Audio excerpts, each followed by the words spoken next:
set, go.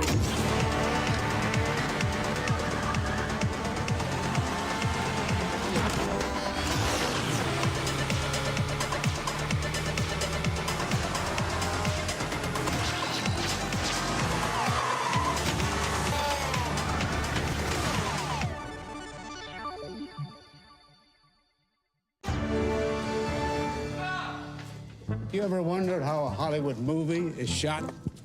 On a Sony.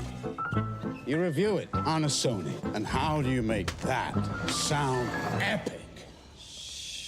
You record it on a Sony. Lunch break on a Sony. So why wouldn't you watch it on a Bravia by Sony?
Good afternoon, good evening, or good morning, wherever you are tuning into the Esports World Cup Central Broadcast final day. It is our final Championship Sunday here at EWC 2024. And before we catch you up on the results that have come in thus far, it's time for our EWC catch-up powered by STC.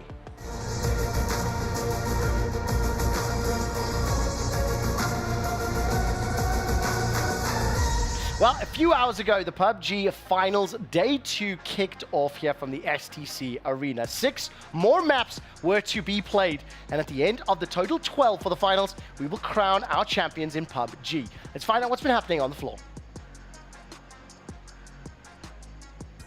Welcome to Championship Sunday. Barnstorm here to give you a little breakdown after the opening 2 maps of our final day of competition for PUBG at the Esports World Cup. Now, a huge talking point for us so far has got to be Petrichor Road. In that opening Miramar map, they claimed 6 kills, but it was that second Miramar map where they managed to claim 15 kills, just mowing down teams left and right, securing a huge amount of points, and now jumping up to 4th place on our leaderboard from 7th, and they are currently 19 points behind the top spot, Sandstorm. Yeah, speaking of that top spot, first 2 games, back-to-back chicken dinners for Sonics, claiming 8 kills in the first one and 7 in the second, but FaZe are hot on their tail. First game, despite coming in 8th place, they still managed to secure 8 kills. Very important points in the race for that first place title. And of course, they also came in 3rd in our second game with 10 kills as well. So the race is getting spicy. It really is. It's starting to shape up and the leaderboard is clearing more and more points over all of these maps. So we got to sit tight back here, basically, don't we? Okay. Are you sitting tight? I'm Are you feeling very good? tight right now. Because we're about to go into Tago. Let's do it. Barnstorm, we're having a barn burner of a finals. Okay, so that video was recorded after match 8, a little bit earlier today, and the standings behind me are after 10 completed matches. Petrichor Road, 91. TSM 91 and Sonics at 88. Those have to be the 3 favorites going into the 2 final maps to close out our finals. Na'Vi, Falcons, Tiamba, AGG, all struggling and likely not going to make it into that top 8. We'll keep you up to date on map 11 and 12 a little bit later. We're going to turn our attention to ESL R1 and hugely important, you can see that Team Redline has won. The way that this works is it is a threshold. Once you reach a certain amount of points, the very next race that you win will allow the team or club to pick up that championship. And frankly, Redline decimated the competition. I cannot wait to introduce young Dara to explain to you exactly how and why. Let's turn our attention to Rocket League. Of course, before we start, reminder that the Rocket League semifinals and finals are taking place today. So let's find out how it's happened on the floor. The penultimate day of Rocket League action here at the Esports World Cup saw 12 of our teams now eliminated from the competition. Yes, just 4 teams left. Day 3, well, the surprise packet was the Chiefs, OCE's first top 8 in a long time internationally. And now we've just got 4 teams left for Champ Sunday. BDS, Falcons, Gen G, and G2. It's going to be an absolute cracking finish. Hometown favourites, Falcons, still looking fantastic. Cannot wait for Champ Sunday. We can finally crown our Rocket League champion. Well, unfortunately for me, Chiefs Esports were eliminated at the hands of G2 just yesterday. The first top 8 for an Oceanic team in 4 years, as I am led to be believed. The semifinals have concluded. It is Team BDS that have been able to take down GNG, and just moments ago, it was Falcons taking out G2 Esports. You can see in here, overall score 4-2. I'll give you a brief look at GNG stats, a brief look at BDS's stats, and then we'll pivot over to Falcons. They picked up a 4-1 series scoreline against G2 Esports. Pretty good performance across the board for Falcons. Reminder, of course, that G2, a little bit of a surprise, I think, to even make the semi-finals. They had been power ranked 8. They were playing with that sub, but now their EWC Rocket League has been concluded. That does it for our EWC catch-up, powered by STC.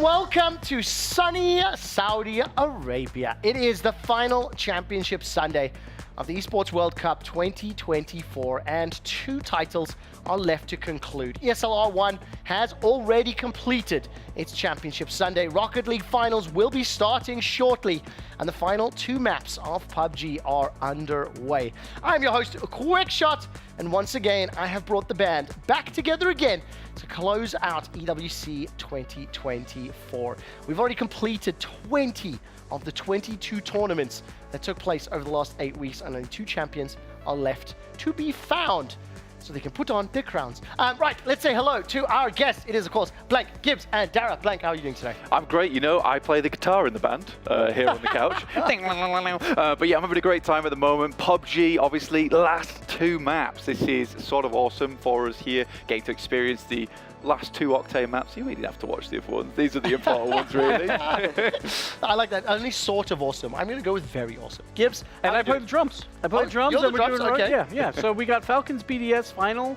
That coming up is going to be fantastic. Neither team has won an event in a very long time. Falcons have never won a 3v3 Rocket League tournament, so they are looking to finally get on top. They've been around forever, so it's going to be very exciting. And I reckon I'm a singer because I've still got that, you know, I've got that young voice. Yeah. We'll do it, yeah. Whatever. Yeah, but last day, I mean, it's sad that we've already finished. I'm sad that every time ESLR1 is on the show, we either have 100 interviews preventing talking about it, or your tournament's already over before the show begins. Hey, look, we had we started at 11. Yes. And in the end, it was pretty. I mean, you showed it on the screen. It was quick. We're gonna dive deeper into that in just a second. So, vocals, drums, guitar. What am I? Bass. Bass? Bass. That makes sense. Yeah. Okay, sure. Let's take a look do the easy job. at today's schedule. Dong, dong. Right, as already alluded to, PUBG is in the final 6 maps. It's actually down to the final 2. Rocket League semifinals have already concluded. We're looking ahead to the grand finals. And ESLR1 is done. It says Team Champ Finals, but that was earlier. It's finished, completely wrapped up, which means that when we can take a look, the important thing that I would love for everybody to be aware of is at the conclusion of EWC Central, we'll be turning our attention to the closing ceremony pre-show. We'll be wrapping up the 8 weeks of competition. We'll be telling some of the big stories and getting ourselves ready for another big performance. What was the guy's name? Kid Cudi? Kid Cudi? Yeah, Kid Cudi. Cudi. Yeah. I think you're saying it wrong. You think so? I think so. I just want to know. He says Cudi. I'm sure it's Kid Cudi. Right, it's time for the EWC Club Championship update brought to you by STC.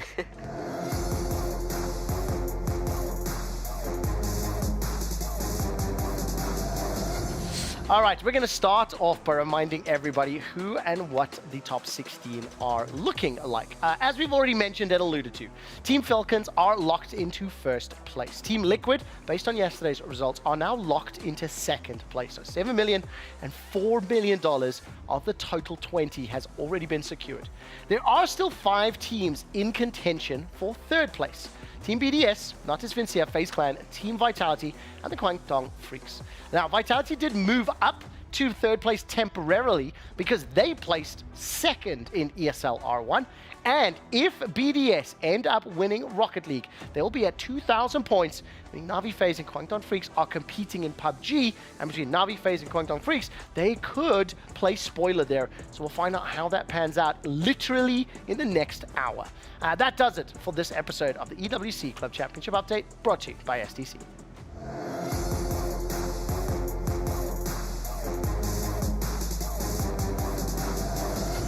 Gibbs, I have to ask immediately, after seeing G2 with a sub, trounce BDS, I did not have full faith they'd even qualify, and now they find themselves in a final and a potential shot at jumping all the way up to third in the standings. Yes, Falcons are favorites though, but they have never won before. This is a lot of pressure, home turf.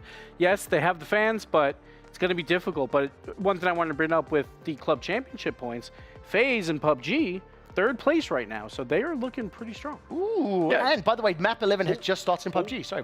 Oh, it's okay. Yes. Just carry on now, I guess. Where can we watch it? We can watch it at twitch.tv/ on EWC_white. Almost had me. Almost had me. I love so much? Every time I do ask that question when people aren't expecting it, you literally see the eyes just to like memory. Which one? I don't know why I looked you direct in the eye. I don't know either. I was sourcing the information from your brain. Let's actually start by taking a look at PUBG. As that map 11 is commencing as we speak. These are going to be some of the final circles, starting with match 7. Reminder, 6 played yesterday. Yep. So this was the first of Championship Sunday.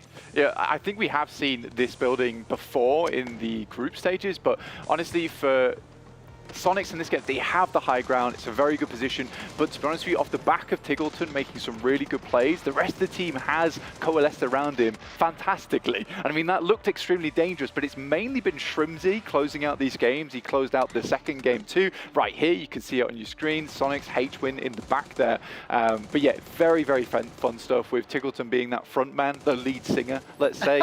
And then you've got your boys, Shrimzy, coming in from that backside with the bass and just finishing things off. Really, really nicely done. Of course, we have concluded 4 of the 6 total maps that will be played here in PUBG. Let's talk briefly about the teams that are sitting at the top of the table. Petrocore Road, TSM, Sonics.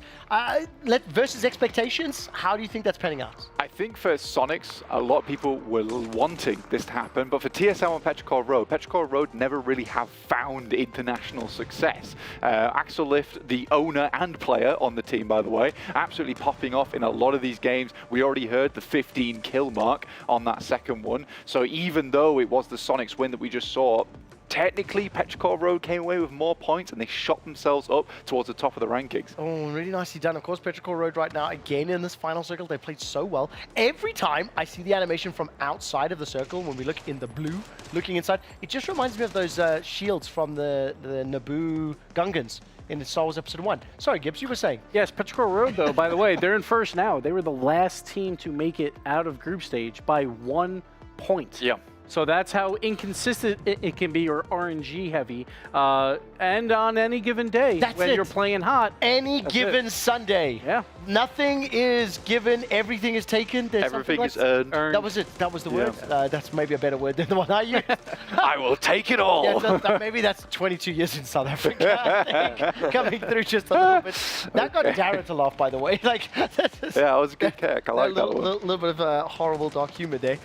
Okay, so TSM again, final circle versus again pre-tournament expectations. Were they in your top 8? I can't recall. TSM, yeah. Yes. 17 also were in my top 8. Wait, hang on. Didn't you have Petrichor Road as your #1 team from the top 8? I had Sonic. Oh, Sonics! It was Sonics! Oh. Okay, well look, they're third at the moment. Yeah, they're third at the moment. Yeah, I mean, they're only behind by, what is it, 3 points? Yeah. So anything can change. I think they have been looking pretty hot today. Did you catch that final kill there just next to the hot rod? Was that an airburst by any chance? It looked like it. That was an airburst. It was very nice. There you go. You're Look at us learning. Look at us learning. There's the standings, Blank. I will say one thing though. This is one of the most points of vacuum lobbies we've seen in a while, and just in terms of the top 8, you can immediately see that you go from that 72 in 6th to 9th place at 48, and it drops down massively from there. So there's teams really pushing the borders. And if you look at KDF, Kwangdong Freaks, they need a top 8 to get those club championship points eligible. Thank you very much. And right now, they have a huge gap. I'm so Huge happy. gap. Don't you dare say that. I want this job.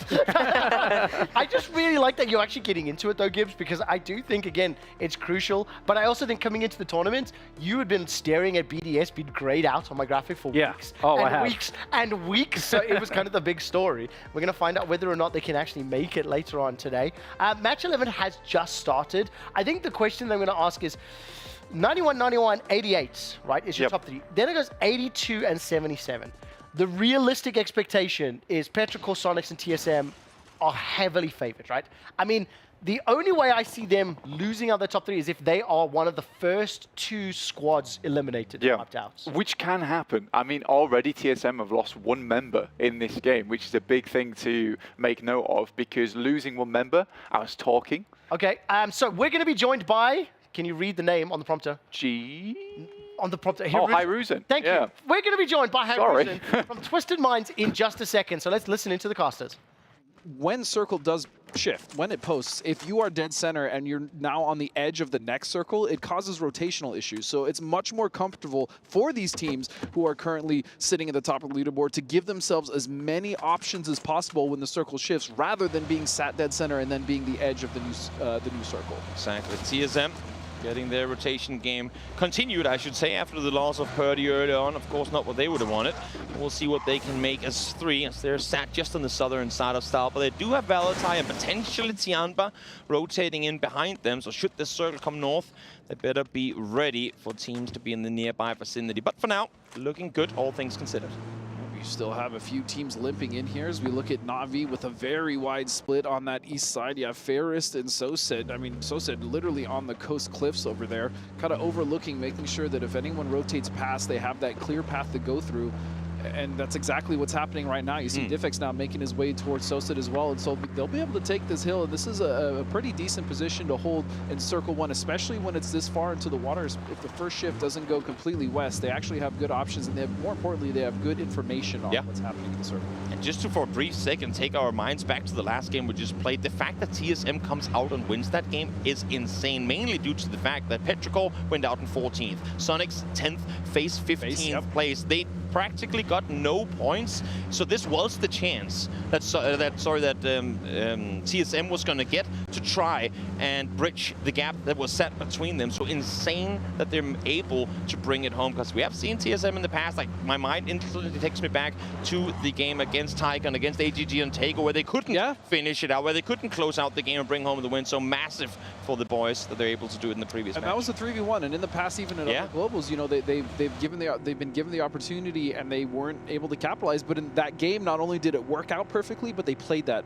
pretty much perfect. Oh, yeah. They took their time, they got rid of Sonics, and so again, with the addition of Sparking to this roster, I think that was the sauce that they needed, that injection of new blood, and they have been so good ever since, and they've been super consistent. But now looking at this map, other teams coming in, we're now looking at the Sonics here to the southwest, coming in just behind BB Team, as well as Tiamba, who so far have 4 members up, which makes me happy. It makes it easier to keep all 4 alive when you don't see opponents. Of course, you could flip a vehicle and get exploded that way, but for now, don't stop jinxing. Tiamba is going to start the north side rotation, arguably further north than I thought they were going to go. But of course, seeing the plane path as far south as it was, not expecting there to be any threats looming in and around Komeshki. And well, I mean, good on them, because we can tell them that there really isn't. So keep the pedal to the metal and just rotate around this big old mountain, and you should be just fine out towards the east. It seems like our Southeast Asia teams are just constantly running into each other in this finals, because you see Valley Thai with a wide split on Stallberg, quite a bit of control.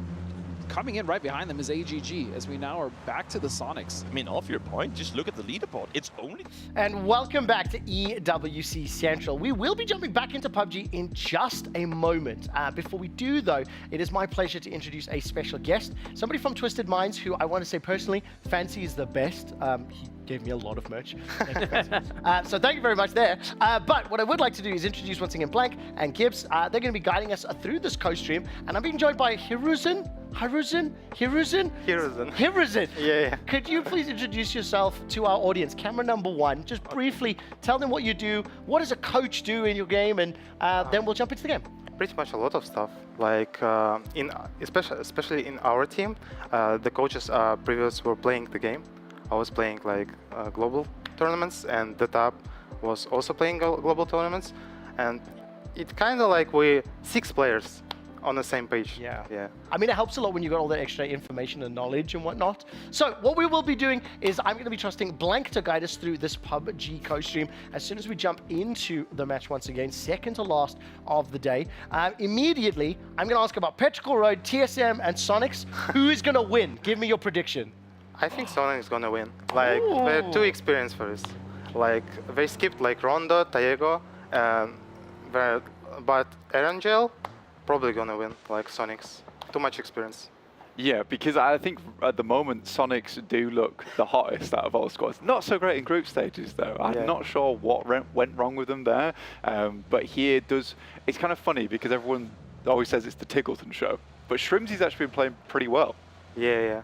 They're all playing really well. Kickstark was like a star on Falcons, ex-Luminosity, but right now he is like somehow fitted in this roster.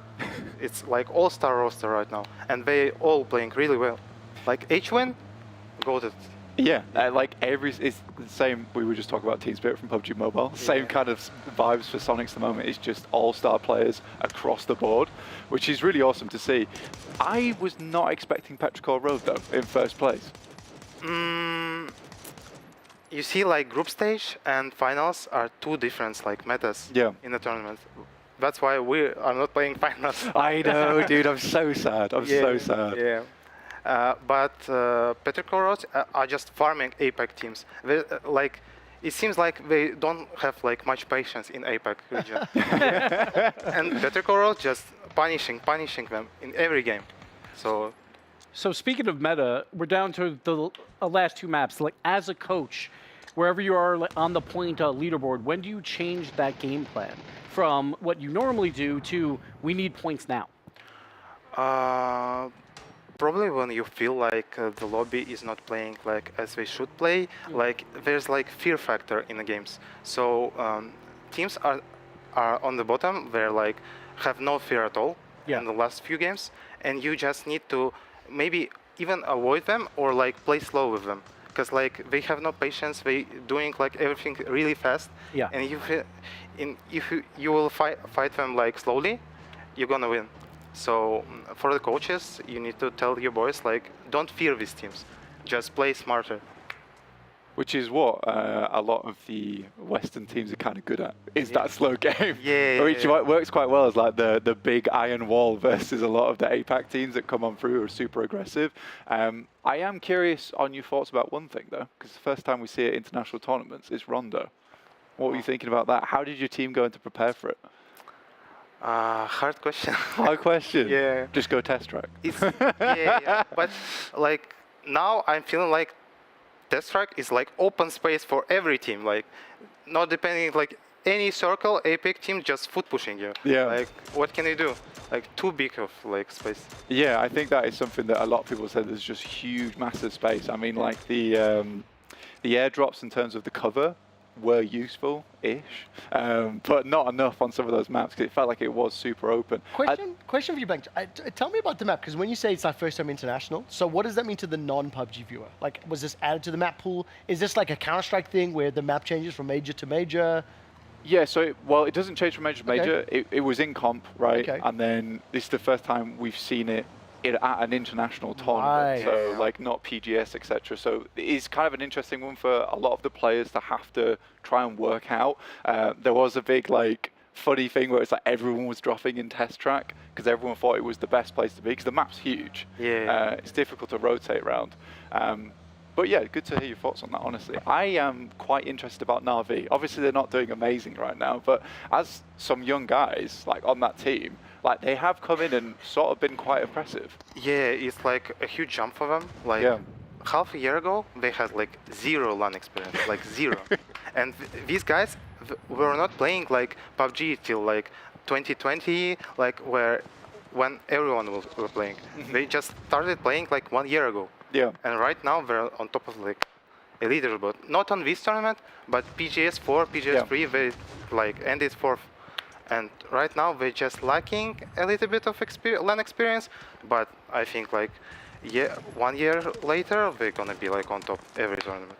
I thought it was hilarious watching Ferris take the glider. That's what he uses to scout everywhere with. It's like that is typically I've just started playing in 2020. I'm going to use all this new stuff to my advantage. Like the most annoying thing in the project. I know, dude. Can I ask a hard question? I mean, you talk about getting the LAN experience, you talk about performance and where the teams are playing aggressively.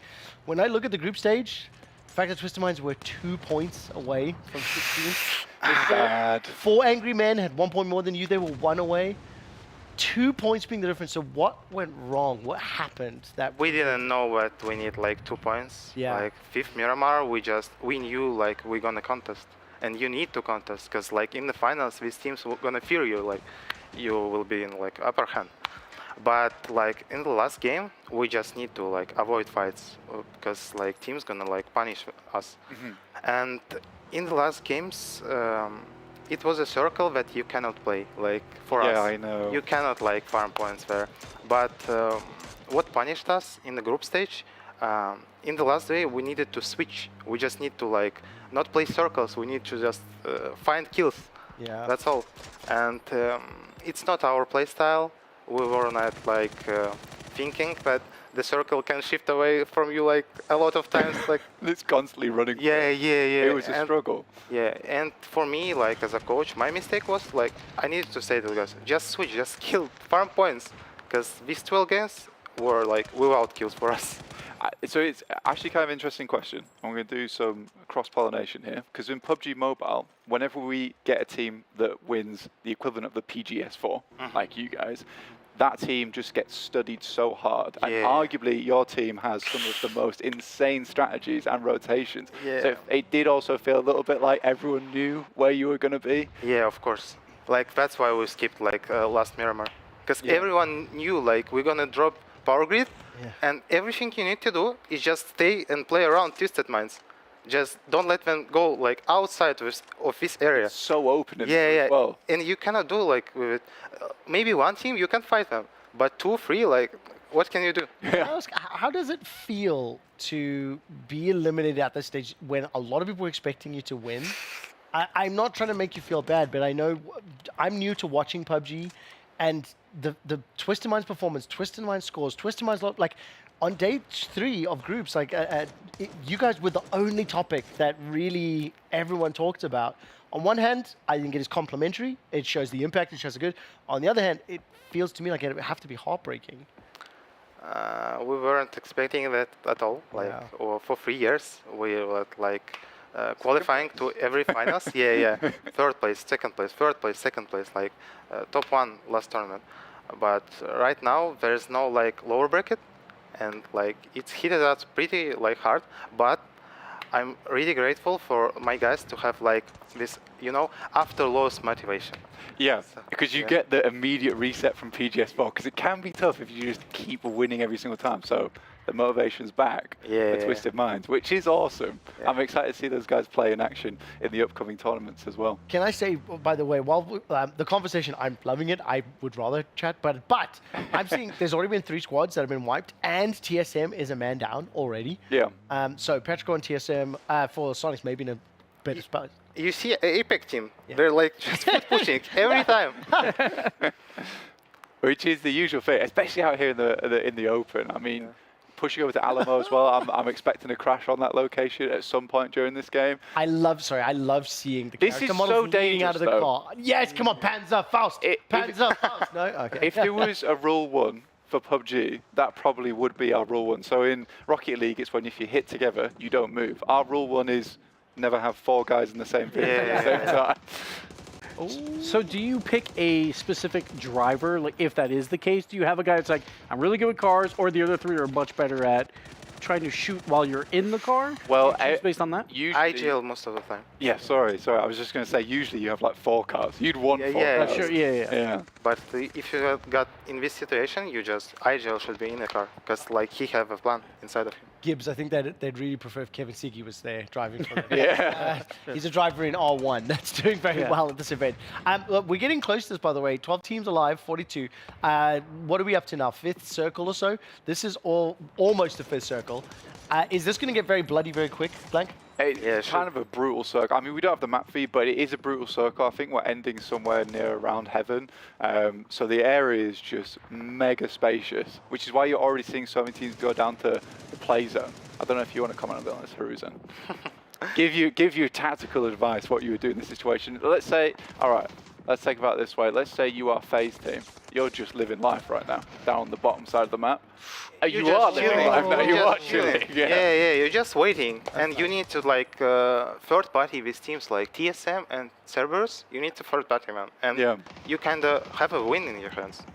Yeah. But I think that a lot of teams do make a big mistake, at least on this ridge side that I've seen a lot of times, is they chill here for too long. And they don't make that play where they try and third party. So if you have a big advantage, do you want to try to go for the kills more so? Because placement is obviously hugely important, 10 points. Yeah. But if you can third party a couple teams, get maybe 4 to 5 points from that. TSM are out as well, by the way. Petro's down to last one. Yeah, of course. You're playing for space all the time. Yeah. If you are not playing for space, you cannot win the tournaments. So in FaZe situation, you need to wait like this anchoring guy to like move away from like a blue zone. And then you're just taking all the space you can. I mean, if you think about this, right, we saw, what, 12 maps per team in the group stage, Gibbs? Yeah. And the qualifying amount of points was around 80-ish. You know, I was 55 for the low end, but like 80 was this spot. If you do place for top 3, 10, 9, or 8 points per lobby, you get there 10 times. That's over 100 points. No, I get that. But for FaZe, because they're in a good spot, but they're in 4th place, I feel like they have to hunt for a couple more kills as well. They have to be pretty aggressive to try and win first. Especially, I mean, look at this. They're 12 points behind first right now. Petrico is actually, no, they're even more because Petrico's got 3 kills in this lobby already. But Sonics 89, making their way, they're already in the top 10. The prediction that we got was Sonics was going to win. Yeah. TSM's out. Petrico's down to, is that 1 or 2? Just 1 player. He's ratting, is that right? Is that what you're saying? Yes! Ratting, snaking, one or the other. I think it's a difficult circle though, Haruzen, especially for FaZe at least, because they're not going to see anyone for a while, I would say.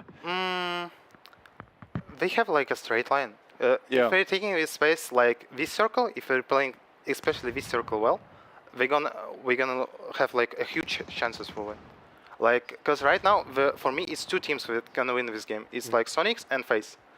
But it's kind of a little bit harder for like FaZe because you need to do something, and for Sonic you're just chilling, waiting, and maybe the circle will go away from you, and then you need to like prepare something.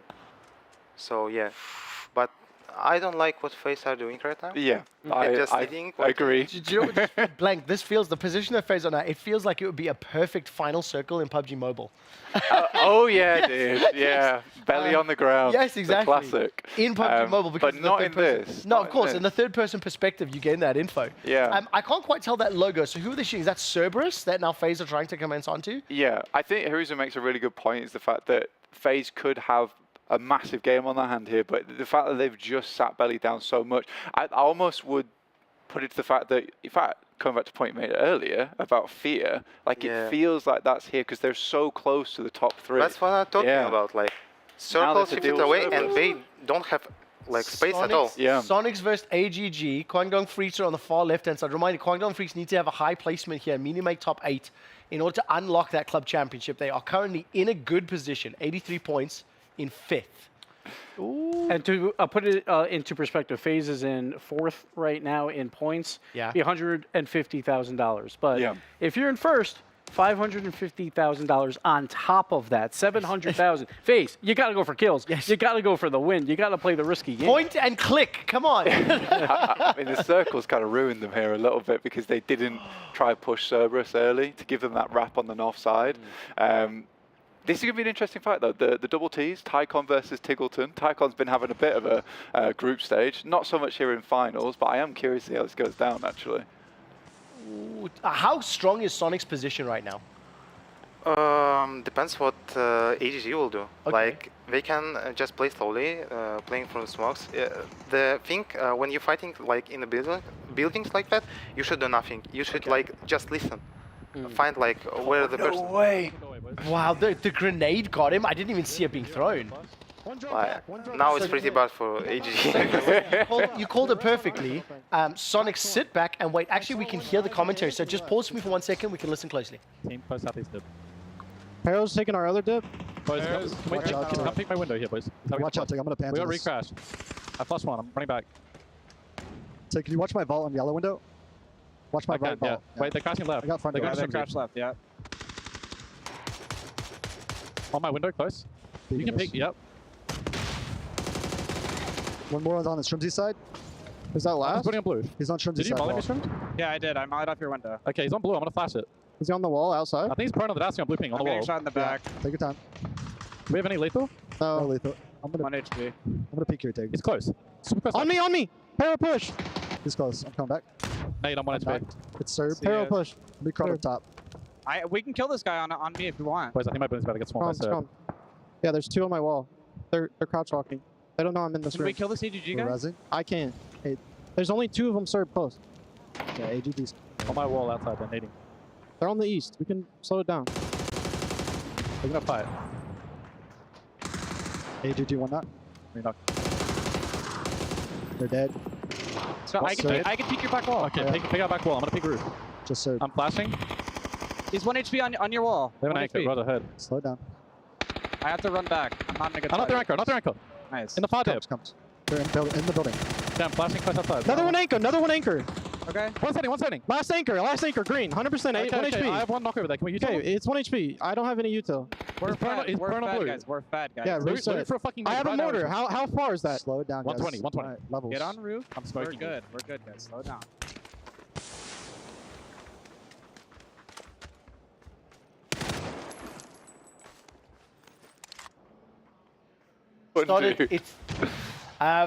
Welcome back. Fantastic listening there to Sonics. To the uninitiated PUBG viewer, but I've watched a lot of Counter-Strike, Valorant, Call of Duty. That was really clean, really clear. I'm not certain which respective player ended up saying, listen to the comms, guys, levels. Explicitly being like, take a breath, calm down. But you called it. Do nothing, wait, listen, and then punish the people that push into you. Yeah, the most cleanest call like I ever heard, like in the finals. Yes. That's the experience of Sonics. Yes. Like 2 APAC teams pushing you, you're just sitting, chilling, just. And literally telling your team, be quiet. Yeah. Turn the level down. That's the most important call right now. And the face, you see, they should be dead like circle go, but Cerberus, APAC team. Foot pushing. Push Alamo. Yeah. You see about 1,000 smokes outside Alamo on Ridge. You're like, why are we third partying this right now? But yeah, actually a really good hold. I think you mentioned Kickstart as well. I love his position on that shack there. Also, funny they had both the Panzerfaust and the Mortars, which are a pretty strong combo. Why do you say funny? Can you only have one of each in your inventory or something like that? Well, you sacrifice a secondary for the Panzerfaust. I'm pretty sure he's just dropped his other secondary in the building somewhere, but the fact that they're using both the Panzerfaust and the Mortar is just making it very claustrophobic for the rest of the teams. I was so disappointed that Panzerfaust did not find a kill. You can drop it in a car. Right. So you don't like need to in the boot, yeah. Place. I only recently learned that there's a difference between saying drop ammo and drop in car, which makes sense. Yeah. I made a litter of ammo the last time I played this with Toby. Okay, final circle, 4 players up for Sonics, 2 for Cerberus, and only 3 for FaZe. Yeah. The final circle is pushing again a little bit towards FaZe, but I mean, Sonics are just camped out until they actually get pushed into the blue. Just hold the fort, right, Toby? Well, I think they're getting ready for the exit, the big exit. Yeah, Really? they need to exit. Yeah. And the thing is, Cerberus are deciding factor, like, who will win. If they're gonna, like, push Sonics right now, because they have nothing to do, they're top 3, for sure. Yeah. So it's a different third party? Yeah. So FaZe just, like, having all the circle they need, they should win if nothing will happen. But if Cerberus will ruin them, that's opening for Sonics. I think for Cerberus right now, like for what you're saying, it's kind of easier kills as well, because on the exit, that's a lot easier to hit than trying to figure out where all the FaZe players are currently, because they have to peek up. So it's a bit of a tough one. I'm just so curious of what Sonics are going to do here, because they expended a lot of... they're crushing Cerberus. By the way, are you still convinced Sonics win this game, even with where the lobby's at? Yes or no? Come on, yes or yes, no? Yes. Okay. Because like right now, James kind of like focus on Cerberus so much, and if Sonics will drive by like 2 other players, they're gonna win. I've got to tell you this, as soon as the game is over, we don't have a lot of time to say goodbye, so I just want to mention that. As we watch this final run, how have you enjoyed EWC so far? The greatest tournament I have been to. Like, it's pretty bad that like we are not playing in the finals, but yeah, like the experience is like awesome. Oh, that honestly, that's a beautiful message. Sonics are getting shot. It would bring me joy if they lost, only because I get to laugh. Cerberus again. I told it, like if they're gonna foot push Sonics, FaZe gonna win. That's what's happening right now. We have said this like during the entirety of the show, but I don't know if you'd agree before we get to the end of this game. Is this the most stacked lobby we've had in PUBG in a while? No. No? No, because of like Apex teams, like if they're gonna be Twisted Minds. Yes. That's what I was gonna say. Twisted Minds. I don't know. I mean the top 24. Listen, swap Cerberus for Twisted Minds. Yes. Yeah. Maybe like the 16th team to Twisted Minds, and it's gonna be like 5 teams on the top. Yeah. Looks like FaZe is getting an advantage Yeah. here. Whoa. There it is, FaZe. Cerberus. Wait, how did this end? I looked away for a second. Because Cerberus locks Sonics down so they can't do anything. It's the most frustrating thing ever. But again, I think the Sonics will still get a pretty good game out of that. Well, I have to say, Sonics didn't win the lobby, my friend. It was a good prediction, man. It's what should have happened. If Apex didn't get in the way.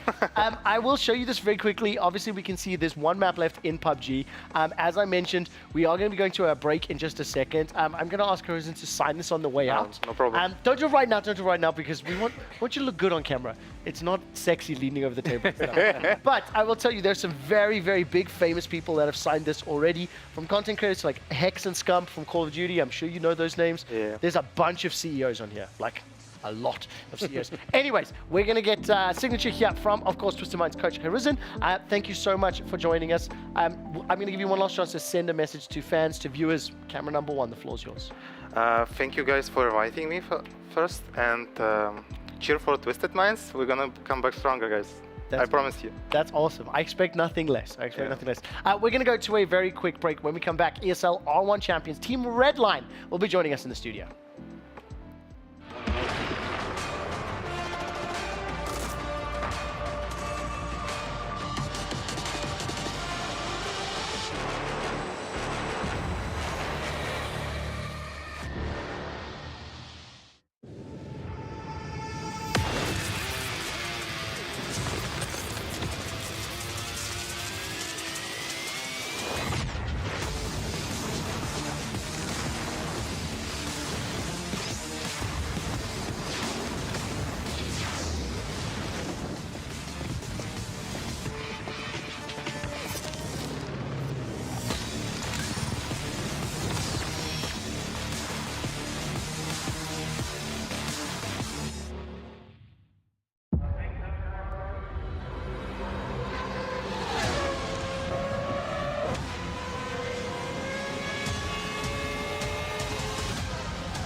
doubted who would be able to win out situations like a 1v4. He did. James said Corexi when he was asked that, and hey, he looked great in this one. We're going to go to a break, ladies and gentlemen. Join us right after this because it is the final game for the Esports World Cup for PUBG to crown our champion. See you soon.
Like you said, a smart play, but pretty much at this point, it feels like a garbage time goal. Look at Rawas. He's scaring everyone. Oh. And TRK just comes in and drops the hammer on him. Everyone was looking at Rawas, and everyone also was just getting bullied out of the net and chased around. Team BDS in disarray defensively. 5-0. 5-0 after getting shut out in game number 1. What a way for this high-powered offense to respond. TRK, a little bit of a roll. Yeah, maybe some errors early for BDS. Just puts them off their step. But maybe get a goal or two here. That's a good start. That was a great 50 right out to Drawley. Good shot and bump in the net. It's a start for BDS, but it is a massive hill to climb. And a great pass out to Drawley. Finds his spot as well. And that's the secret weapon for BDS, Jorby. We saw him come alive and ignite BDS again in the middle of the Gen G series. BDS are looking like they're going to need that here in this series. You know, maybe there was a little bit of a recipe in that goal where maybe you just try to use Falcons 50s against them. You know, use that if you know they're going to slap their face into the ball and try to get them to hit it back into you. Maybe you try to stutter step yourself before you get to the 50. Show a little bit of delay. Try to feint. It's so hard against a team that plays as fast as Falcons because the timing is just becomes so tight. You're talking quarters of seconds when it comes to timing those types of things. But if any team were able to do it, surely it could be BDS. And in the final seconds, again, this is just the time for BDS to get through their sequences. These goals don't matter at this point. The game was decided 2 goals ago. These 16 seconds, BDS just got to get their mental solid and figure out game 3. But, you know, the longer that Falcons can drag this game out, the better.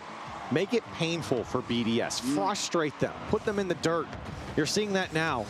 At least that's what I would be advising Team Falcons. Keep scoring. Keep the pressure on. Stay in that flow state. They found it in this game. Sure, it was a little wonky from BDS defensively, but Falcons, the ensuing goals, incredibly mechanical from them, and that's what we expect from them. Team Falcons able to even up the series. How you say? And welcome back to EWC Central. Obviously, you can see the grand finals for Rocket League are underway, and with the series tied up at 1-1, it looks like it might just go the distance. Falcons or BDS, who will accrue the 1,000 points and the additional championship money. We are stopping our regular gameplay coverage to do a very, very special interview. I've been here for 8 weeks, and I can count on one hand the number of times that we have had the championship-winning team joining us in studio with their trophy, their key, and I cannot wait to hear why they crushed their opponent's keys and what the drama was there. It is my absolute pleasure to once again welcome Dara to the broadcast and Team Redline Racing. We'll give her a round of applause here. Come on, let's go. That's what I like to hear. Just quickly before we dive in, a brief introduction. Our show is kind of like a podcast. We have specialists from every game. So we've had Tekken 8, we have PUBG, we have Rocket League. We're just watching Rocket League. So could you explain and introduce yourselves to our audience? It'll be camera number 1. Who are you? What do you do? So I'm Jeffrey Rietveld, and I'm a professional sim racer for Team Redline, which basically means that we drive virtual cars on a virtual track as quick as possible. I love that. My name is Luke Bennett, and I am a quarter of our ESL R1 team lineup. And yeah, I'm also same driver as Jeff, pretty much, just a different body, different age, and a bit better looking. Yes. Okay, we are kicking this off on the right foot. Before I let Dara ask some of the more R1 specific questions, let's talk about EWC. Let's talk about the tournament as a whole. I know R1 was here last year during Gamers 8. I don't know whether or not you guys have experience with that individually, but being attached to these arenas, being attached to all these other, let's say, traditional esports titles, how has that experience been? Maybe Jeffrey? The experience has been great, honestly. I mean, as soon as we arrived here, everything is taken care of. We're staying in a great hotel with great food, and the transportation between the hotel and the venues have also been really flawless. So yeah, super well organized. And I mean, the whole boulevard here looks great, you know? So many gamers, but also a lot of fun stuff to do. Everything looks fresh, new. If I can tell you this, I've done a lot of interviews. I've been here 8 weeks. You were the first person, and trust an R1 driver to be the first person to talk about transportation. Straight up, the stereotypes are themselves. Luke, do you have any experience with other titles? Like there has to be some Call of Duty or FC in your background? I tell you what, I've played them, but really not very well at all. Like, obviously, I'm 19 years old, so of course I'm going to have played. I made an assumption. I made an assumption. Yeah, well, it was a safe your one. assumption was correct. Yeah, I've played them, but absolutely terribly compared to the people that have been doing it here in these past 8 weeks. Could I just quickly ask, before we then talk about your team's performance, what do you think of seeing like EAFC here, the likes of Call of Duty? I'm making some assumptions just based on your nationality in the games that I know well played, that you probably have played, and comparing it to like competitive titles in like Call of Duty, FC, Counter-Strike, and Rensport. How are they different? Well, I think something like Call of Duty or EAFC, it's something that's been around for a while, something that's been competitive for a while, whereas I think ESL R1 is quite a new thing. And, you know, we're just starting up. You know, we might not have the crowd that they have, but I'm sure over the next few years it will get better, and it will become more exciting and more known. So, yeah, I mean, I look forward to them events happening. I mean, there's also a bit of a progression recently, hasn't there? Especially as you guys Team Redline, backed by Max Verstappen, he's part of the team. Have you kind of seen a bit of an increase in the profile of sim racing in the last year and a half? Yeah, I mean, it's got a lot bigger, I think, especially for us as well personally. You know, we started really taking our Twitch streams quite seriously in the past year, and we get a huge following from that. We're turning them to gamers, Dara. We've been having You're breaking us. We've been having a fun debate about whether a game and a simulated driving, whether they are comparable, whether it's debatable or not. We're not going to unpack that. We have the championship-winning simulation driving team here, so that's what we're sticking with. Jeffrey, why did you absolutely dominate the competition this past week? Our preparation has been very intense and very good. I think the lineup that we have, because we drive with 4 drivers and we all need to perform, I think it's one of the strongest lineups we've had. Besides that, yeah, like I said, preparation has been very, very good from our part. And yeah, I mean, to be part of this team, you need to have talent, you know. So all of my teammates have performed amazingly well. We all know how to deal with the pressure. I think everyone, you know, coming into the event, like everyone was looking at us like, hey, these guys should win it. But then, you know, like we deal with the pressure quite well, I would say. And I mean, you said about practice and how much effort you put in. For the guys at home who don't do sim racing, how much time do you put in over the course of an ESLR1 season, would you say? The whole season? Yeah. Hundreds, maybe 400 hours or something, Luke? Like, you know what? That's actually too big. Explain a week for me. What does a Monday through Sunday look like? It's a little bit different between the two of us, I think. Okay. So which one of you was fast on the track? They should answer first. No, I'm kidding. No, Hi. A normal week in my life, you know, every day is the same, pretty much. It's actually not what I'd want to do. But, you know, I wake up, I'll have my breakfast, I'll start driving, I'll get shouted at by my team manager, Andre. And then moving on from that, I'll have my lunch, and then I'll drive again, and then I'll have my dinner, and then I'll go back to playing EAFC and COD. Oh, I love it. I love that. I tell you what, your PR team's done well because you get the right answer for this event. So thank you for that one. Look, we've got some highlights on the screen right now. I presume that when the team is doing as well as it is, when you're setting the records, we're scoring the points, like. You guys get into finals mode first. You absolutely smash. The start time for ESLR1 was so early today because the hope was that it would take more than 5 races to win. So I'm a bit mad at you for not giving me more. I'm congratulating you for doing it so well. But like, do you get to savor that moment when the team is performing so well and it's looking, you expect it to do well, but you kind of over-deliver even on expectations? Yeah, I think that everyone came here with a lot of confidence within our team, and in the driver championship the boys already showed crazy good pace compared to the competition. And you know, yesterday we had a very chilled day. We had a day off because we qualified directly for the finals, and I think we recharged our batteries, and yeah, you know, came in flying today. Like, no one was really nervous, I think, because we just trust each other. Yeah. We know that if one of us makes a mistake, there's like a different teammate that will bounce back, you know, and having that feeling makes it a lot easier to perform. It's very inspirational to hear, by the way. Like, despite even the fact you're trolling each other, it actually is very exciting. I was going to say, how much backing then do you get from your team? Because obviously people at home can't see, but there's a big group of people behind the camera. It's an army. Yeah, there's an army behind the camera. How much support do you get from all of these guys? Because you bring quite a few people to each event. Yeah, we get a lot of support. I mean, we have the people from BMW with us, which is of course the car that we drive and the partner that we have. We also had Formula Medicine with us, who would look after us in terms of like nutrition and that type of stuff. For me personally, I had a great chat with one of the Formula Medicine guys, and that really put me in a different mindset for qualifying today. And my qualifyings have been really good today, you know, compared to the earliest days in this event. So I'm very sorry to interrupt, but I want to say we want to make sure we hear from the entire team before I very politely kick you off my sofa and invite the other half of the squad. I want to give you guys an opportunity to talk a little bit about your experience as EWC from a very personal place, and if you wanted to give a shout out to any fans, supporters, viewers, you have the opportunity to do so. Camera number 1, we clip those out, they go on social. So who's first? Let's go. I'll go first, sure, why not? I mean, well, first of all, you know, I want to say a big thank you to just my team and to BMW and to Timo. I know that he'll like that one.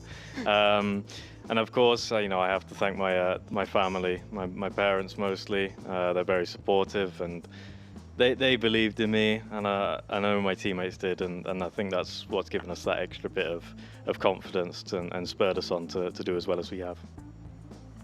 Yeah, I mean, fully agree with Luke there. Like, it's the backing from the team, so from the Verstappen.com part, but also BMW, of course, like, has been great. You feel, yeah, how to explain it, like, they have full faith in what we are doing, and having that feeling makes it a lot easier to perform. Of course, my parents, I want to thank them. Like, I know they're watching. They follow me for years now, and they always watch every race. So I've received some very kind messages from them. So yeah, For your parents, let them know if they want to learn more about the wider world of esports. EWC Central. This is a little bit more. One very last question. Then we'll take a look at the overall standings and tag you guys out. Tell me, whose keys did you enjoy crushing the most, or whose keys did you put to? Tell me something about the keys, and you'll know what is safe to say, what's not. What do you think? Well, there's a couple. I need to make sure I don't get myself in trouble here.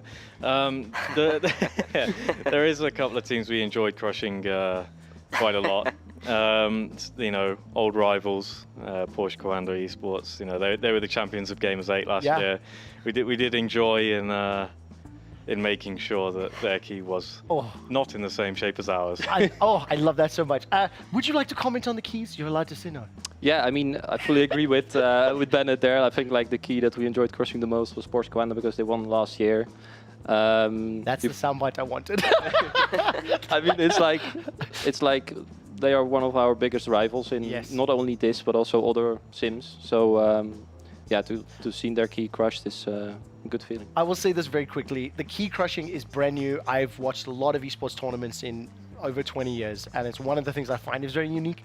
Whether you are crushing an opponent's key because of spite or out of respect, it adds to the stories. It's what builds those things. I'm going to say thank you so much, gentlemen. I'm going to bring the standings up on screen right now. When we bring these up, Dara, talk to me about the numbers, and let's actually hype up Redline. How dominant is this? I'll ask the two drivers to swap out, please. Can we get your teammates onto the sofa and tell me how dominant this is so we can get Team Redline to hear you explaining it? So, of course, Team Redline started on 100 points today. You can see on the graphic they got to 300 in 5 races. I don't mean to call Luke out like this, but he was the only driver in any of the races to not finish on the podium, despite it was a 4th. Wow! So there were 4 double podiums, and there was a 2nd and a 4th. Sorry, Luke. We'll give you the story in a second. We'll get you to comment on this. This is some spicy. That's a beautiful soundbite. And look, to be fair, when you do have teammates as good as Luke does, it's hard to finish on the podium, I mean, Luke still did an incredible job. I'm just saying. Of course. I mean, it's 2-4 is still really, really good with the field that we had overall. I mean, you had Mao's Porsche Commander, as they mentioned. They were right up there, despite the fact they were a little bit slower than they probably would have wanted to be. Yeah. But Vitality as well, they were up there, got 2nd for the club championship. It was... But give me 1 second. I would love to, once again, congratulate the drivers here. Thank you very much. It does come through in the mic. Congratulations again. As I said, for me, this is very special. We don't get to see this trophy in our studio all that often. Please take a second. Introduce yourself to our viewers and tell me what other video games you've played, if any. Yeah, my name is Sebastian Job. I am the other driver from the UK in Team Redline. So FC and Call of Duty then? Yeah. Yeah, pretty much. A lot of EAFC. I'm not very good as well. That's perfect. Me and Ben got that in common. We haven't actually played each other though. So I don't know who's better. Well, listen, after EWC, there's a piece of social content. Yeah, right? So at the hotel. You're going to have to do it at the hotel and play it lounge. Yeah. And yourself, what games have you played outside of this, and who are you? I'm Kevin Siggy. I'm from Slovenia, one of the smaller countries. But yeah, I'm also part of Team Redline, one of the best teams in the world since I can remember, really. For myself, I play a variety of games. Let's say I play Hunt Showdown nowadays, the new version of it. I also play League of Legends. I also play Call of Duty with the boys. A couple of times the EAFC, but there's not too much to it. Teamfight Tactics, maybe a little bit, and Apex Legends, a variety. This I like. So Mr. Siggy, we'll have a little bit more of a conversation. I spent 12 years commentating League of Legends out of Europe, so I'm very familiar with that game. Let's talk very quickly. As somebody that's seen a lot more games, I presume, than most of the team, what do you think of the trophy system? What do you think of the keys and kind of how that's going to help build a legacy and a story?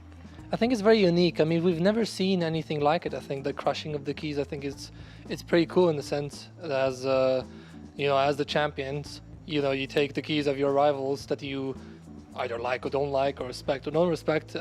You go and crush them and put them under your trophy, which is obviously very cool, very unique, and very good for the social media, very good for the clicks, It's great for viewers. Exactly. Absolutely great for viewers. People just kept telling me, like, what is this kind of key crushing thing? It's very cool, actually. So it's, in a sense, it's so different that people just don't know about it. So it's being talked a lot about it. So maybe in the future, if we do something even more unique to that, or maybe add some flavor to it, it might be even cooler. Derek, can you say that statement again? What was the number from Luke Bennett and placements? Because Mr. Siggy and Job over here, I don't think they fully heard. So. No. So obviously you got 4 double podiums over the course of the day, and only in the first race you got a 2 and a 4. and Luke got 4th. There wasn't a slight at Luke. It's an observation, it's a fact. Luke did better than Jeffrey in the Drivers' Championship, so he can have that over Jeffrey. So how does this feel when you hear that? Are we going to be needing to give a word to Luke later? Yeah, I mean, he just didn't drive well enough, really. He was just terrible. No, Luke did great. Unfortunately, there was quite a few scenarios this week where 2 of us would be at the front, and even if he qualified ahead, he'd end up like we'd go 3 wide into a corner, and he'd come out behind, and then he has to play the number 2 driver in that scenario. And I think he'd played it perfectly every time. You know, it's quite frustrating to have to.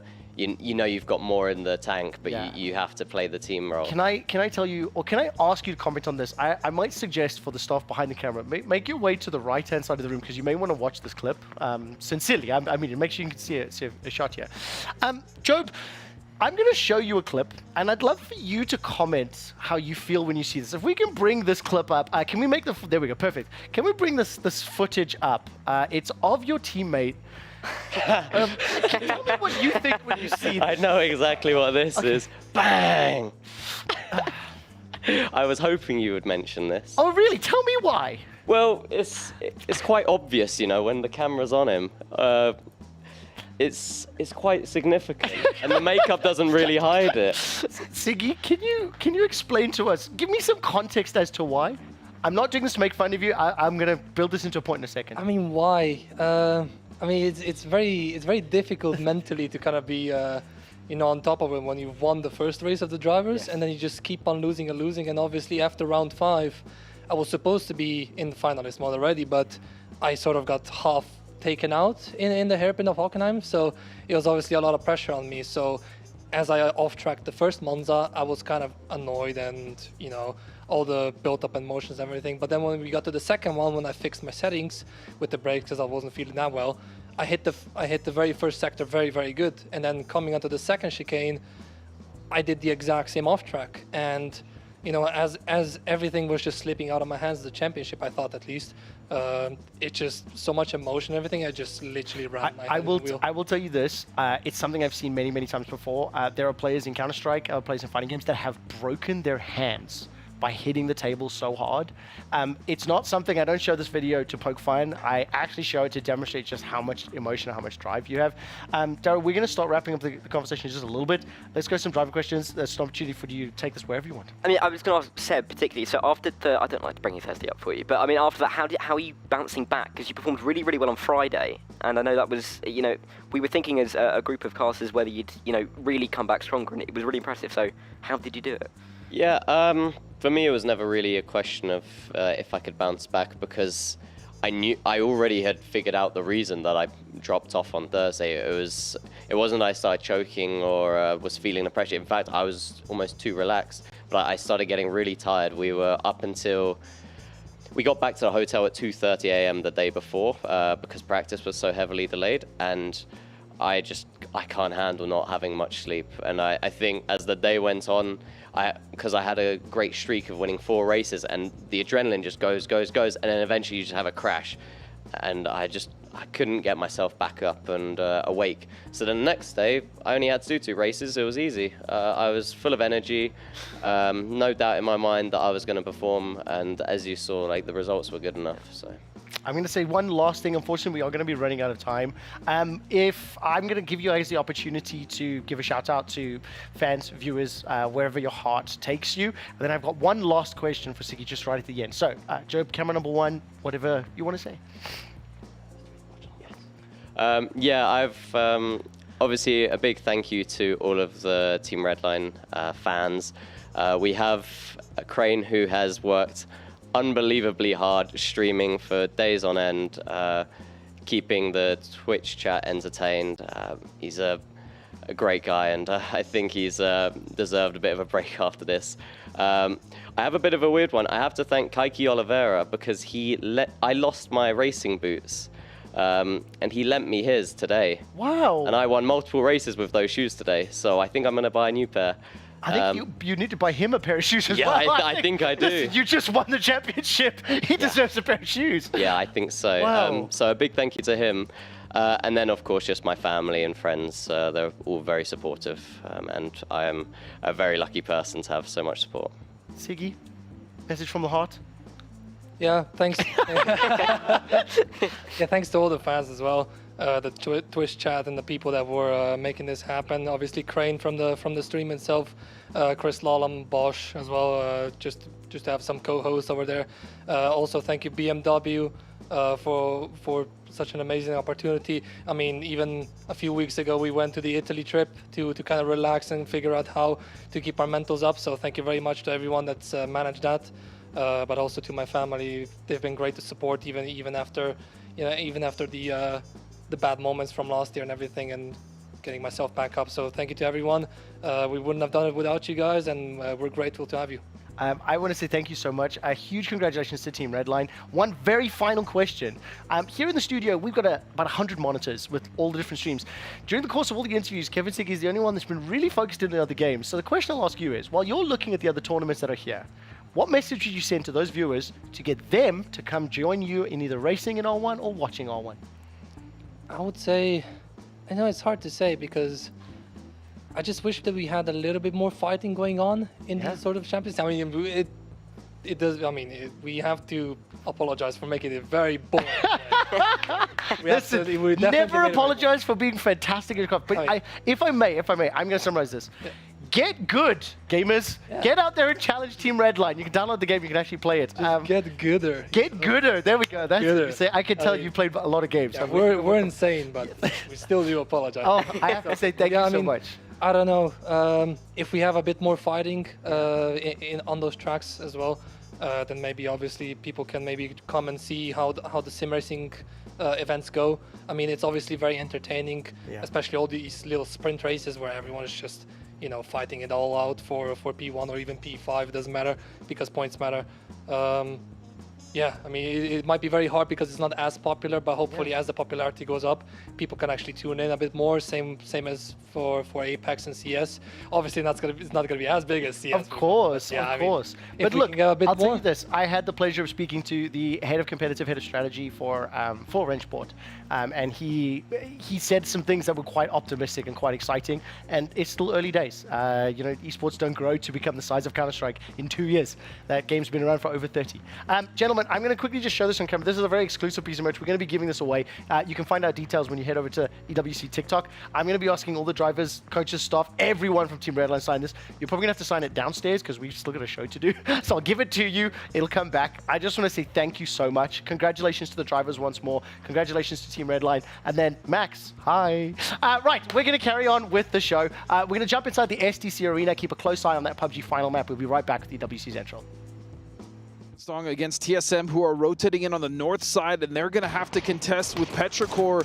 And more importantly, once they start this fight with Valley Tide, that might be the signal for AGD to come up and try to third party. We said Danawa has played phenomenally in this area of the map before. They're looking to do so yet again. Purdy, arms shot to the chest, has to slow things down here. That's Valley Tide trying to hold off, but Purdy out of the vehicle too soon is going to fall. Now, will Valley Tide respond? It's obviously just Latai left, but Luke down. Purdy knocked the blue. Still 25 seconds from closing in, but this is not what they needed in this situation. No, this is the last thing TSM wanted. Sparky now has taken some damage, so he's going to have to back off, which does not buy Alo the time, the much-needed time to get a res. The nade might push him back, though, and he's just going to go for it. He's going to get his IGL up.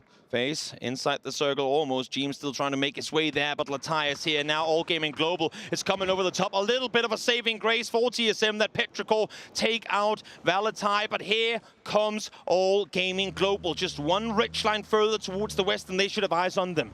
And the problem now for TSM is they've been embroiled in this fight for much longer than they wanted to with just 2 members, and they're going to have to make a send in. They just have to go straight in, and they're driving right at AGG, who's going to see this vehicle coming down, and the return fire coming from TSM. But look at this, it's actually KDF giving them a little bit of help. Purdy will fall. Freaks are doing God's work for TSM right now. Yes, they lose Purdy, but let's see how many more they can keep alive on this rotation. Ixlet takes out Sparking, instantly wants to confirm those points. As Halo is seen as well, and that is TSM. Our 4th place team down and out. And one of the biggest threats to win this tournament, as you said, are now gone. So it just comes down to Sonics, FaZe, and Petrichor Road. Petrichor with a chance to take out FaZe as well, with a chance to, with the elimination of FaZe, crawl into second place. Sonics now has to make their move forward as well, but they're sat in a Korean bow effectively on that southern side. FaZe seen over the top, team's first one to fall. When does Vex strike? Here he comes. One down, Icecliff confirmed. And can he be the hero? Vex about to be the other team about to fall in this running here. Currently he's in second place, tied with first in the Sonics. Ming making that push forward, and they realize it's just down to one member. Vex, can you save this game? Can you make the push? He'll find Chewy, but no, FaZe is out. FaZe going down as well, third place out. It's a Petrichor and Sonics race for the top. They want to get Chewy back up. Losing Icecliff is not going to help them at all, but they're tied for points. Now keep in mind what I said earlier, Sonics lead on placement points. Therefore, they will win this tiebreaker. But at least for now, Sonics have the numbers. But arguably also, at least for now, they have the tougher rotation to make. It all comes down to this next circle. Do we go north? Do we go south? Or do we center up? And either way, though, Toby, it's going to be the Sonics that are actually still sandwiched in between Danawa and KDF. You see the majority of KDF has gone towards the north side, trying to eye maybe an opportunity to get some points between that fight in Petrichor and FaZe that just concluded. But you also still have Tycon in that northwest side. Meanwhile, Danawa, the majority of control in this circle. There is a huge ridgeline as well that they could play that Taman currently sits on if they want to take control. This is madness. This is huge. And going back to Sonics pulling up on that Cerberus fight earlier as well. I feel like all these teams have had moments in the early game where everything could have gone against them, but they're playing so aggressive, trying to bring home this win. Chewy now peeking forward, spots Quantum Freaks. Little does he know that leaving Freaks alive, at least for a little while, could potentially help in holding off Sonics, but they've given space. The Korean team has opted to go up towards the north, now forcing Petrichor to think better of it. As a matter of fact, both teams have started to give space for Sonics to creep in down below. Yeah, the timing for both of those teams moving, as you said, giving Sonic space is actually quite ridiculous at this point. Thinking that all the stars are really starting to align for the Sonics here, Toby, is Loki now keeping his eyes towards Sonics as they're starting to wrap on the west side. What little cover they have, they're going to have to use in order to make their push up towards heaven. Tycon down and out. Freaks looking to potentially climb above TSM, but that will require a humongous finish to this final match of the tournament. Sonics see a crate up in front of them. That is clearly bait, my friends. Do not go for that. At least not yet. In the meantime, as we said before, all of Freaks are looking north, but now Danawa, realizing there's a full team set on their southern side, are turning their attention south. And all Sonics are currently stuck in this pocket. This is just all of them are in, but it's nothing to play. It's not a position they can really do anything from, and so they have to find Nox. That's really the only option they have. And Heaven has just been such a linchpin for Sonics, not allowing them to move forward on the west. Exactly, and he's in a 3-1 split with the remaining of his teammates trying to fend off against Petrichor, so Quantum Freaks really trying to take home the whole cake without just a small piece of it. 3 men now pushing up towards Petrichor. If they take them out here, there might just be a west side sweep in the store for Petrichor to make of their own. Look at how split these two Korean teams are. Danawa 2-1-1 split on the east. Quantum Freaks a wide 3-1 split on the west. This utility is finally starting to fly in. Petrichor just thwarting this push a little bit. You see the Freaks kind of going on a back foot just for a moment. It's a tie. We're tied with the top 2 teams fighting right down to the end here. Never has a tournament been this close. And Petrichor inside the circle, but only just exactly. The last 2 circles has favored Sonics and allowed for them to stay on the southern side. But look at the angle that Taman now has over the top. He's a solo player, so I'm not sure if he's going to take the shot, but at least he's going to feed the info across to his teammates that they have Petrichor set right on this side as the circle send us up, favoring neither Sonics or Petrichor. And you can see KDF was posturing. They were actually re-aggressing on this fight between the Petrichor road, which makes me wonder, are they actually just going to push it? Are they going to force this because they know that they need to get in the circle? And the last thing they want to deal with is another team on the north side. Yeah. Quantum Freaks are burning through the util by the second. I don't think they have a whole lot of lethal throwables left. As now you see here, shots are starting to be fired on the southern side. Freaks are being massively suppressed by Deal and Iononix. A placement point alone, a team eliminated of one of the 2, and Petrichor could beat Sonics and the other way around as well, as one of them outlive the other with the way that the standings are currently set. And you can see Sonics are not trying to move just yet, even though their backs are against the blue. They're just waiting for the last possible moment to move to see if they have any sort of advantage. And you can see the smoke wall is starting to form, which will give them a little push forward. Important knock coming through from Summer. They're trying to figure out, do we go west, do we go east, how to reapproach this next shift. The circle has swung towards the east, but they want to wait for Freaks to try and make a move down the hillside first. Petrichor Road jumped up by that 1 point, so they are currently sitting in first place. Sonic's now moving with that smoke wall, and they've actually been given room. Yep. They have room in the southwest, and they will find a spot to play. It is quite open, though. They're not inside the circle just yet either. They have to crest around the eastern side of that ridgeline from where they would be visible to Danova. This fight is still going on. Petrichor against Freaks, 5th against 2nd, trying to decide who's going to win this tournament. The thing is now, Sonics are going to see this up above. They might just want to engage on this. They have them all with their backs turned. Yes, they do. Oh, they do. And so that is it. The Freaks are gone, and Sonics get the majority of those kills. Exactly. 2 points rewarded for Sonics. They're going to be set tied still at 109. 4 teams left alive. Sonics and Petrichor both knowing where they have one another now. As Snakers finally joins the party, finds Ming. Summer down as well. Petrichor down and out. And that should confirm it with them eliminated in 3rd. Unbelievable. The Sonics end up doing it, but still, Danawa has the opportunity. They can jump up, they can take 6th place, they can still make this work. And yes, for the Falcons, they can jump Na'Vi at the very least, including AGG. Everybody wanted Smash Rule. Everybody wanted to see the winner of the tournament win the final game. Well, you might just see it here, even without those rules in place. Danawa, 4 alive, have won a phenomenal game, almost in this exact position. The way they have been playing the east side of this circle up until this point has been absolutely amazing. But Sonics, they allowed them in. Now there's one more circle for them to push forward into. Only 4 smokes left to work with. What do you do here if you're Sonics? And this brings me flashbacks from last year's Gamer 8 when Sonics were also in this position around Stahlberg, going towards that 2nd place. Well, I believe they got 2nd place in the final game, but confirming their win. But this time, going for it all, 4 members alive. They still have to push into this circle, Toby. Tickleton prone down alongside his teammates, trying to make space, making their way forward. Snakers falls.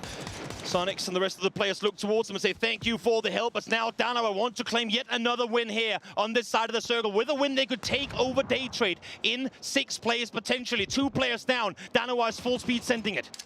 And just like that, 2 members left, 7 kills. The win, as you said, will propel them above Day Trade, which is... the implications are still quite important here, as there's only 2 members up. They actually managed to get 3, and they're trying to get Tig up here as well. Just exactly got all 4 players up just for Kickstart to be taken down once again. Again, the isolation play on the side of Danawa has been picture perfect. A steal set around the southern side, goes for H-Win, finds him as well, and there you have it. Danawa will win the final match of the tournament, but our eyes instantly go to the Sonics. What an effort they have put through. They conquered America. Now they've conquered the world yet again. They are your PUBG Esports World Cup champions. Let's go, Sonics. Let's go, Toby. Listen to that hype and that energy. Blank, that final game was fantastic. It's an unreal match, and honestly, Sonic's widely considered as a world champion from PGIS days, but now they've actually gone and done it. An insane game. They're avenging themselves against Cerberus as well during about 10 minutes into that one, where it was a case of, right, we just have to take the vehicle battle with this team. Awesome. Well, it really, really was awesome. We're not going to be able to stick with this right now because another final is nearing its conclusion. Rocket League is into that 6th map at the moment, or match, I should say. Team BDS are up 2 minutes. He's on the clock. I mean, Gibbs, this is a pretty hype ending as well. Oh, absolutely. And Falcons are home team favorites here. Falcons, though, have never won a 3v3 tournament ever. The Middle East region has never won a 3v3 Rocket League match or a tournament ever. So this would be history, but they are down a game. Tied, though, on Neo Tokyo, but Falcons so close. Like BDS. Very, very close. Dude, you predicted BDS as well, dude. I predicted Falcons to win the whole thing. I said BDS, but I picked them in the quarterfinals. I did not think they would make the finals, but they're looking really, really good. They are the 2023 world champs. They missed out in 2024. They made the grand finals with Monkey Moon. So Monkey Moon is that team leader, the veteran on that team, known as the open era GOAT for all of Europe. So But TRK, he's been in 2 major finals before. He's lost them on Falcons. He now has twin brothers by his side. Ooh. Falcons want this so bad. 1 minute on the clock. Falcons in the blue team, BDS in the orange. If this does go to overtime, obviously we've not been tracking the results or keeping up to date with how those games are played out, but Team BDS do seem to just have that little bit of the edge. In terms of like possession and offensive plays, can you feel who's kind of doing a little bit more this game? It seems like Falcons getting a lot of pressure right now. They got to keep the ball on this side of the field. They got to keep it on the orange half. Because it's almost golden goal for them now, realistically. Because if they concede now, then they're done. And there's so much pressure. There's just so much pressure. Like if you give up this goal again with the Falcons, they've been in multiple finals before, never have won a tournament. Oh. They want killers. Oh, that was a good block. That was a good block. Now TRK is just going to be patient here, but a good pass out on defense, so BDS will break out of their half. Very, very important there. So this could be golden goal for the tournament. It's so much pressure, too, on the Falcons. Like, if you haven't been watching, the crowd is going nuts. Anytime Falcons win, they desperately want a 3v3 title. The Middle East has tried for so incredibly long. This should go to overtime, and we will get Honestly, I just want Falcons to score the golden goal and take it to map 7. Like, straight up. Always want I want to see champion field. That's what I want to see. I don't want to keep saying match. Real killers. It's match 7. Oh my God. Oh, okay. So Listen, for potentially the last time, can we get another team player name ranking from Blank? Monkey Moon every time. Monkey Moon does it. BDS, they break their finals streak. Both these teams have always come in seconds, but finally BDS gets one of those major titles under their belt, and Monkey Moon, the team captain, puts it in overtime. 4-2 in the finals. Literally less than 10 minutes after we see Sonics pick up that PUBG crown. We had Team Redline in here a second ago. What a great shot. Good job to the production team. I mean, Gibbs, BDS, were you expecting them to take it? Falcons were the favorites to lose 4-2 in the finals. So BDS at the last major had the worst playoff history in the history of the RLCS. They choked so incredibly hard. No one expected them to make it to the finals here, but they do so. They go up against huge favorites in Falcons, who also had the crowd behind them, but they prevail. BDS are on top, leading into that World Championship in just 2 weeks' time. So awesome. I mean, both of these games seem really hype in terms of the upset coming through from BDS after being, as you put it, the worst in history. In the worst playoff loss history. Yeah, which is pretty intense. I'm also just so glad that Sonics are able to get this win, can finally call themselves official world champions. And what a way to end this entire 8-week event. 2 finals within 5 minutes ending, and just if only Team Redline weren't as good. I was going to say, why couldn't we have an ending like that? Absolutely correct. Okay, question for you: who do you think they're going to be crushing? Who do you think they're going to be getting the trophy? I think they'll put both European teams with them. Absolutely, because they respect them. Yes. Okay, I want to quickly pause you there. We'll come back. I want to answer that question in just a second. We're actually going to listen to the celebration moments here from Team BDS.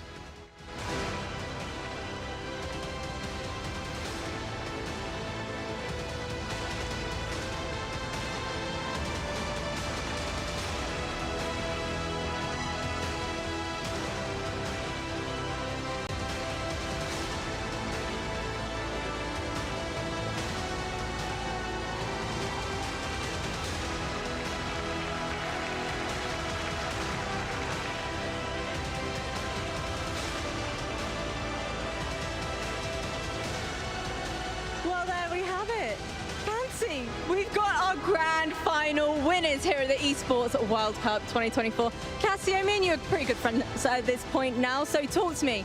Your very first LAN final victory as a coach. Sum up that experience for me, for everybody watching. It's been great so far. At the beginning of the tournament, we had a bit of trouble to make it going. We found the great way to make it happen, so it's just been a pleasure. You guys certainly put up an exceptional fight, but I want to open up the floor to you. RLCS Worlds is coming up. What do you have to say to all of the teams that are watching you boys right now before you head into RLCS? For Worlds, if we play our game, nobody will beat us. Ooh, okay, I like it. I mean, absolutely. After that performance against Falcons, he can definitely say that. But at the same time, Monkey Moon, I do want to ask you, what do you want to say to everyone that's been supporting you up to this point? I just want to say thank you to everyone. Yeah, I love you guys. And we'll be back for Worlds, and I hope against Falcons. Absolutely. Ladies and gentlemen, Gidea Arena, one more time for your Esports World Cup featuring Rocket League champions, Team BDS. And now, guys, you get to cement your history at the Esports World Cup Totem as the first ever Esports World Cup Rocket League winners. So please, take the trophy and let's head to the Totem to finalize this moment.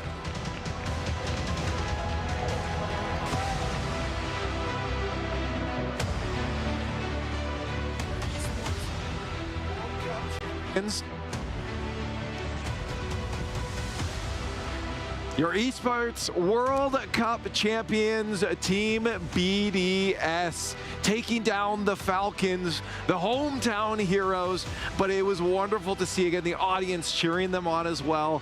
What a performance in Monkey Moon, James. Yep. Good afternoon, good evening, or good morning, wherever in the world you are tuning into the Esports World Cup Central broadcast from. We interrupt our tournament coverage to have a very special guest joining us. I have another footballer on my sofa. This time around, he is French, plays for Juventus and Man U, the names that at least I'm aware of. And listen, as a South African that's had to learn a lot about football in the last 8 weeks, I know for a fact this is going to be one of my favorite interviews because I got to speak to Patrice Evra for just a few moments before, and you told me you play video games. Yes, of course. I mean, like, we all grew up playing a video game. And even when I was playing for Man United, we couldn't wait to finish the training and go home. What games did you play? What did you play? Call of Duty. Call of Duty? Call of Duty. And when we are in the bus going to the game, we were playing Mario Kart or Stockholm. Then Ferguson, in one point, he said, I had enough because you're spending too much energy. People were getting tense, so he banned us to play before the game. Patrice, what would Ferguson say when you're sitting on the sofa here at the Esports World Cup and you see what it's become now, and as the industry's grown, when you see the athletes competing in other video games, is it a surprise to you how much the industry's grown? Yes, I'm really surprised, and even the speed. And yesterday I had the chance to be on stage with Fallen Gabriel. Yes. And we discussed, and I was asking him questions. So how many hours you training? So 8 hours. So they go in a gym. You know, they have a psychologue to following them and all of that. They have insurance for their finger. And I was quite impressed because I'm an amateur, and actually it's a real job and a proper job. And I saw the prize also was 16 million. Yes. So I was, you know, when my dad, I used to just to connect my Super Nintendo, and he was like, take it off, you're gonna ruin the screen. He should have let me play maybe a little bit more. Just a little bit. Well, listen. I think I'm glad he put you on the field. Let's be honest, Patrice. But I think what is very fair to say, I'm 37 this year. I've watched esports for 20 years, and I think when I look at the industry growing and how small tournaments were in the late 90s, early 2000s. Premier League was not the size and the scale and the scope. Football isn't where it is internationally, where it was back in the day. You go look at NFL. NFL started in the 1920s. That's hundreds of years, you know, decades across these sports. This is the beginning of a new generation, a new sport, right? I'm not scared to say this can be even 10 times bigger than the football. Yeah. This is the present and the future. Like I say, our generation, we weren't allowed to play too much video game. But now, to having even the World Cup every year, you know, I was talking with the Prince Faisal and at 1 year ago at the Formula One, and he said, you know, I would like you to come to understand the gamer because we're gonna do the World Cup, you know, every year. So I was like, what he's talking about? Yeah. Then yesterday I came at and I did my I couldn't believe how many people, and now I can't wait to see actually the fun. I will tell you this. Atmosphere. I'll tell you this. Patrice keeps looking over at the side. With PUBG just finishing, there is loads. All the teams and players are coming out. You can see the activity. We are gearing up for the closing ceremony. I want to ask one more football adjacent question. Okay. Maybe 6 weeks ago, I had Diogo Jota on the sofa. He talked about Lunar Galaxy, and he sat on the sofa and he said, my player is about to qualify, last chance to qualify. Then fast forward, Jofonzo wins the whole tournament. I get to speak to Wesley Schneider. And Wesley says, listen, I want to get in on this. So what would it take for more footballers, for more clubs, for more of the traditional sports to get involved in esports, especially because you seem so passionate and excited? No, but I mean, it's just the truth is to be here. Yeah. to come of this event and to understand. Because, you know, sometimes some people, they will tell you, oh, it's amazing, it's that, you can do that. But when you don't actually come here and feel the energy and the vibe and understand the process and how it works, and you can even make it as a massive business, but it's all about passionate. Like, you need to love video game, and you need to be sometimes even addicted. But no, I won't be surprised. And myself, guys, I'm already in. Yes. You know, I'm someone I want to do more than just coming, but meeting the right people, the right network. And no, you never know. Maybe one day I'm gonna create my own game, and you will call it. I love this game. I tell you this, I believe you so much. We don't have a lot of time, so just two very quick mentions. Number one, when we sat down, Patrice immediately said to me, "Look, I'm gonna be able to speak for an hour." I believe that wholeheartedly. We don't have that much time. Your T-shirt is Piccolo, so I'm assuming you're an anime nerd. Massive anime nerd. Massive. Have you watched JoJo's Bizarre Adventure? Oh, of course. So I have Star Platinum right there. No way! I can't believe. So I'm never going to get the opportunity to show Patrice Evra my tattoo. So yes. So okay. So I just needed to do that for me. Now I will. Jojo Platinum. It's awesome. Oh, I'm done. Okay, Patrice. I want to send you on your way. We've got a huge closing ceremony. I know you're really going to enjoy it. I know what's happening. I'm not allowed to tell you. Tell me. It's going to be amazing. Camera number one, could you send a message to supporters, to fans, to the next generation of athletes? No, guys, seriously, keep dreaming big. You know, I think in life you can achieve anything.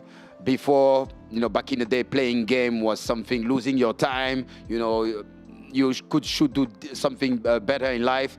But this is your generation. This is the new generation. So at the end, just have fun. Just have fun, but like I say, in football, you have to work hard, so you will have to spend hours and hours to play and to be the best. And don't forget to love this game. Yes, love whatever game you're playing. Okay, I'm going to be sending Patrice Evra on his way. Before you leave, I need you to sign this. This is going to be an exclusive giveaway for fans and viewers of the show. We have some of the most famous club owners from video games teams. We have some of the most famous Call of Duty players. Where's my name? Hex and Scum. You need to sign this next. You need to sign this next. Okay. I'm going to send Patrice on the rest of his way. When I say goodbye to him, we're going to head to an EWC catch-up that's going to be powered by SDC. Where are we heading off to this? Which stream we're looking to? We're going to...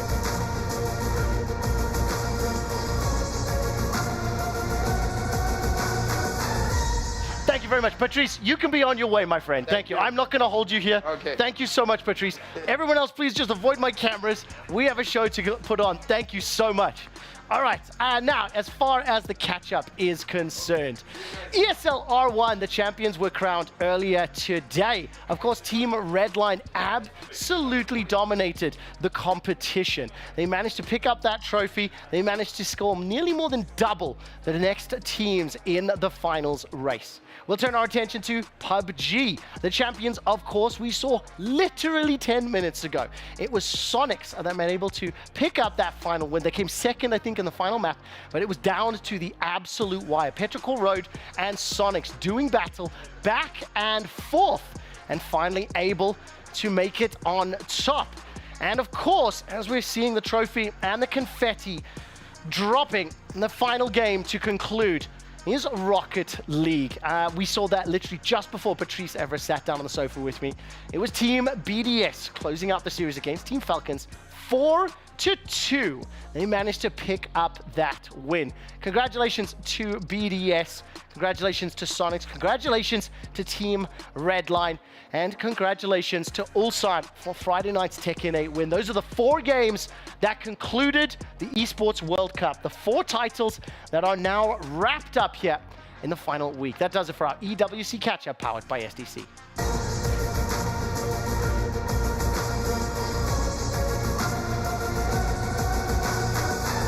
Well, we're going to be gearing up for our closing ceremony pre-show. We're going to be doing recap. I'll explain all that to you in a second, but let's get some quick hits around the room for each of our respective title winners. They just keep winning in Riyadh. They just won't stop. Sonics looked absolutely fantastic in that final match, and they took it all the way home, even taking out Cerberus. Massive congratulations to BDS. They looked so good throughout the tournament, throughout the playoff bracket, especially showed up when it mattered most, and especially because they were the last game to finish. So we did save the best game Oh for my last. God, I knew you were going to bring that up. I knew you were going to bring that up. Hey, but we only got out of the 3 games my champions here, Team Redline. So technically, you could say that they were the best champions, but I mean, they were so dominant. They were so good. I do mean this, by the way. I'm here. We've got a couple of minutes so we can actually unpack this a touch more. But I believe we had Gaming Gladiators join us with their trophy.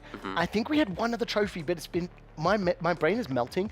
I think we've only had 3 actual EWC champions in here with their trophies. What you don't know, what you don't see at home, the trophy arrives with its own security guard in its own like protective case.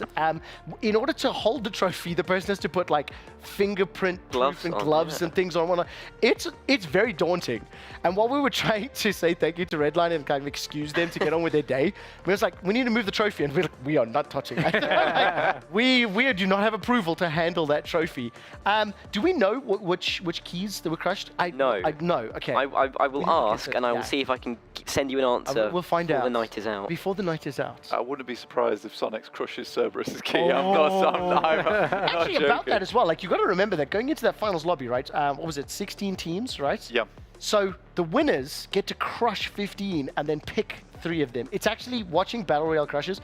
Make a prediction on which 3 teams you reckon it will be. I reckon they'll crush probably Cerberus's, Petrichor, and then most likely TSM's. And what do you think for BDS? So I think they're going to be logical. I think they're just going to do their 3 playoff wins. Yeah. So I think they're going to go Space Station, Genji, and then, of course, the last one, Grand Final Falcons. Come on. There's got to be more spots. Because I know BDS's other teams in other games, they have a little bit more edge to them. So I'll give a slight hint that I could see a Vitality key being crushed instead of one of those teams. Wouldn't it be amazing if they decided to honor Chiefs' run? You know what I mean? Like, oh, yeah. What is BDS and Gentle Mates team like relationship like? Because if they picked it, because they eliminated Gentle Mates, right? Like, what a slap in the face.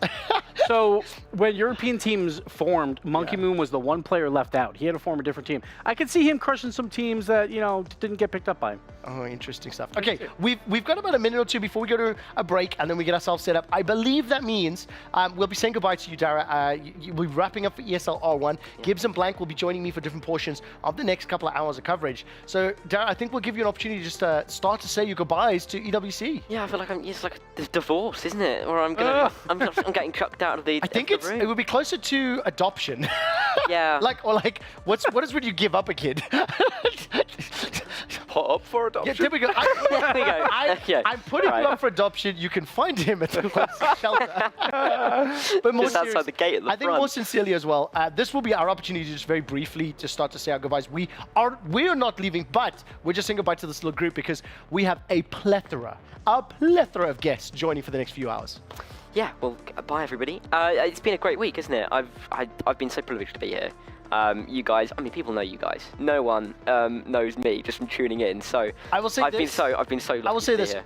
I think the wider gaming community may not be aware of Dara. I will say for certainty, every single ESL R1 figure that we have met has been pleasantly surprised to see you, has been happy to shake your hand, and I think you've absolutely killed it this week. So thank you so much, Dara. We are going to be going to an ad break. Now, when we come back, the EWC recap show will be commencing. That will obviously lead into all the festivities for the rest of this event. 1,500 of the world's best gamers, 8 weeks, 22 tournaments, and it's time to wrap it up. We'll be right back.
Good afternoon, good evening, or good morning, wherever you are tuning into the Esports World Cup recap show from.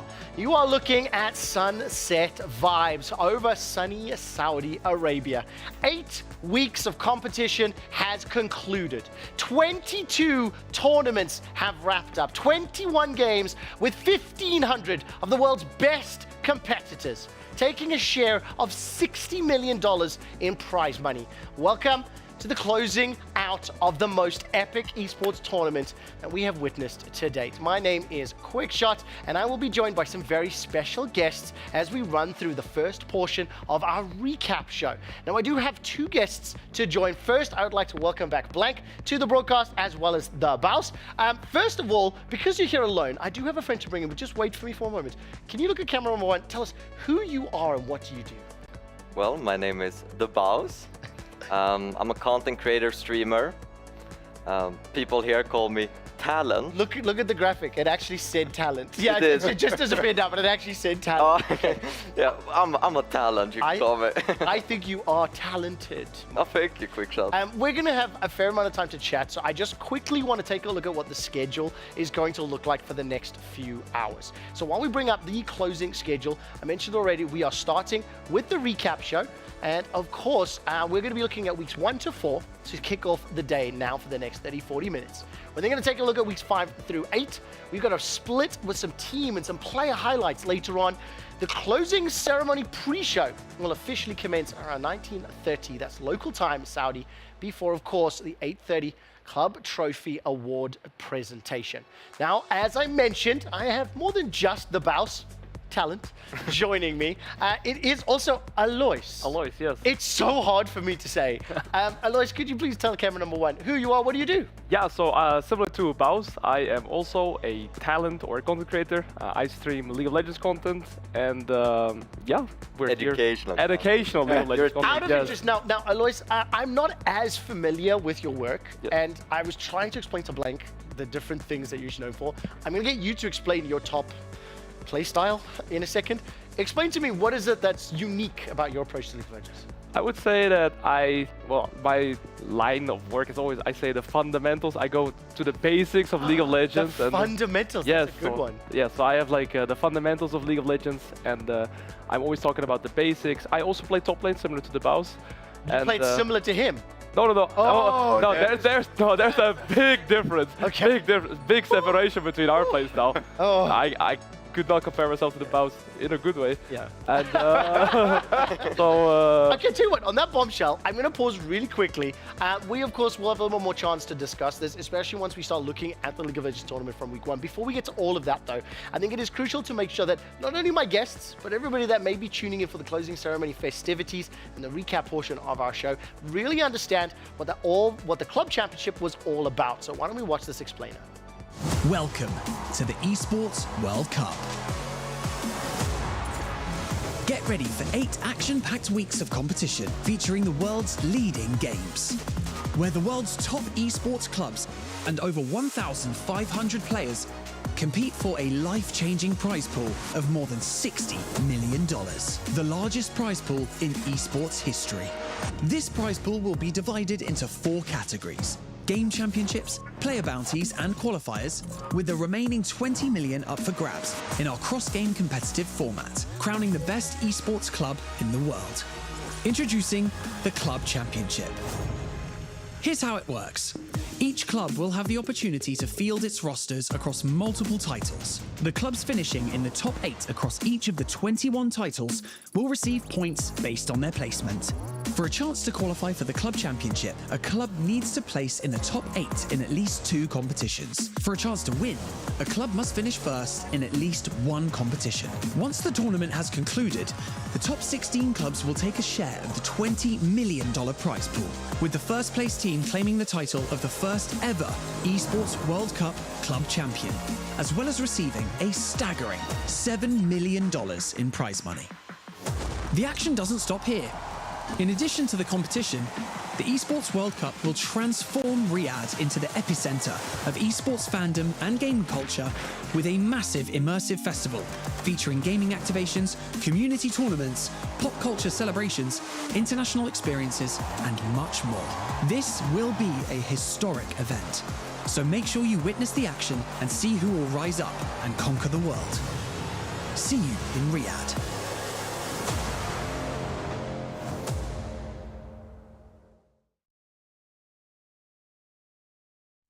Well, I definitely don't think I should have used all of that in my intro, but yes, $60 million split into 22 tournaments.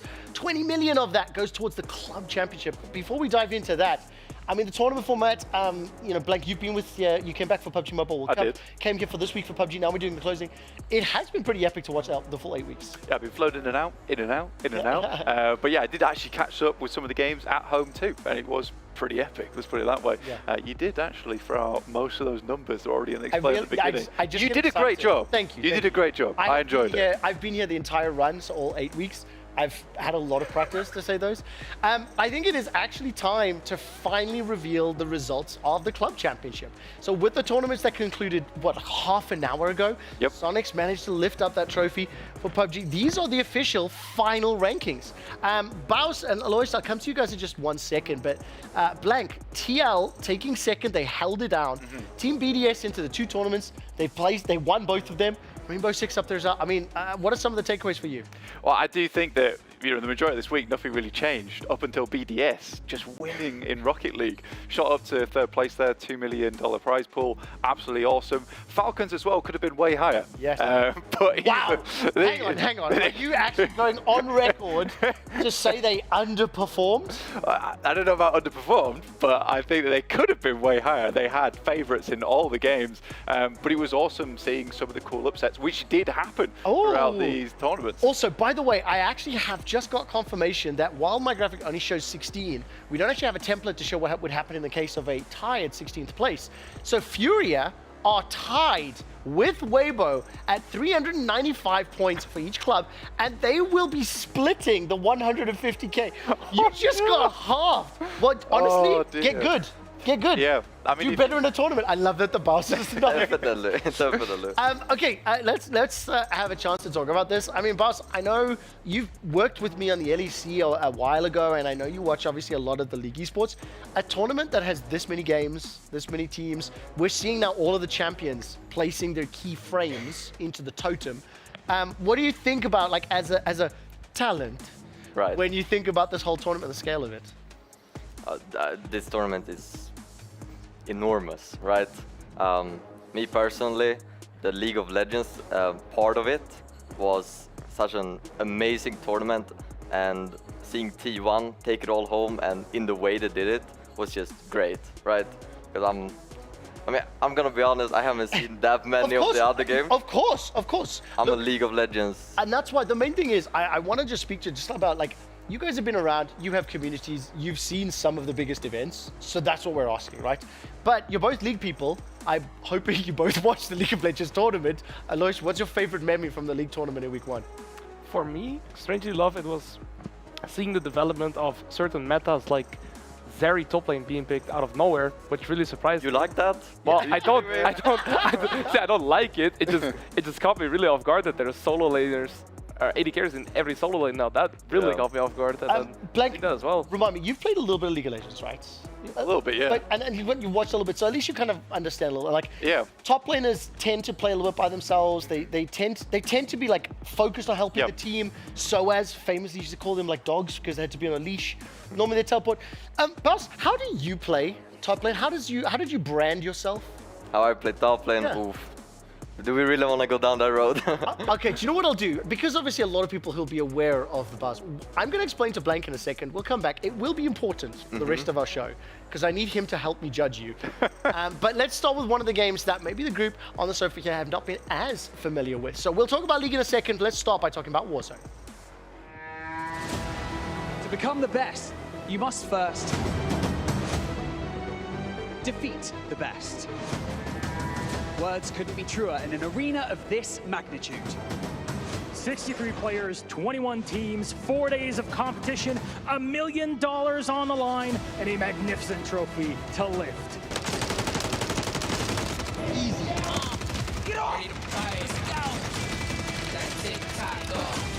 That click-clack go. That tick-tock go. That click-clack go.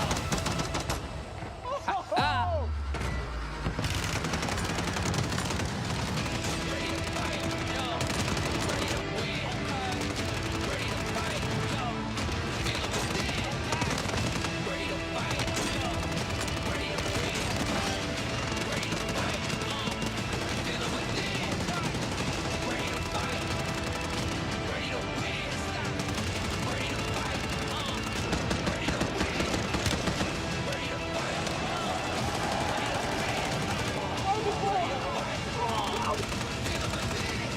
to fight. Ready to win. Let's go. I was born ready. And you're done.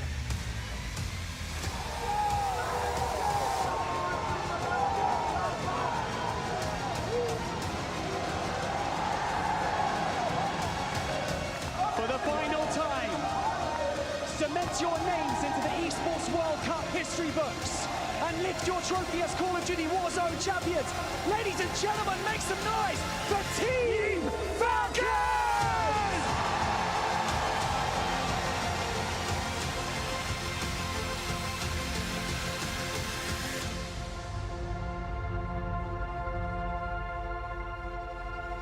Now, of course, that wasn't the only game that was taking place during week 1. Dota 2 had commenced as well.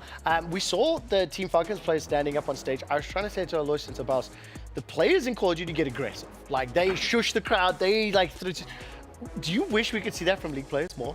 Like, Yeah. that amount of emotion? Why are you laughing, Alois? I just think League of Legends is such a toxic game already. So it would fit right in. It would go right down the So alley. you're on board. You're shipping it. It's surprising that they're not doing it because if you play League of Legends, you know for a fact every single one. There's not a single person that plays League of Legends that isn't toxic. I had to quit. Yeah. I was too toxic. Yeah. When I was really young. Okay, we're gonna come back to that one. Let's head inside the Qiddiya Arena for a deeper dive into week 1 and week 2. Falcons were after a great first 2 weeks here. It's gonna feel like this the whole But it was time. the anticipation of one of the world's biggest esports, and it's Demon King that stole the show. The extraordinary debut of League of Legends at the EWC, and T1 Faker, as per usual, chasing another title. The Qiddiya stage set for coronation, and you know it all happened right here in week 1.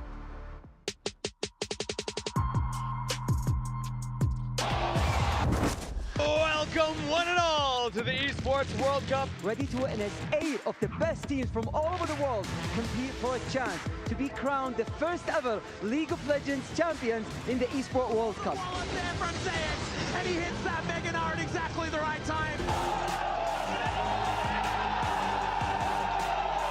They're all inside the pit. He is an absolute thunderdome fight. The Elder is taken by T1. Is this an opportunity? Impact says absolutely not as they're getting torn to shreds. A huge amount of the damage, and now Resort is back into the fight. Does take down Core.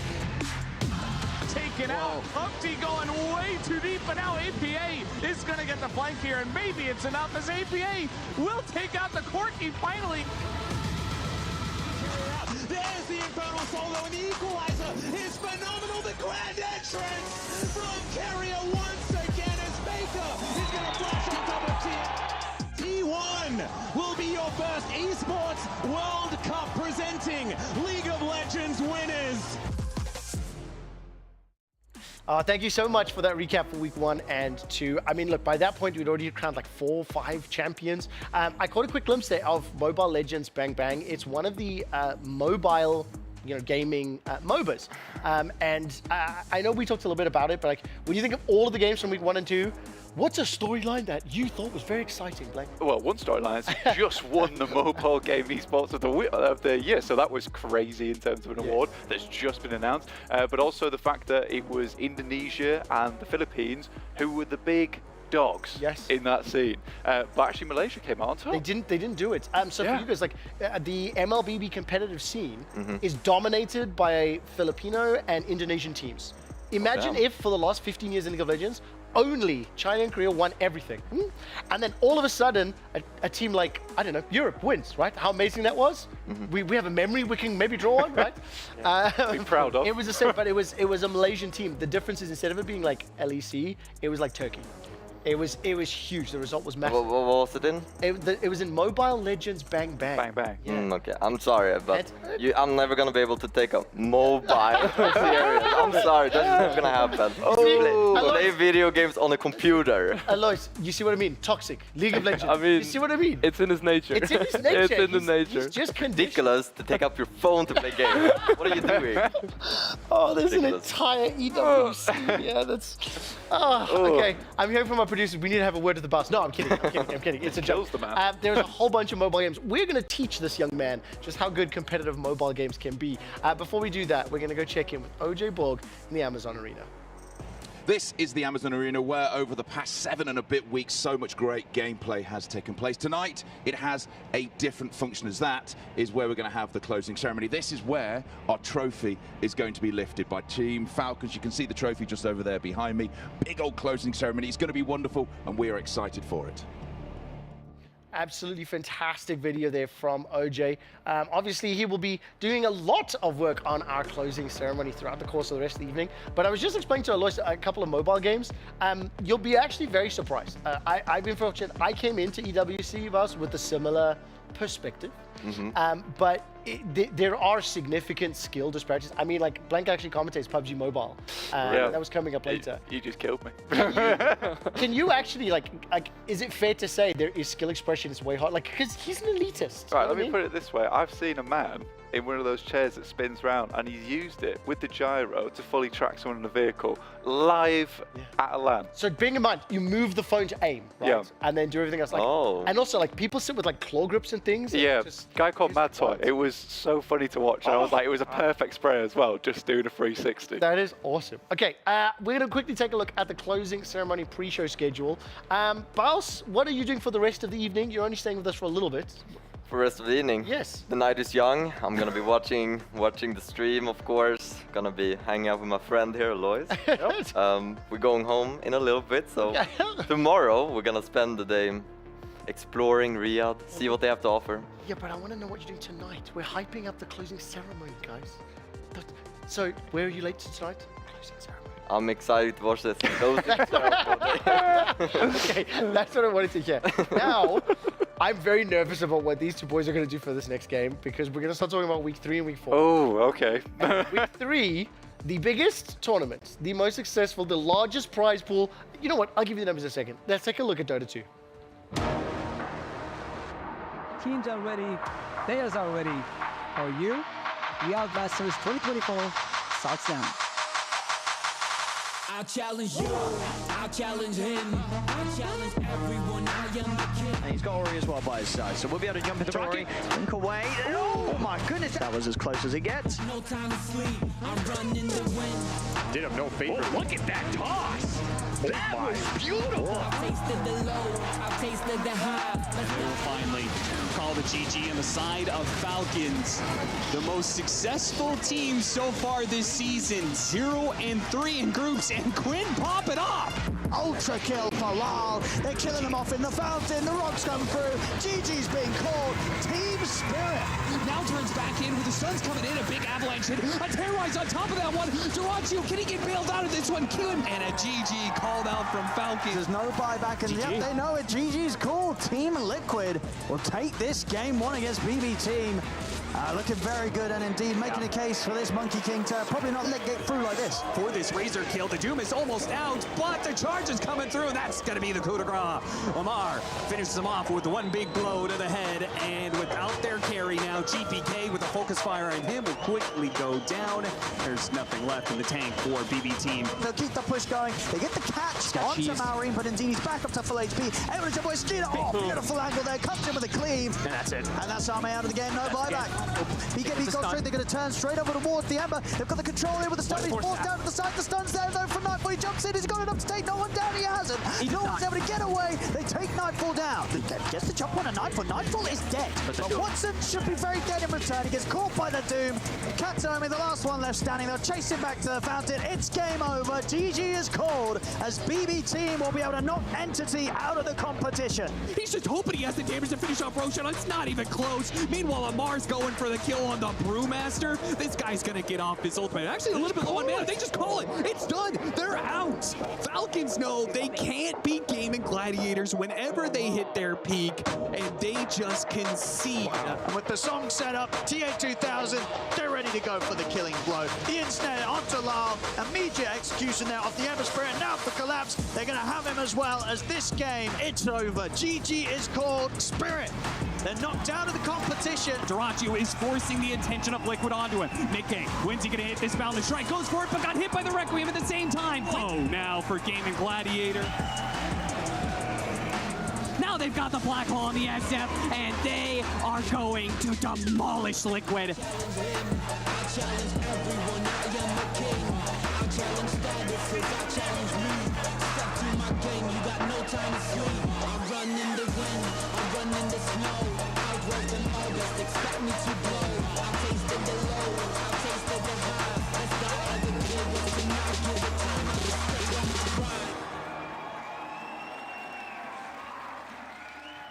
The Riyadh Masters, 3 weeks of tournament play. The Gaming Gladiators right at the end there, hoisting their trophy. They dropped one single game throughout the entirety of that playoff run. I mean, it was an incredible performance. I know we talked a little bit about Dota. I don't really understand the most of it, but like the whole thing was just apparently about auras, build auras, aura items. Yeah. Pretty much. I mean, Gladiators got on board, just like your Star Platinum tattoo. It was all aura, aura, aura, aura.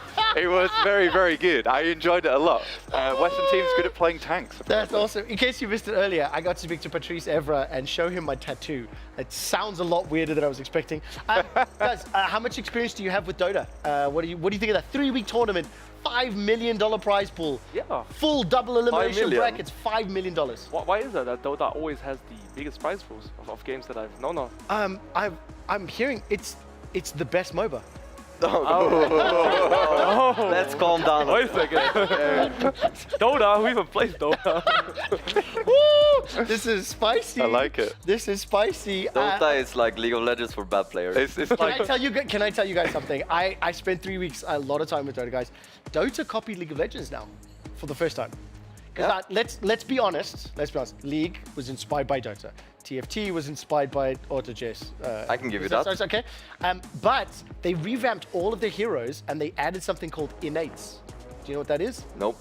They're champion passives. Oh. They copied League. That's literally yes! I give you one back. Okay, so you guys can take that back to your Just stream. the hierarchy though, it's like Dota hating on League of Legends hating on mobile games. Yes, that literally happened. And then mobile games copying Dota. They skipped, yeah. Obviously, we're having a little bit of fun with this one. That's the whole point. Everyone's allowed to like the games that they like, but Dota is better. Let's turn our attention to the Amazon Arena and take a deeper dive into weeks 3 and 4. After a hot week 1 and 2, weeks 3 and 4 showcased a marathon of Battle Royale with PUBG Mobile. In the PMWC, we saw 2 teams continue to reach the top of the mountain and challenge each other. But it was the Amazon Arena that truly stole the spotlight with the debut of Counter-Strike 2. And it all happened in this beautiful arena.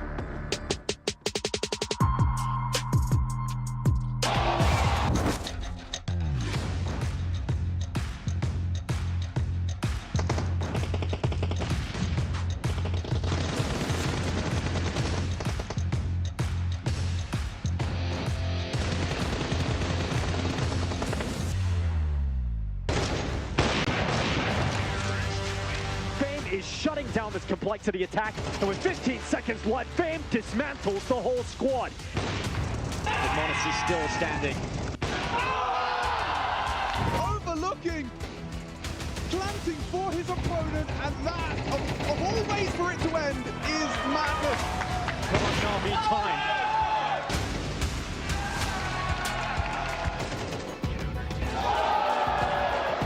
Holding it, Fallen doing the same, and down they go.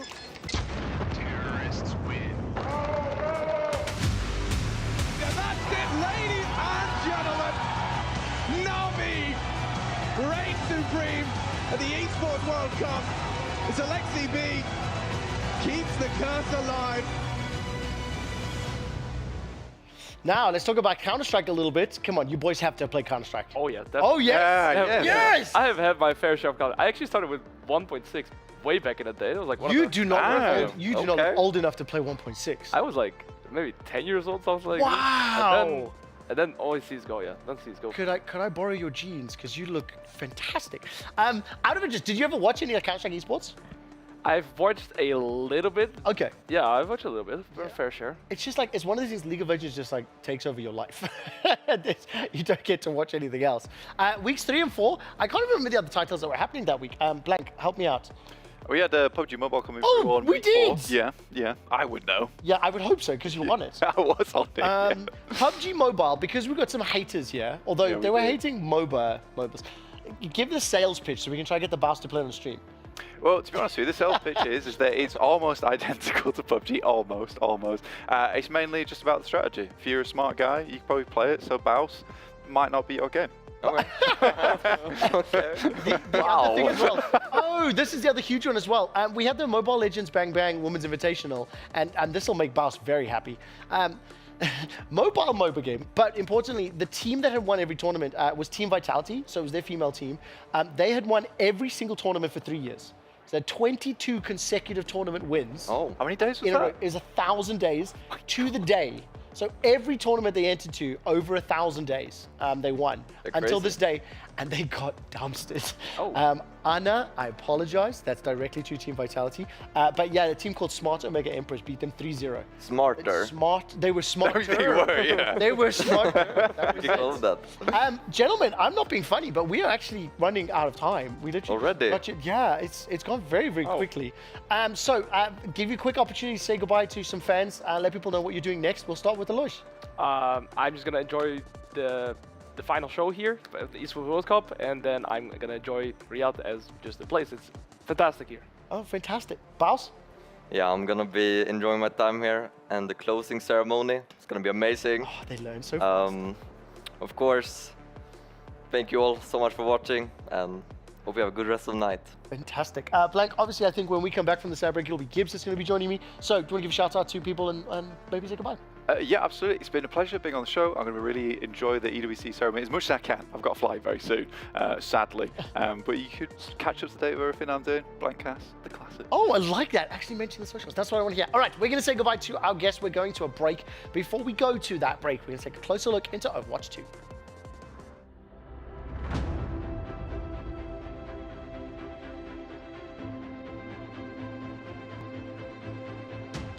A story to be told for the ages. That's what the Overwatch 2 tournament at the Esports World Cup can be described as. So very long, but in one fell swoop. If he gets the job done, sure. To join us as we relive the moment that shaped esports history. The ding, they're on a sugar free, get the repeat. It all began in the group stage, where Crazy Raccoon led the charge and demolished all their opponents without dropping a single map, catapulting them straight to the quarterfinal.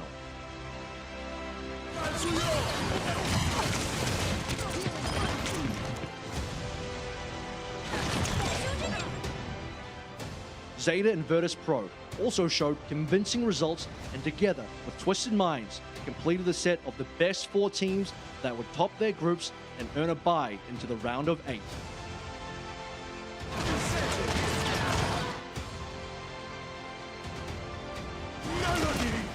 What about the other favorites in the tournament? Team Falcons quickly turned things around despite finishing second in their group, flattening M80 4-0 in the first round of the playoffs.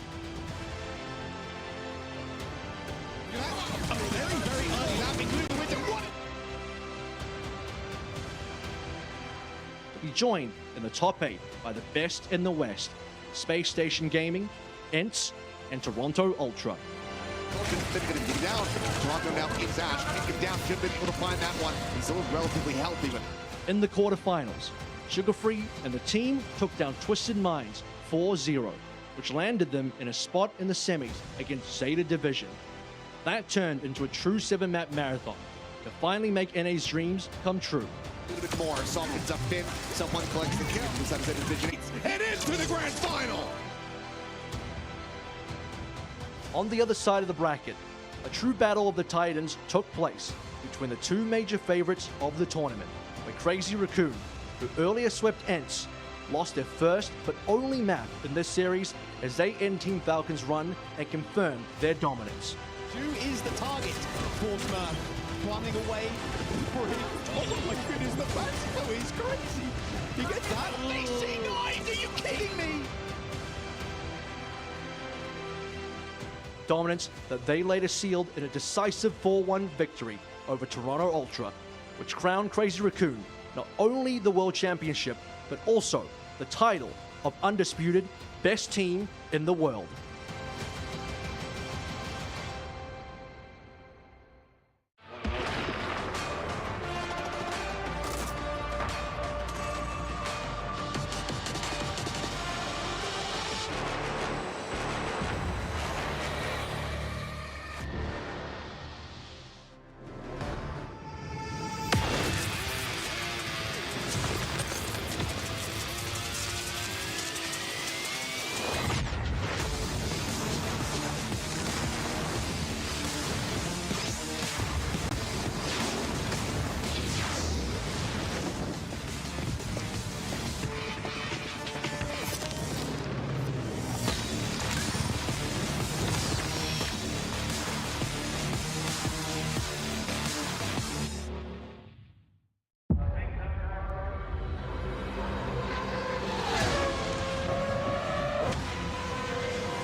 Good afternoon, good evening, and good morning, wherever in the world you are tuning into the Esports World Cup Central Broadcast from. This is the recap portion of the EWC.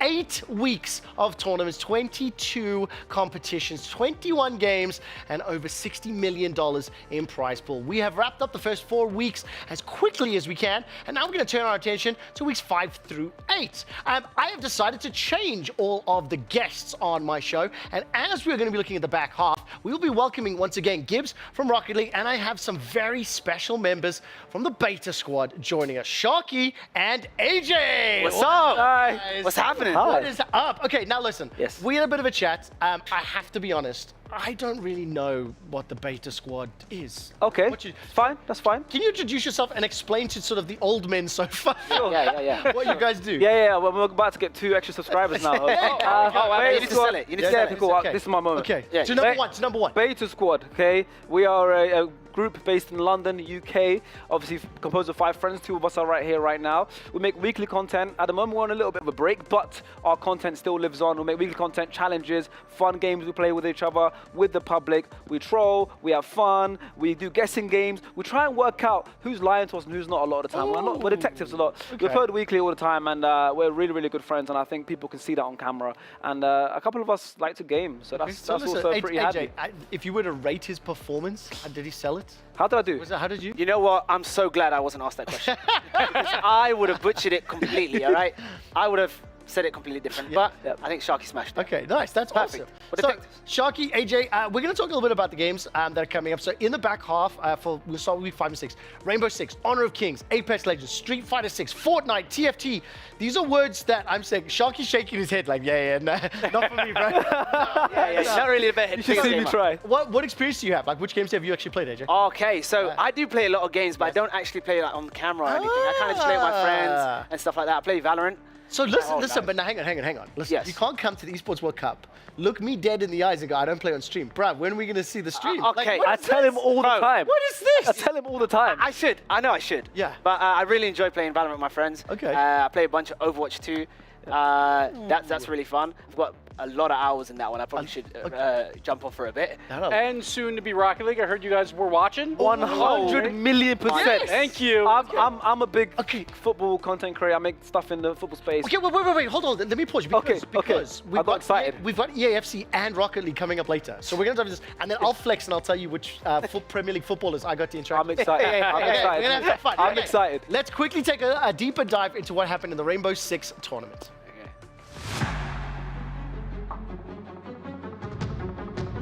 It's a wrap. For the 3rd time, Rainbow Six has landed in Saudi Arabia, this time for the Esports World Cup. Sit back, relax, and enjoy the ride as we relive the best moments of the tournament.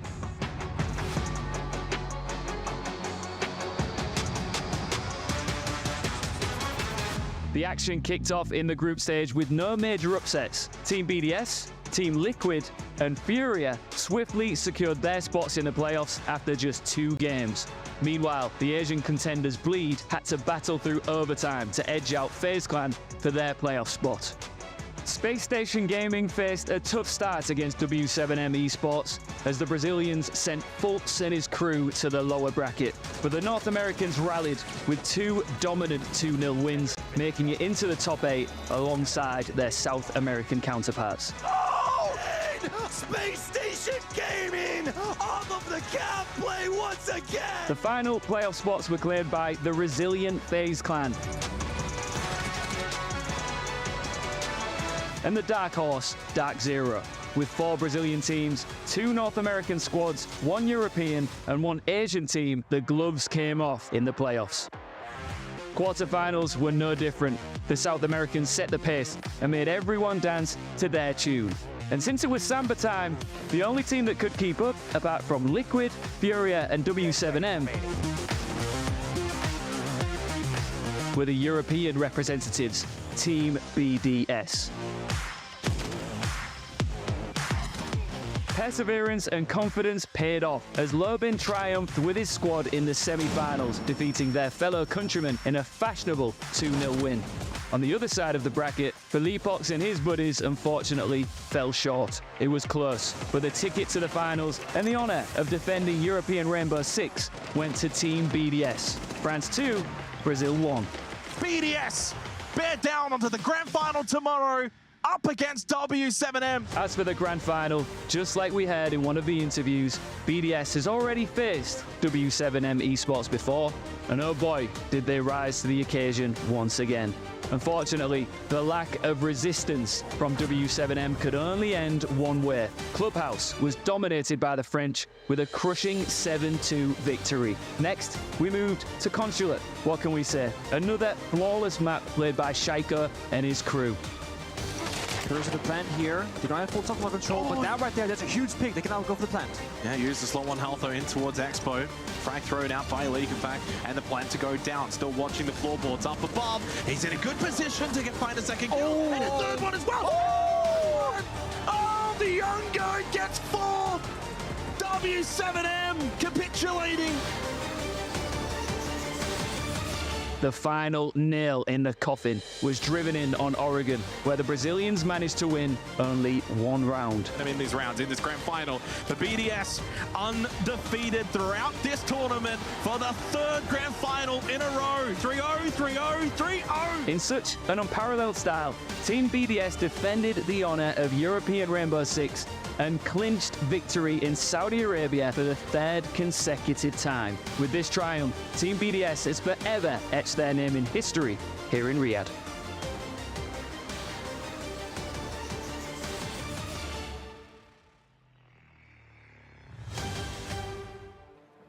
And the top 4 was littered with Brazilian teams. 3 out of the 4, but BDS, European Rainbow Six, is still alive. Of course you're a BDS fanboy. Of course. They also won Rocket League. They got their 2,000 points with Rainbow Six and Rocket League. They lost their Manchester Major 3-2 in the finals, so they got redemption here 3-0. Yeah, I mean, listen, BDS Rocket League. Anyways, they needed that win and this one to do well. I want to move us on to take a look at the next video because I want to set some time for FC and chat to Sharky and AJ about it. So let's head into the STC arena for a deeper look at Street Fighter 6 and Apex. Weeks 5 and 6 both broke our hearts and some records. Street Fighter 6 was on wife support when Shao Hai made his way to the championship altar, whilst Apex Legends showed up and showed out, clipping the wings of the heavily favoured Team Falcons. In the end, a new champion was born. Alliance was the last team standing at the very end of the marathon. Each dramatic ending of the 13-match final day happened right here in the STC arena.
And welcome back. Of course, we take a look at Apex. I was just telling Sharky and AJ about like 13 maps. I mean, you said you played some Apex, right? I suck at Apex. I played Apex right at the beginning. Yes. When it first came out. Dude, I can't. Like, I play Call of Duty. It makes sense to me. Yeah. Apex just is way too hard. It's very difficult. Yes. Like, mechanically, you have to be really good with it. It's crazy. And it's very difficult when it's 8 hours of gameplay in the finals to win the biggest prize pool of your lives. To be fair, right? Crazy. I feel like professional players are a bit coded for marathon sessions. They are, but not to be like disrespectful, but like, yo, if you're gonna be playing 13 games in a row, these guys are the ones. Yeah, but you're built different. On a stage. Yes, no, you're built different at that point. Yeah. At that point, we're not the same. Listen, I mean, if you had to do like content for 8 hours at a time, that would be pretty tough. It's tough. I've tried streaming. I mean, I stream a few times.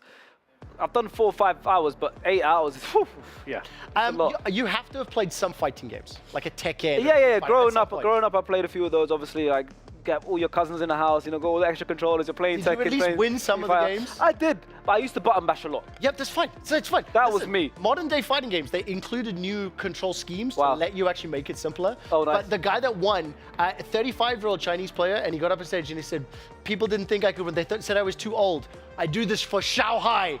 And then just started crying. His wife ran up, gave him a hug. I think bawling the hug. That's crazy. It's That's just so like crazy. Wow. absolutely crying. Okay, while we finish this, we're going to start talking about EAFC. Right, who's better at FC? You guys have to play together. Easy. Is it easy? Easy work. I'll give it to you. Have you played with any like notable? I know you said you don't play on stream, but like, have you had any FC experiences with like footballers? Or Would like players? footballers. Oh, that's a tough one. I played like think pro you have. clubs a few times. Yeah, we played Some pro clubs. footballers. We had a pro clubs game, and we had a couple of footballers on the team. Yeah. Okay. Sometimes. I'm gonna play a game of name drop. Okay. Okay. I need you to think of 3 of the biggest footballers you played with. And when we come back from this video, we're gonna share them. Okay. Yeah. Let's do that. Right, we're gonna have one of them. Right. Let's take a closer look at the EAFC recap.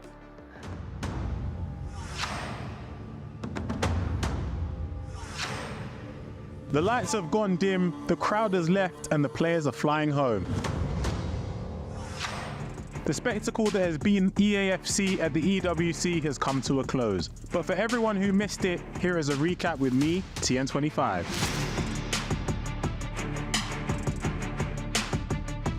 Group A saw Jafonso taking the top spot of the group with 18 points after just barely qualifying through the last chance qualifier. Young and Mark 11 overcame their competition to secure the last 2 spots for the quarterfinals. Levy the Weird and Johnny both had their tournament life cut short. Group B surprised as it saw Nicholas 99 FC dominate, topping his incredibly stacked group with 18 points. MS Dosari and Goal Poacher both had a rough group stage run, not making the cut for the resurrection stage. PH Zin and Vijang managed to safely move on to the quarterfinals as the last from the group stage. The resurrection stage saw teammates battle it out for their own tournament survival.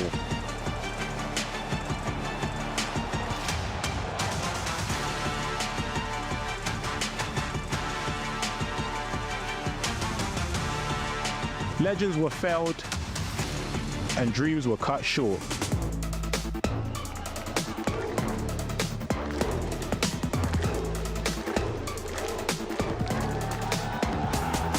In the end, we found our last quarterfinalists, Manu Bashore and Abu Maka. The quarterfinals proved to be every bit as crazy as the past days. Vijang got eliminated by a determined Young, Abu Maka took down the king of Group B, Nicholas 99 FC, PH Zin sent Mark 11 home, and Jafonso continued his domination against Manu Bashore. The semi-finals kicked off with what would be the best match of the day as Jafonso took on PH Zin. Young went the distance against Abu Maka as we found our 2 grand finalists. The grand final saw Jafonso, the man who just barely qualified for the tournament, who only dropped a single game up to this point, found it in himself to push one last time as he took the $300,000 prize pool, the title, and the trophy. Now, this is a story specifically for AJ and for Sharky, okay? The player that ended up winning the tournament, in week 3, he gets here, he has to do the last chance qualifier in week 3 of the tournament. We're in week 8. Yeah. He qualifies. In week 7, EAFC starts. Jafonso places 2nd in his group, beating the player who had just won the World Championship in Berlin 2 weeks before. Oh my God. Okay, so he plays 2nd in the group. He smashes the entire bracket. Last chance qualified to winning the whole thing. Do you want to know which team he plays for? Diogo Jota's Lunar Galaxy. Wow. Diogo Jota's player sat there, right? So, Diogo's out. We had an interview. We got chat. I told you we got to play some VR. Unreal. I'm going to flex a little here, okay? No, go for it. I got You have to. You got to flex. I would have to. Wesley Schneider comes out. Oh Managed to my play God. a little bit. Okay, we chat. Wesley looks dead in the camera and goes, listen, if Diogo's got a team, he's like, investors, call me. I want to be. Like, he said this live on air. Wow. My bosses were like, yes. Okay, That's like one of my favorite players. now that I'm flexing a little here, Yeah. Let's go. Let's go. What is Beta Squad? Come on, who have you guys had? I mean, we played in we had a tournament, Pro Clubs tournament with the Gurf and Turf boys, and I think Cole Palmer played against us. Cole Palmer was playing. We had some names like I think Trent played in the friendly. That like Gurf and Turf boys played against the Everton team. You know, Wait, so hold on. Played against like players. Hold on. I wasn't in some of these matches, but these are like the players that were involved in the Pro Clubs. Yeah, we had full teams. You know, We got quantity. You guys have a couple of players. You guys are happy with a couple of players. We got full teams. I concede. Bring the whole bus out. Snyder's a cool one. We both born in the Netherlands. We love Snyder. So I'm a big fan of him. Oh, it was so cool, and it was really funny. He had the most incredible. My FC expert asked him how he feels about having a 97 ranked footies card, and he said, "I'm really happy. I'm good." Yeah. So she followed up and she said, "Well, what about like why is it not 99?" And he paused, he laughed, and he said, no. He said, when Messi retires, Messi can be 99. For sure. And I was just sat there, it's like, whoa. Wow. The only thing that was hilarious, because FC at the moment is dominated by players that are tall, right? Yeah. One of the players, Wesley Schneider asked him, so why are you not using my card? Yeah. And the player just forgot who he was talking to, forgot he was talking to Wesley. Yeah. And he's like, oh, you're way too short. Oh, wow. Right to his face. You offended Wesley Snyder to his face. Oh Good my job. God. We've got a couple of minutes. Let's slow down for a second. Listen, what are you guys doing here? Obviously, you're out. You're joining me on the show. I'm incredibly grateful. Yeah. What's the plans for the rest of the weekend? I mean, this is our last full day here, but we've loved it. We've enjoyed the weekend. We've only been out here for the weekend. We watched a lot of Rocket League. Yes. You know, we saw PUBG earlier today as well. But we've been lucky enough to be invited out here, a few of us, and we're like getting even more involved in this world, and hopefully you'll see us a lot more in these kind of What have you thought of events. the tournaments, AJ? Guys, this is my first ever esports tournament. Yeah, same. Wow. This is like, I've been waiting for this moment right here. So I'm really excited. I've been loving my first time in Saudi here as well, and I'm really loving it. And A lot of first having a times. great time. That's It's your first esports tournament, so now Yes. you're hooked. No, genuinely. Absolutely hooked. It's the passion of the fans, right? Coming out like Rocket League with Falcon. Yes. Out of interest, how much did it surprise you? Because like one of the things that Sharky and AJ were talking about, like a little bit shocked by the crowds, right? Like they're not, you're not talking thousands of fans, but they are loud. They turn up. They are. Yes. They turn up. They had like. Did you tell me the scarves? They had scarves. Like it's like a football team's like crowd. It's crazy. I mean, it doesn't surprise me. There's a lot of things like, so one of the teams, for example, ESL R1 is like a sim racing. Yeah. Loved telling sim racers they're playing a game. They got so tilted. They didn't like it. They didn't like it. We are not gamers. We drive cars. We drive. I'm like, Wow. bro, that. Guns are simulated. Anyways. Yeah. They didn't know that the organization Guild Esports is backed by David Beckham. Neither did I. So I just found it out If right you now. see Guild Esports anywhere, if you see that little, I've seen it's Guild around. There you go. Yeah, I didn't It's know. David Beckham's club. They're based near Soho. David Beckham. Yeah. David Beckham's Yes. everywhere. Yes. He's literally man. everywhere. It's awesome. I mean, it's a lot of fun. We're going to start moving on to Call of Duty in a second, but before we do, Call of Duty, what's your history? What's your experience? Actually, who's your favorite teams as well? Oh, favorite team? Yeah. When I was growing up, it was Optic versus FaZe. It was Oh, like classical. Civil War. Yeah. And I used to love watching it all the time. And when it comes, I was more of a FaZe guy. I'll be honest. You were? Yeah, I think I backed FaZe more. Do you know who won? Do I remember who won? I think we'll find out Do soon you know in the what? Do you know video. what? I just have a gift for you. All jokes aside, this is not rehearsed and this is not prepared. I'm just going to explicitly ask AJ to actually watch this video. So let's take a look at the Modern Warfare 3 recap. Let's have a look. Oh my God.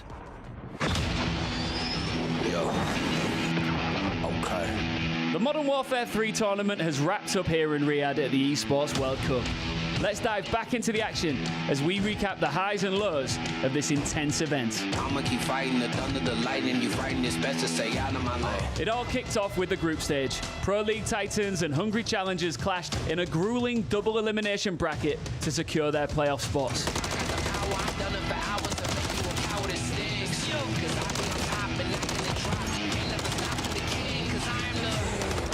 No big shocks from the pro squads. The amateurs made their stand, proving they earned their place amongst the elite. But in the end, it was all pros advancing, 8 out of 8. First game of the playoffs, and already Atlanta FaZe came out firing. The Bostonians just couldn't keep up, falling 3-0 in a clean sweep. Vancouver Surge edged out Carolina Ravens in a nail-biter. But the real surprise was 100 Thieves taking down Toronto Ultra in a thrilling 3-2 finish. Optic Gaming and Cloud9 brought the heat, but Pred and his crew eventually shut them down.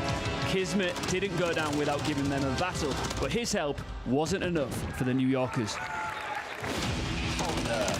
The first semi-final, for many, was the one of the tournament. Atlanta FaZe taking on the reigning world champions in a showdown that felt like the final itself. Optic hit the ground running and made quick work against FaZe, securing a decisive hardpoint win in the first game.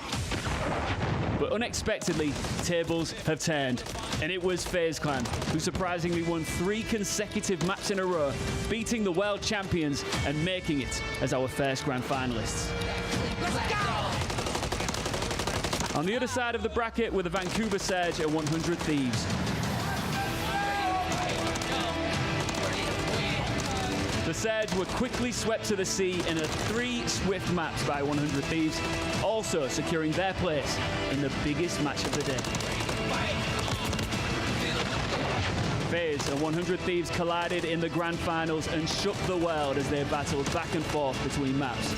With FaZe taking the first hardpoint and 100 Thieves securing the first SMD and control maps, a series was underway. FaZe decisively took the next hardpoint and SMD maps, putting the Thieves up against the wall.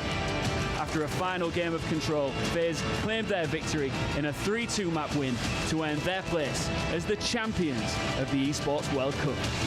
And that concludes the historic story of Atlanta FaZe etching their name into the totem of the Esports World Cup and cementing their legacy forever in Riyadh. Listen, that weekend was awesome. All I gotta do is FaZe up, baby. Congratulations to FaZe.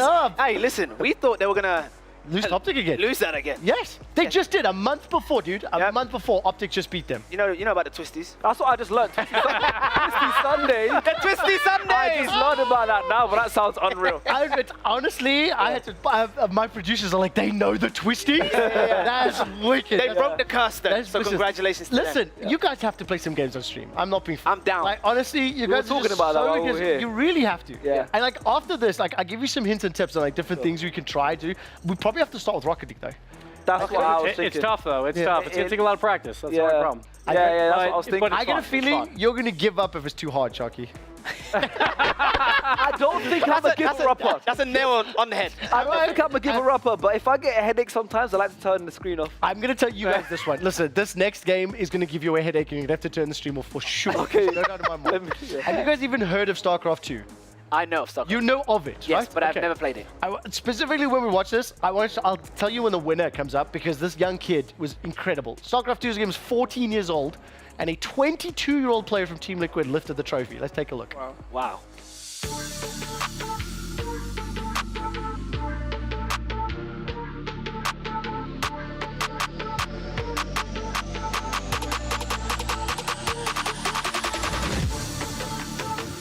It was such an honor, such a pleasure to come down here and see something this big, this crazy. We had players from all over the world coming to compete, and only one was going to become the world champion.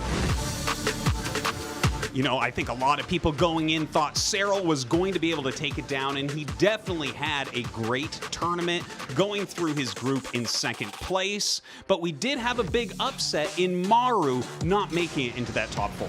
A lot of people thought Maru might be the favorite to win this. There's always been that kind of Korean supremacy, the fact that the Koreans were the guys that really started esports, were the best at Starcraft. A lot of people thought maybe he would take it, but at the end, he wasn't able to get that way. But you know what? Dark had a great tournament. He knocked Maru out at the beginning, made it into that top 4, which was huge for him, a former world champion himself.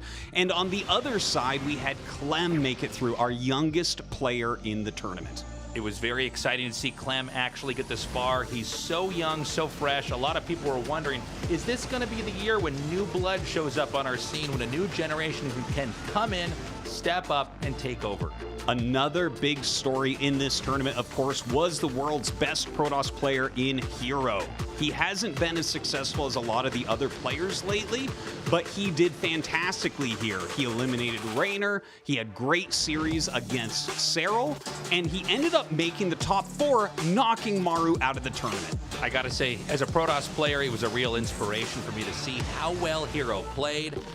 He brought in his own original style, but I think the execution was better than anything we've seen from him. Really clean play, really true to the perfect version of himself. It really was the best hero we ever saw, but at the end of the day, it was not enough. In that top 4, Hero ended up losing 0-4 to Clem.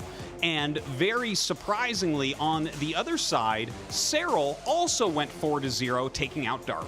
Kind of crazy to see results that were that one-sided on both sides. Then we thought, okay, we've got the craziest final ever, Cyril versus Clem. Surely this is going to be super close, super dramatic, and super long. Well, it was super dramatic, but it was not super close. It was not super long. Clem ended up going 5-0 against Cyril, who's been the world's best player for about 6 years in a row. It was astonishing. And so an insane upset, a huge one-sided victory here. Clem takes it, defeating Cyril. Cyril, people thought this guy was going to take the whole thing.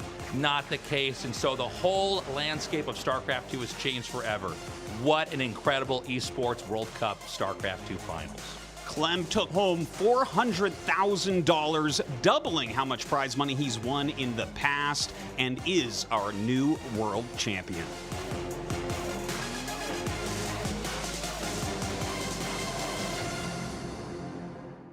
I have the biggest amount of thanks to give to AJ and Sharky. The two guys are sitting here and they are sincerely interested in learning the game, learning about the tournaments. And it's really nice to have somebody that's listening, even though I know you're not like a big gamer, Sharky, right? But like you appreciate it. We were talking about the competition. I would just have to tell you, when I was explaining how StarCraft 2 works, you can control all those units, build the army, manage your economy. Sharky's just like, that's not right. That's not right. Bad. But that's skill. The amount of information that you have to process. Yeah. One of the fun things that Gibbs and I've had coming into week 8, I've been here for a long time, talked to a lot of different famous people and gamers and organizers. Yeah. A lot of players that only know FC and Rocket League have been telling me Rocket League's the hardest game on the planet. And I got defensive. I don't even play StarCraft. I'm like, yo, have you seen this? Yeah, but I don't even play StarCraft, and I was like, I'm not touching StarCraft. We've been debating every single gaming community that comes on here. My problem is every time people on camera, they're like, yeah, Rocket League's the hardest by far. That's so like he's winning this argument. That's what they're all saying in the everyone here is saying that Rocket League's the hardest game to play. I mean, listen, okay, you have to be the final adjudicator now. Which is the hardest game? Knowledge, StarCraft 2. Okay. But pure mechanics, it has to be Rocket League. It has to be. It is so incredibly difficult to do what those guys do on the field. I mean, it's amazing. Okay, while we get the next little thing prepared, I have to explain to you something that happens at the tournament. The trophies are these round plates, okay? And in the middle of them is a small cutout for a triangle. It's a key. So Sharky and AJ, if you were to enter the tournament, and let's say you're going to play FC, right? You'll get your own gold key that'll say Sharky, okay? Wow. AJ, you get one that says AJ. Gibbs gets one, and I get one that says Trevor. Now we play our little tournament, and at the end of it, Sharky, you win. You get to pick one of our names that gets crushed, that gets put underneath your trophy, and it becomes the base. So oh my God, underneath my trophy? Yes. So you get to sit on the corpse of everyone that you've taken out for the rest of time. That's a bit aggressive, it's wicked, right? Yes. It's the best I like trophy that. I think I've ever seen him. Do you see what I mean? It's okay. So I've heard about it. I've seen a little bit. But I'm learning really now about it. I actually have some videos that I can show you. I want to show you the keys being crushed. I want to show you the keys being crushed. Because I want to ask you guys, like, if you could do a YouTube tournament, take a look at this, right? When a player or a team eliminates someone, they go up to this hydraulic press, and like, AJ, that would be your key being crushed if by some miracle Sharky could beat you.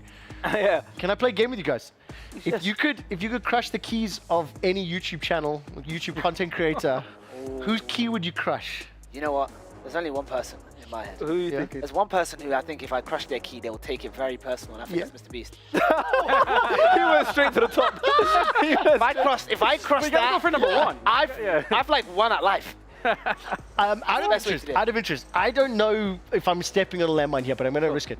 If you could pick either like Ethan or Toby, sidemen, which one of their keys would you crush? No reason, you know. They might be on my show later. No reason. I think I'll crush Ethan's. Ethan's? That's funny.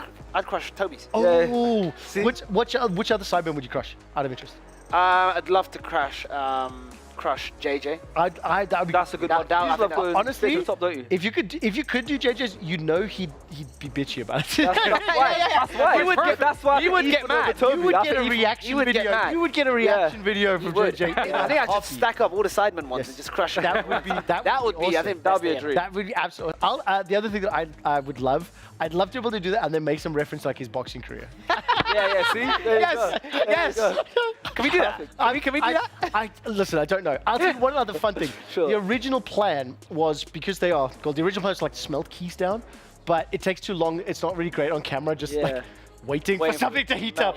So they went hydraulic press with hundreds of thousands of pounds of pressure. And then not only that, you have your own key, but when you lose, you have to hand it to the team that just beat you. Yeah. There was some drama. There was some drama like in the early weeks.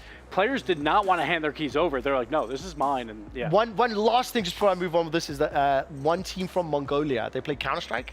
They eliminated a team from Brazil, and they were heartbroken. They didn't want to take the key. They didn't like. They're too respectful. They also think about that journey, right? From Mongolia, play on these. The team's called the Mongols. Wow. They're like one of these kind of 16 through 24 ranked teams, and like they played well, and they was like, we don't want to do this. We're like, no, you got it. It was you. It was you. He was saying. It is 100%. It is 100%. I've been here very. That's my content. Okay, we're gonna quickly turn our attention to Rocket League. We talked a little bit about it, so let's take a look at how the tournament played out.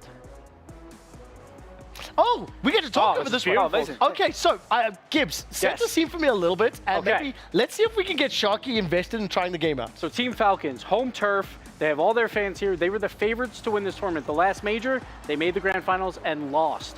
Go to another grand finals here, and what happens? BDS and Monkey Moon, one of the European powerhouses, the underdog for one of the first times, takes down Falcons yet again. This tournament happened up literally 2-3 hours ago. So how much of the game did you watch? We watched quite a bit of it, actually. We watched them in the quarterfiners, and obviously Kenny's with us as well from the Beta Squad. And Kenny fell in love with Monkey Moon.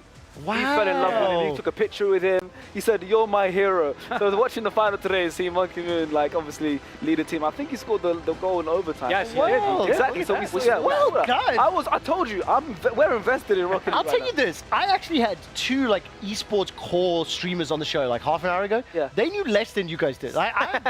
Seriously, so Baus, Alois, pull your socks up, boys. No, when we lock in, we get interested. We do really get interested in it. And I think today, the last couple of days, especially with Rocket League, Kenny was really supporting BDS, and we were looking at hopefully them getting all to the final, and they did. And Kenny was celebrating; like, he was really happy. And why is your nickname Sharky, by the way? The reason our show, we've been talking about Rocket League player names. So where's it is. I wish I had a cooler story. My actual name is Shamaki. It's just a shorter version of my name. So that is cool. Yeah, but I wish it was like, I don't know. Can you not like shark tendencies? I don't know. Dude, I play shooting games. Yeah. I moved my mouse quickly. I went, I'm quick shot. That is lame. I love that. That is lame. Also, I picked it at a very young age and it stuck. But like, yours is a cool story, man. Thank you. Yeah, it's just my name shortened, but yeah, people have been calling me that for years. Didn't you tell me you're also watching some PUBG as well? We were watching some PUBG. Do you get PUBG? Does it make sense to you? Yes, it makes sense to me. And wow, that match between, it was the Sonics, yes, and Petrichor Road. Yeah, they had the most kills. Yes. Oh my God, that game where they went, I think they went with 10 plus kills. Yeah, they went a lot. That was. Like. I mean, you were watching the final map because I actually missed the final map. I think that's when I was showing Patrice my tattoo. So yeah, final map. That's where you went. It was just bad positioning because it's random where the zones yeah. go. But then we got the smoke train coming out. So then they found a good position, took down Petrichor Road. When they defeated them, that was it. Then it was over. They didn't have to win the entire map at that point, but the points were so incredibly close. We actually do have that PUBG footage. There we go. So we're just taking a quick look. This is this final map. Wow. PUBG is a game for me that's a little harder to play because like you get killed so quickly and from so far away, and I don't connect with like finding loot and stuff. I prefer Call of Duty. I like to just drop in. I know where my bad guys are. I can only really get shot from 3 corners. Yeah. But the speed that these guys were playing was fantastic. It's just wild because you have to have so much patience, but the in-game leader, so incredibly important to position well, to know where you are. Because again, if you're like out of position by a pixel, you're going to be taken down. I'm going to take a shot. I know you guys are younger, a lot younger than Gibbs and I, but do you guys know what a Panzerfaust is? A Panzerfaust? Yeah. I've never heard that You've word. never heard it? I think it is an old person thing. What is Panzerfaust? So a Panzerfaust is an old rocket launcher or grenade launcher, specifically from the World War II era. So it's a really good word. But it's basically a grenade launcher. This event, they had a whole bunch of these guys like pulling out rocket launchers, just blowing cars up. Oh, right. But I'm using you for a personal experiment. Oh, yeah. Well, everyone that's basically below the age of us. Why are you which is aging a me lot. more? Yeah. Dude, on the show. How many times did it hit for you guys? A lot. The thing is as well, we genuinely, when we're prepping for this, we're talking a little and we like start digging into like beta squad videos and things. We went, it is going to be the old boys couch, the young guys couch. Anyway, Sonics ended up winning that. This is the tournament that concluded just a little bit ago. I mean, it's like an hour, 2 hours. Yeah. Wow. And that was one of the last ones. That and Rocket League were the last two. 5 minutes apart. Yes. Those finals finished. Yes. That was so much fun to watch here. We watched one final and also back to back. You literally had the sassiest line. We were like, oh yeah, we saved the best game for last. And I said that on Thursday. I said it on Thursday. I was like, we saved Rocket Thursday. League for the final week. It's the best game. And then that ended 5 minutes later than PUBG final. So it was the last game. I was like, we do have one more recap to get through, but while we get that ready, what are you guys up to for the rest of the night? What's your plans for the rest of the event here? Just to hang out with you. Closing ceremony, all of that stuff. If you say that, I'm going to keep you longer than you agreed, okay? So don't write the checks that your mouth can't cash. No, we're here to enjoy the vibes. We're here to see everything happen, the closing ceremony, all of that stuff. We're really excited to see how this all ends now, you know. Question for you as well. For closing ceremony, it's going to be Steve Aoki and Kid Cudi. Yes. Kid Cudi or Kid Cudi? Do you I know say how Cudi. Kid Cudi. That's how I know. Cudi. You said I was Cudi? I was told earlier it's Cudi. You pranked you. It's so wrong. Someone lied to So you. wrong. It's Who just got you not there? right. Honestly, I was hoping that I could have got Steve Aoki and get him to throw a cupcake at me. Oh, that would be How great. wicked would Yes, that have been? I'm waiting. But he's literally preparing for a show, so that's not. Just go front row, maybe you'll not get gonna one be able landed. to happen. Okay, so we do have one more recap. It's going to be Tekken 8. I just want to give a personal shout out to both Justin Wong and Austin Ash who joined us. They spent so much time with us, and a huge congratulations to the new next generation champion coming out of South Korea, Ulsan. It's Tekken 8.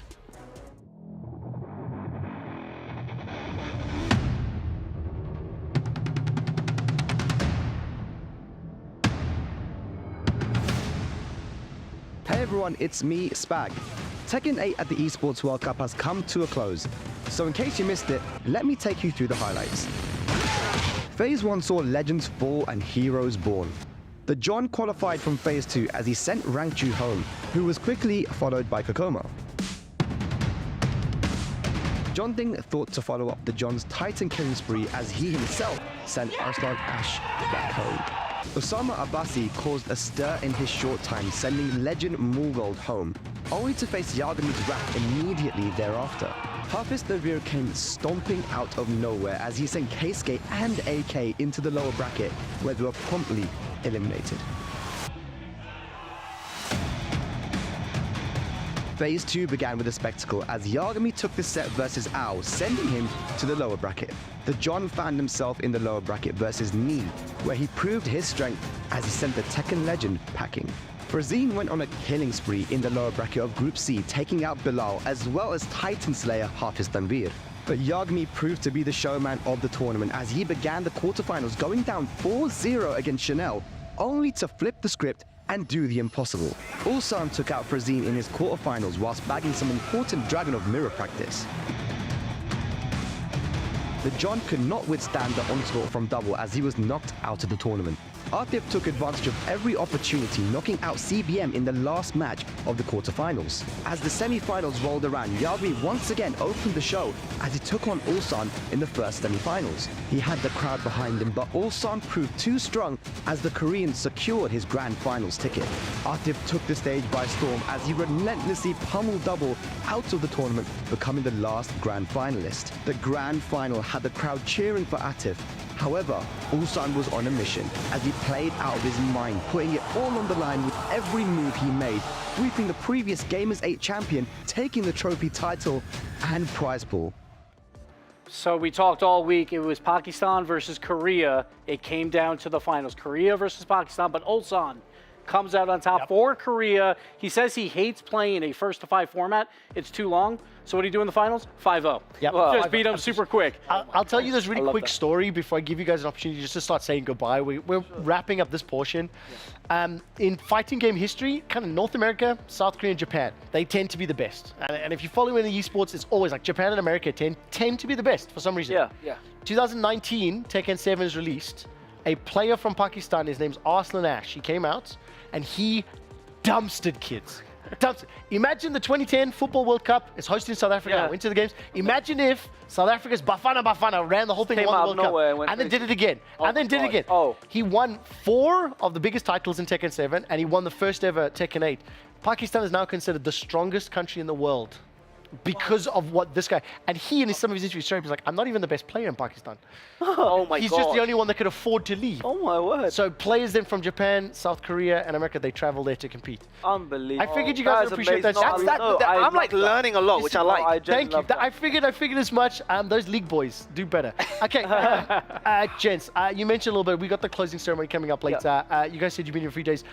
We're going to start to say goodbye. I give you each an opportunity to say, shout out where we can find you. Let us know what's happening. And let's let AJ go first because I think Sharky did such an intro.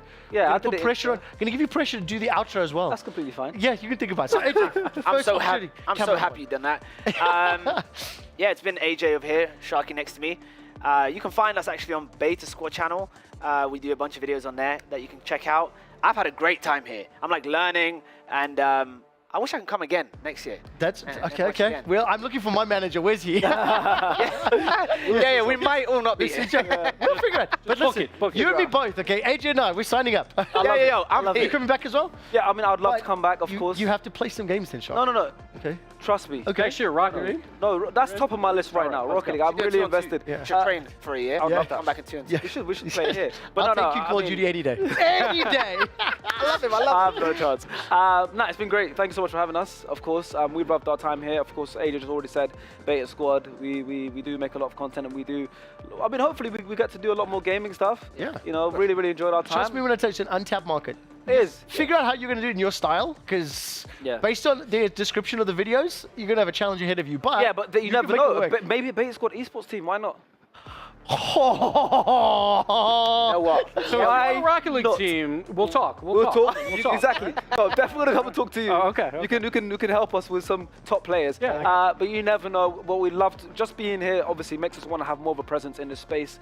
Whether it's through Beta Squad, whether it's for ourselves, we obviously all make our own content as well. I do a lot in sports. AJ makes loads of cool videos. Check us out individually. Check out the Beta Squad, and hopefully Also, like it. because this is an audition, if you ever need me to commentate any of your stuff, I got you. love to have Okay. you. Oh yeah, All no, right, I'm we'll taking talk. both of We'll those. talk. Both of you. Okay, listen, we've got conversations. I'm going to say this. We're going to say goodbye, but Gibbs, I believe we're going to be saying goodbye to you as well, so give you an opportunity just to say goodbye to the fans and the viewers because you've been with us for the past week. Yeah, I just loved being here, just seeing all these games being played out. Like, I love formats personally, so I came on here so excited to watch all these formats. Fell in love with PUBG, fell in love with Tekken as well. That was so much fun to watch, but I think it's very impressive that you got Justin Wong converted to Rocket League. And that is why I was here. I was trying to convert as many people as I could. I'm so excited because Rocket League, we're in our own bubble, so we get to branch out and see all these other esports, and everyone was so excited to watch us. So I was so happy. I'm putting you on the spot now. What are we doing straight after this? Come on. Good question. Come on. Yes. Doing the closing ceremony? I have no idea. We're subscribing to Beta Squad. Oh, yes. Well, I already did that on my phone. I did it while we were live. Sure you did. Yeah. Right, we're going to go to a break, and we'll be right back, continuing our preparation towards the Esports World Cup closing ceremonies.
Ready, set, Go.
Vibe, trust, commit, close the book now. Just enjoy the game, play it, have fun. Don't think about any concept, just play the game as it comes to you. 3, 2, 1, fighting! Let's go, boys. All right. I'm getting it, I'm just fighting. Here, right hand. 100 in the bubble, 100 in the bubble. On stage, we can fuck, one shot stage. One shot. Pitch 3B, one I'm nade. Nice shot, nade, right shot stage, one shot nade. Nice. 我大三皇了，看一下。可以， Nice! Mini bar, 1 mini bar. Swing this guy, guys. Swing this guy. Go, go, go, go, go. Swing mini bar. Nice! Flat down. Chill, rock, guys. I've lunged though, Long, still picking. Nice! Down! Range dead 2 times. Kite. I'm kiting. Okay, good. They're wasting all their shit. I can hear you, Scatter. I'm following him. I'm gonna explode. We're good. Yeah, this is perfect. Perfect fight, guys. One more. Return. Yeah, return. Let's go. Watch me. That. Nice. One more. Nice. Selva. Trevor on me.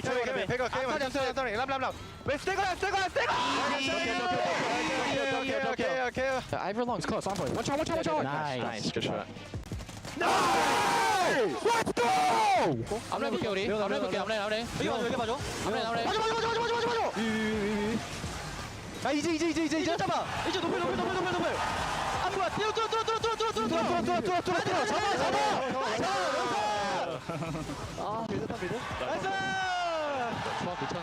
I'm standing them. Guys, tiny. Kill the Pango, guys. Тайне.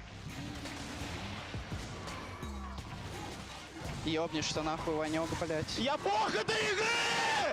Get 150 quadruple dink! That's 40 hit it! Oh my god! Double dink! Oh yeah! Quad dink! Ball! I'm coming. Carry one. Touch! Oh. No! Let's go! That's good. Oh my god. One more. Fight.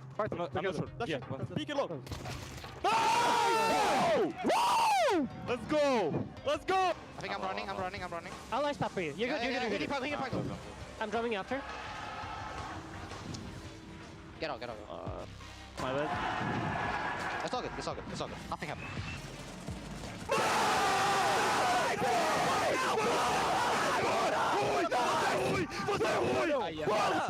No, please. No, man. Oh my god. You're so awful. You're so bad. Bye. You guys got it. Good afternoon, good evening, or good morning. Welcome back to the Esports World Cup closing ceremony recap and preview show.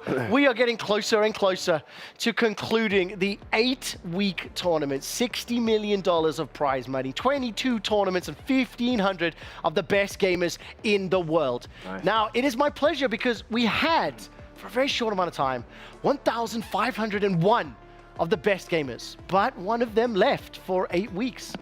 And that one best player has returned. It's Tyler One! Hey! Stop it, man. You didn't have to do all that for me. Come on. I know it glazed you up, my man. I'm also joined once again by AJ and Kenny. Let's just quickly say some hellos to Tyler and Kenny. Could I ask you to introduce yourself? I know the world knows who you are. I know. No. Listen, you gave me such a good intro last time. Camera number one's your camera. Right here. This is my favorite part. I'm a 6'5", 235-pound gaming powerhouse with a 450 bench, a 195 IQ, a 2,000 chest rating.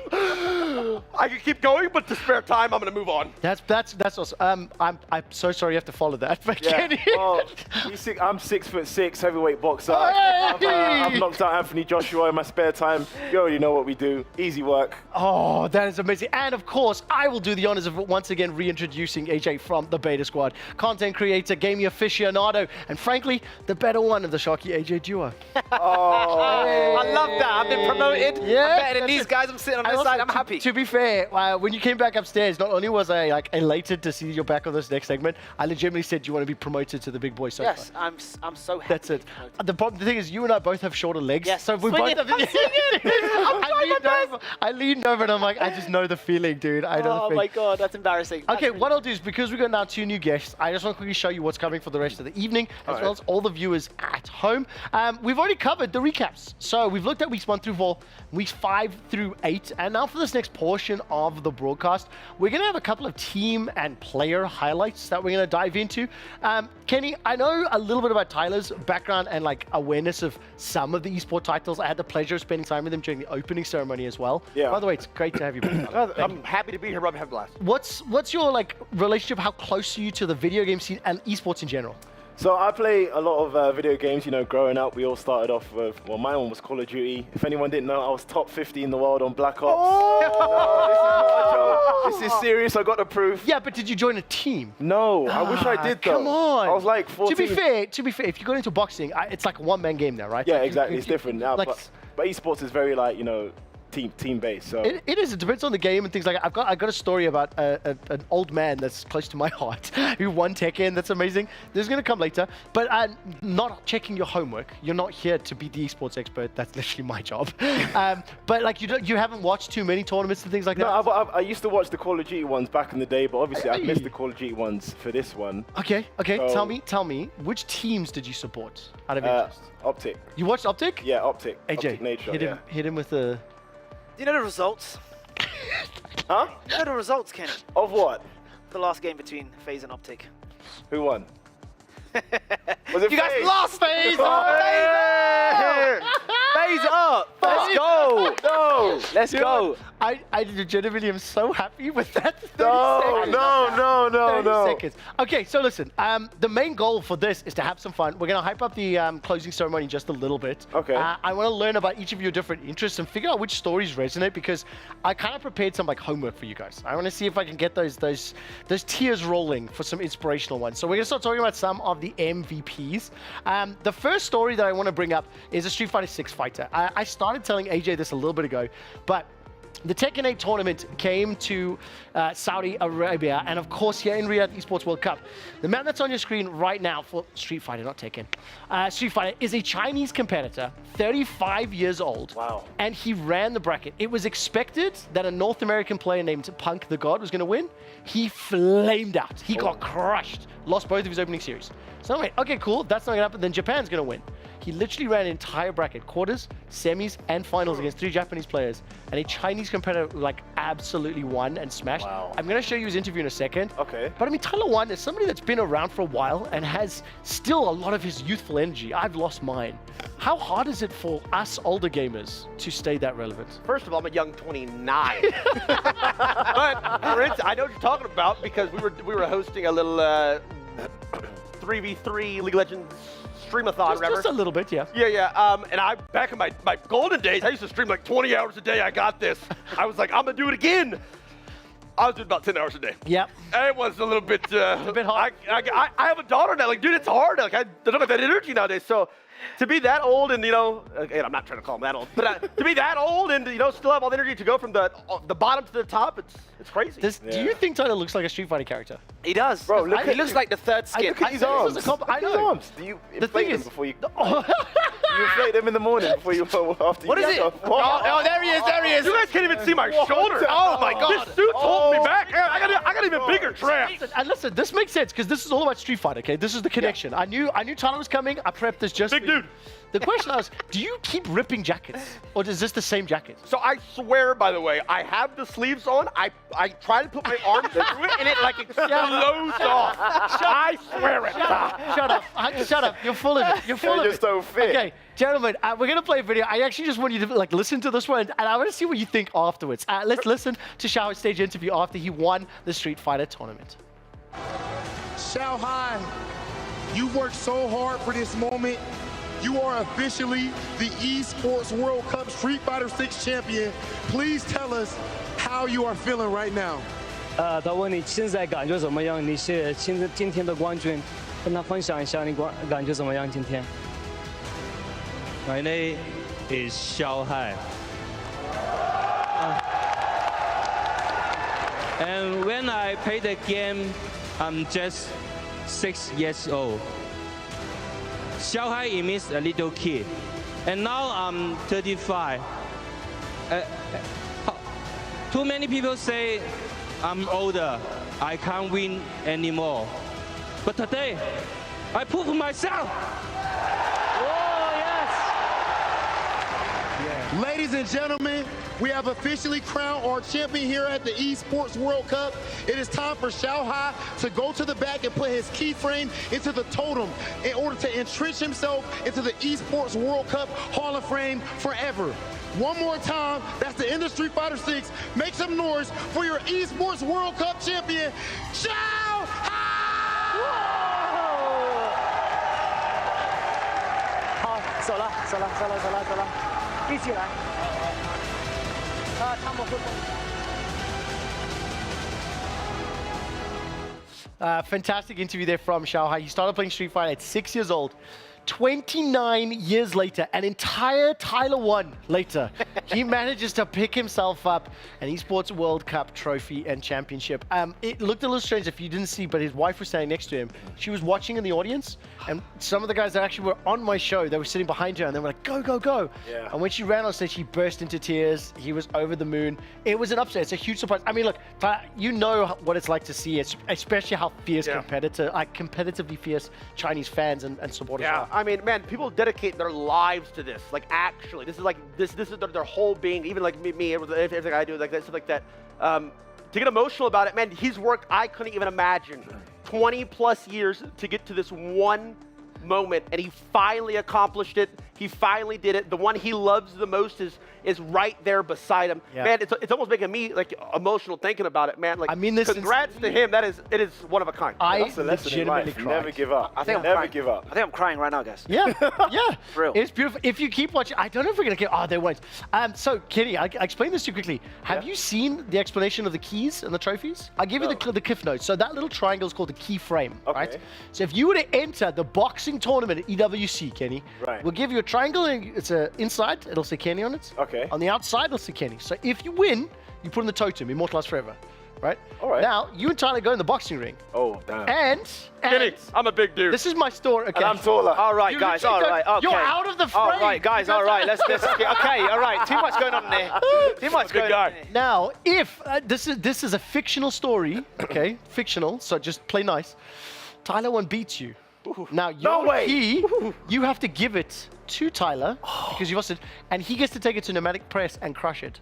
Horrible. And then at the end of course, Tyler smacks both of us. Let's not kid ourselves, right? I think we work together. He would then get to pick whose name gets immortalized underneath his trophy forever. You build a base. Literally. How wicked is that for a competitive thing? Oh. No, there we go. We're actually showing you this. So the tournament lives, the representation of either your individual or your team's attendance gets destroyed. As a competitive person, a boxer, imagine if this was also tied to the event. Yeah. You know, instead of it being a belt that's given around, the belt gets made of crushed keys from other people. You know what I mean? That's a good idea. You see? No, they should do that. Damn it! Why did I say it on put camera? an idea into the universe. They should do that. I'm going to trademark that one. I'm going to trademark. But look at that. And then again, it's like it's labeled. So, I mean, AJ, you've seen this a couple times now. We're actually seeing. Oh, there we go. Huge key crushes. Sometimes they snap. There's no words for it. The feeling of your key being crushed while a guy's staring at you directly in your eyes and he's just beating you. I get the feeling you're on the scale of like nice to, let's say, online video gamer. Oh yeah. I feel like you're closer to the nice end of it, right? Yeah. Until I get a bit tilted. Guys, you know, it happens to all of us. We all get a bit tilted sometimes. But if my key got crushed... Okay, so obviously your key gets crushed, you get bummed out by that. Yes. How would it feel if you knew that the person that picked you did it because they hated you? Or like, you know, for spite? That would be a different feeling. You played Call of Duty, right? Yeah. You made it to a top 50 in Black Ops? Top 50 in Black Ops. Do you watch any competitive Call of Duty by any chance? No, I haven't watched it in years, but I need to get back into it. Can I get you into it, okay? Please. So Team Falcons ended up winning the Warzone competition. And their lead fragger, the guy that literally was the tip of the spear that murdered everybody, his nickname is Hisoka. Now, we're going to bring up some footage on screen. This gentleman right here, you can just see it immediately, okay? He looks serious. Now, obviously, we're going to intersperse some of the gameplay, but the stuff that I want you, Kenny, specifically to look for, wait to see him interacting with the crowd. Oh, this boy gets up, he shushes them, he cuts the throat. I don't think there is any audio with this one, by the way, just in case you're all worrying about it. Yeah. But obviously, sick player. Team Falcons absolutely smashed this game. Look, even there. Oh my god. Yeah. Oh, dude. at the Esports World Cup. Oh my God. He's taking his tags, you know what I mean, as a flex. As a flex. Okay. That's I can't believe what I just saw. Bro, you don't see that in competitive gaming. Thank you. See that. Thank you. Oh man, he's insane. Oh, I wish we had a little bit more. So I haven't seen his footage just yet, but obviously, like, he straight up stands up to the crowd, and obviously it's home field, right? Looks over, and because it's Warzone, there's 3 tiers of teams. Okay. And he looks over at all of them, just doing that, Oh straight my up, God, he's shush, cold, you know, cold. made the entire crowd shush, and then cheer. So like, he's such a performer. Oh my such God. a performer. Okay, what are we some of the other ones? We also have Apex Legends. So Haki's is coming up. This is one a little bit more for AJ. We spoke about this. Spoke about just during the first segment. Yeah. The Apex Legends final went to 13 games. The way that it was, you hit a certain number of points. Once you unlock a certain number of points, you have to win a game. 16 teams in the lobby, and then by the end of it, 13 teams could have won. 20 teams in the lobby. 13 teams could have won. They'd all hit the point threshold. How much Apex did you play? I played. Right at the beginning. I played a bit of the first season. Yeah. I really enjoyed it until people started getting really good and started like evading moves and stuff. And I was like, okay, these guys are sweats, and I kind of left it behind there. But the system with everyone being able to win once they get the points. Yes, that's it's very interesting. The thing was wild. Have you played much Apex at all, Tyler? I forget. I have not. No. You've not. The reason that I was asking is like, when you eventually get to the threshold, game 7, Falcons could have won it, and they didn't. In games 8, 9, 10, and 11, it came down to the 4 final teams in the circle, with 3 of the teams being on threshold. If they'd won, the tournament would be over. And the one team that needed to win to keep it going is what happened 4 times in a row, which is wild. Which is wild. I would have cheered if I was one of the team that needed that. For real. I would have cheered. How do you motivate players like that? Like, how do you? You're on the edge because you're not Okay, let me reframe it. Tyler 1. How do you continue staying motivated to grind competitively when you have not accomplished the goal? I mean, man, it's the drive to accomplish it. That's what he said. Yeah. It's the drive to accomplish it. I mean, at that point, you've invested too much time. into not accomplishing it. Yeah. Right? Like you have. Like, Can I just point this out? I realize I worded in a very confrontational, rude way, but Tyler is one of the most accomplished players. okay. No, I know Tyler's game. Tyler's game. Okay, so I'm really good at League of Legends, like really good. Okay. But I'm not like born and talented, you know, like I didn't just happen to wake up and be great at the game. Okay. I get good by playing so much. Can I just tell you, because I want to do this on your behalf, even though I know you'll do better than me, if you played League of Legends, you know anything about it, you have 5 different roles, support, AD, mid, jungle, top. He went from unranked to challenge in 5 different roles in 1 season. How long was it? Throughout the season. Throughout the season. A couple years.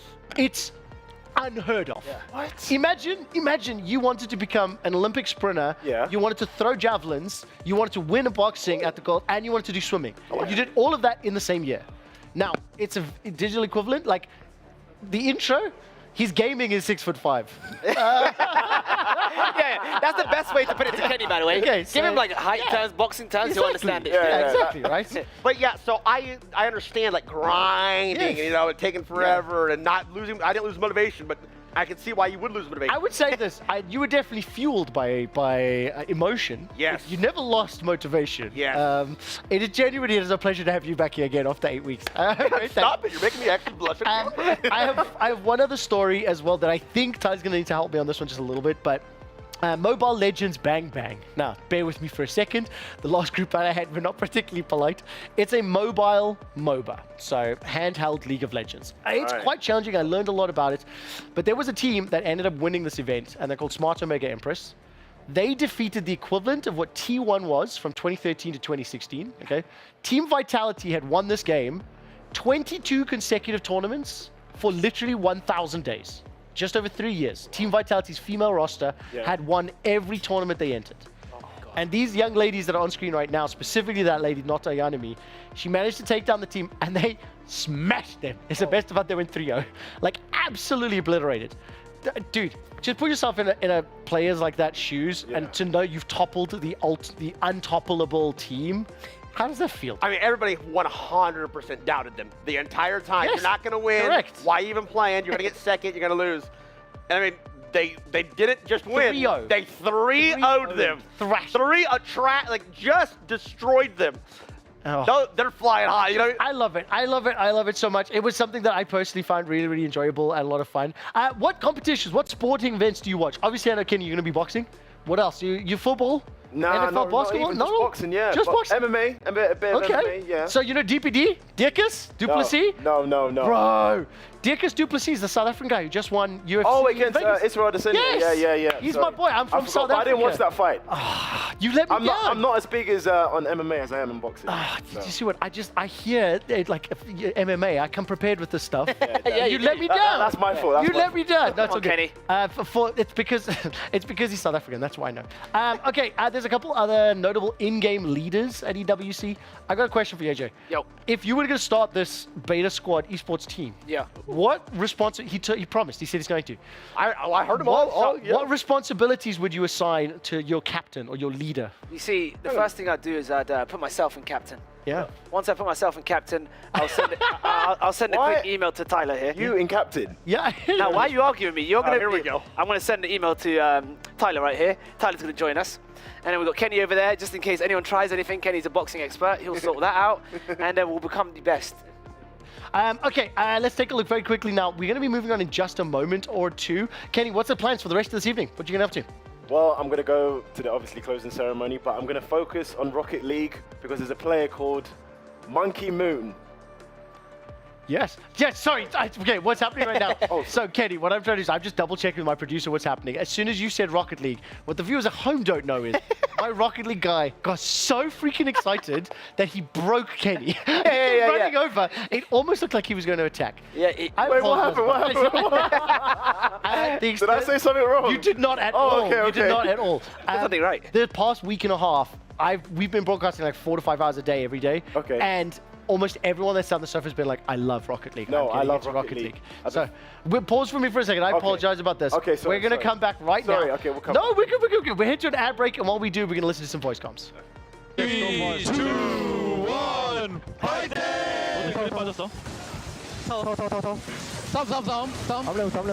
He's inside. Go. 3, 2, 1. Nice, guys. Get in your spot. Everybody get in. Nice. I'm gonna spot. Kill Brewlings. Go front, guys. Try. Oi one. Try. Try one. Nice. Take your time. There's one back left. There's one back left. They're back lobby. One shot. Backy. Stay back lobby. They're going bridge. Bridge right now. Kenny. Right side you. Lobby. Watch out, Benning. Benning. There's one back there. There's one else. What can we find? I'm gonna push the box. I'm pushing all of them. What?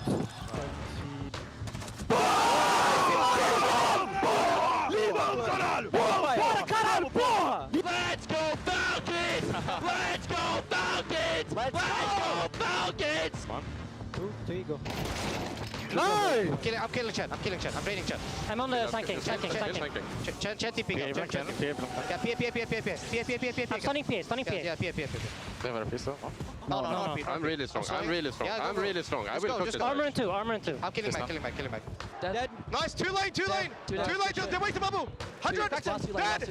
Back. No. One more. On me. Nice.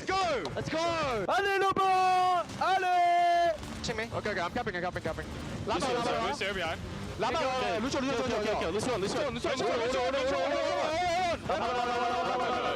Guys, listen to me. Everybody stop, okay? Play together. Yeah. We can bubble fight to win the game. Okay, on the one gas thing. Let's On the one gas. Not a point. Gas. Hey, let's slide a point. Outside point. Nasty. One shot. Dead. Nice. I do. Nice, baby. Daily mission complete. I mean, sure. Complete. What? This is criminal. Go to me. No! Let's go!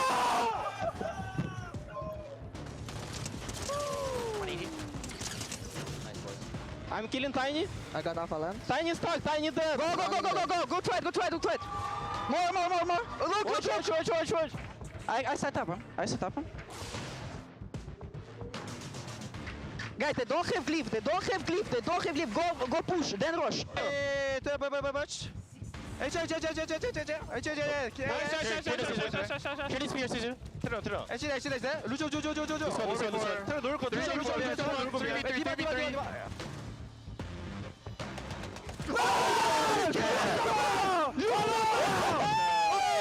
Oh my God, dude!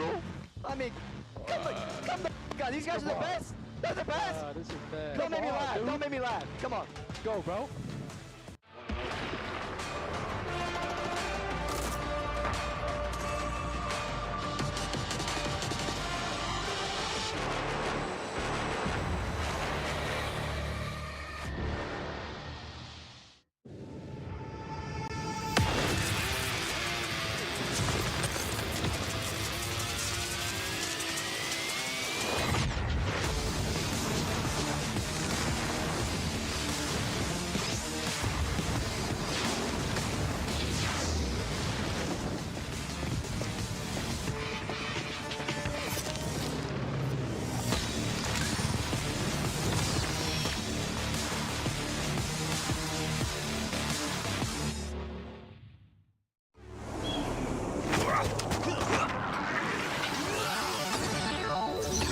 Ready, set, go.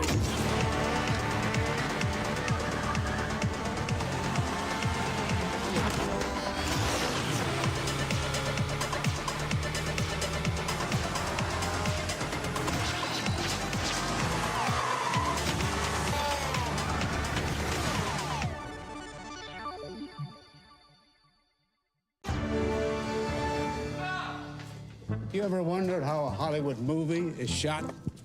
On a Sony. You review it on a Sony. And how do you make that sound epic? You record it on a Sony. Lunch break on a Sony. So why wouldn't you watch it on a Bravia by Sony?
really. I'm Toby and what he said. If I can't make a recommendation, any of the eating challenges. Yeah. Seriously. I don't know why people love them so I don't know. Honestly, Food is a global language. It's partially, the thing is, I love eating, but also you guys suffer through them as well. Yes, so we do. it's watching you suffer. Like, I mean that with love. But Yeah, of course, of course.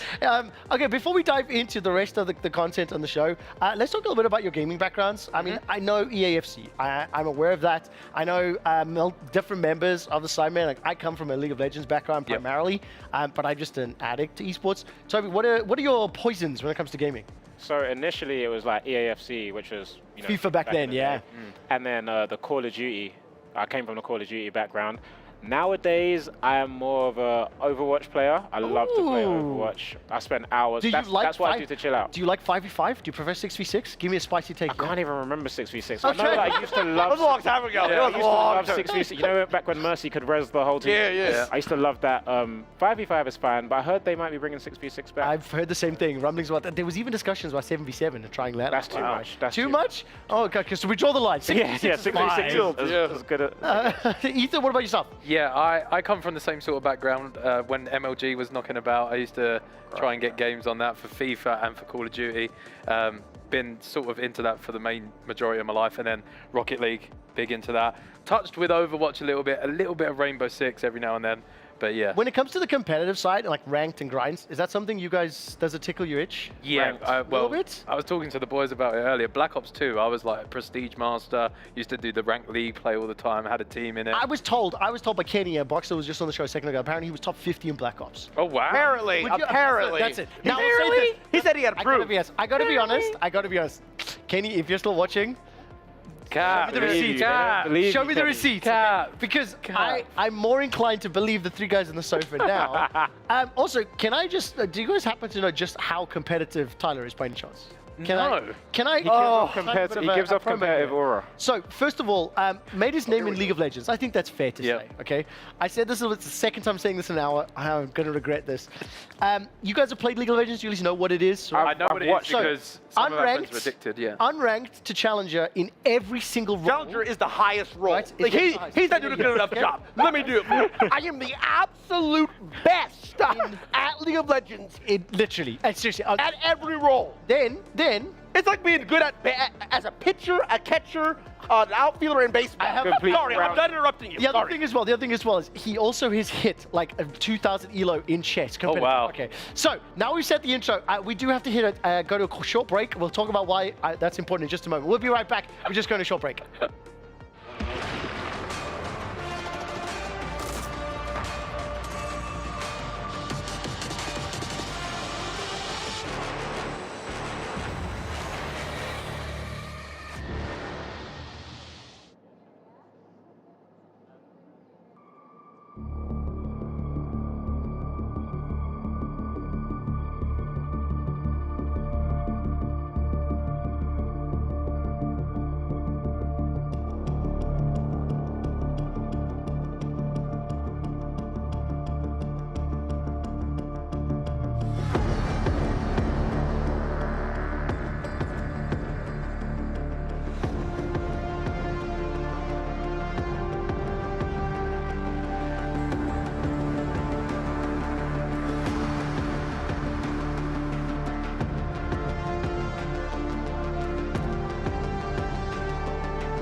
Good afternoon, good evening, or good morning, wherever you're tuning in from. Let's take a quick look at what is remaining on the Esports World Cup closing ceremony countdowns. Right, we've been on it for a couple hours. We've already recapped weeks 1 through 4, 5 through 8. We took a deep look at the team and player highlights, had a bit of a conversation there, and of course, the closing ceremony pre-show will be commencing at 7:30 local time. I actually don't even know what time it is right now, so bear with me. Right now, it's 10 minutes into that. I've been on there a long time. Welcome back. Unfortunately, during that small break, we did need to say goodbye to Tyler 1, so that means that I'm actually quite happy because now I don't have to bring him into the conversation with Toby. Gentlemen, just before we carry on with the broadcast and run some of the videos, have you guys had a chance to learn about the keys and how the tournament works and how they get we got a brief explanation earlier, and I'm super invested in it. I feel like it's awesome, isn't it? Yeah, it's such a cool, different way of looking at like asserting your dominant. Yeah, I like it. So, for example, correct me if I'm wrong, did you tell me which CDL team were you? I'm an Optic fan. You're an Optic fan, right? Yeah. So the fact that FaZe ended up winning, beating them in semi-finals, right? Yeah. FaZe up, Eric, my boy. They can then pick, and they did. Yes. Optic's key to be emblazoned underneath their trophy of course. forever, right? So just imagine that for a second, right? So Toby, you and the rest of the sidemen play, and for some horrible reason, JJ ends up winning. And he gets to pick your key that he crushes that sits underneath his trophy. He would do that as well. He would, of course he would. That's what I like about it, because it ignites some sort of like, I'm going to get you back one day for that. Now, while we were on the show earlier, I'm not as familiar with Beta Squad and their content and the group. And I mentioned this to them, but I did say to them that I was going to have you guys on the broadcast later. Okay. So I said to them, which of the sidemen's keys would you crush? Ooh. And Sharky and AJ said Toby, straight up. Oh, wow. So I go to straight up. Yeah. So I don't know why they called you out like that. So I wanted to check, where's the beef from? Like, I don't think there's any beef. I think they might see me as the biggest threat. I like the way you think. That is what I like to hear. So I'm going to ask you guys to think about this. Who, in the YouTube content creator space, friend or foe, if you could crush a key, whose key would you crush? I don't want the answer right now. I want to tease that because we're going to take a look at Tyler 1 playing air hockey against a member of Beta Squad, Kenny. We're here at the Esports World Cup. You can see air hockey behind me. Gonna be having a little bit of a one-on-one tournament. King of the Hill style. It's gonna be a bit nuts. All right, come on.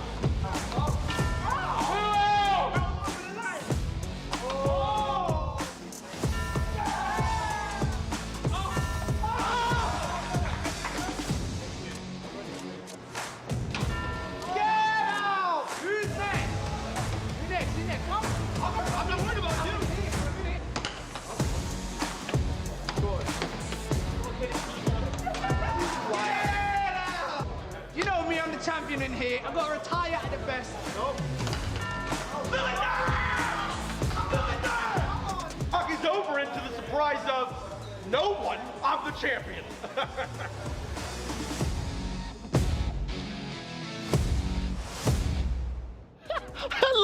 I love AJ just hovering in the back. Yeah. I will get you. Listen, he's not here now. He's a character. Yes. Like, that's training. To be that person every time you're on camera. I couldn't do it. You couldn't? I couldn't do it. That's too much. I feel like I play like just an amplified version of Ethan, but I don't really become someone else. But I suppose it is demanded. It is. But the thing is as well, he's got that fight that I'm sick of hearing his intro. 6'5", 250 pound fight. I'm like, oh, I get it's a branding thing, but can you just stop? So before we carry on the show, right, YouTube content creators, keys, who would you crush? Take this whatever direction you want. I'm just looking for the clickbait here. So this is really tough. Oh, wow. I should give you a really good name then. I will crush. I know who I'm going to say. Who are you going to crush? I'm going to crush Speed's key. Oh! Yeah. That's a great crush. And let's say it could be any game, right? Let's say you go one-on-one and you smash him in any title. Which game are you crushing him into to beat his key? To grab his key. It has to be FC. Yeah? Yeah, FC. Wow. Yeah. That makes sense. I mean, he calls it soccer, doesn't he? Yeah. That bro doesn't understand. He hasn't got a clue. Man, I tell you what, I had Diogo Jota, Wesley Schneider, and Patrice Evra on the show. Oh, no way. Talking stuff. I nerded out, talking anime tattoos of Patrice Evra. Oh, that's very cool. Wild. I've said the same stories like 3 times an hour now. I'm so sorry. Ethan, whose key are you crushing? I'm going to crush Simon Minter's key. in Among Us. Yeah, I'm awesome. In Among Us, because that man he knows everything that's going on. Ridiculous. Anytime I think I got the jump on him, he's got it on us. No. So I'm crushing his key. I love that so much. Okay, let's move on with the next topic. Something else that happened here. It's not only the Esports World Cup that's taking place over the course of the weekend. There's also a fantastic conference going on. And last night, the Esports Awards took place here in the Four Seasons in Saudi Arabia. Now, when it comes to the awards ceremony, I'll ask you guys a question. As content creators, as stars, celebrities, entrepreneurs. No, the thing is, it's true. You guys have glowed up and gone through literally the biggest scales imaginable in today's modern age. How important or how much of an impact does it have to get recognized for that, let's say by third parties, you know, for the content you create, for the competition you make, you know? I suppose it is nice. It's like a nice confirmation that you're doing something good. Yeah. That's what I think. It's a reminder that you're doing something positive. And I suppose our content is sort of like an escape for some people to enjoy every weekend. I can guarantee you it is. Yeah, like I said, I watched the back catalog. I learned about the growing ups during lockdown. Yeah. So I suppose, it is a positive reminder that you are doing something pretty interesting. I think you saw our faces just then when you started saying all those different titles for us or whatever. A lot of the time we kind of forget about it being this big for other people. We're just kind of living on our daily lives. So when people do recognize you and be like, oh, you've had a positive impact on my life, it's kind of nice. I think I also like it.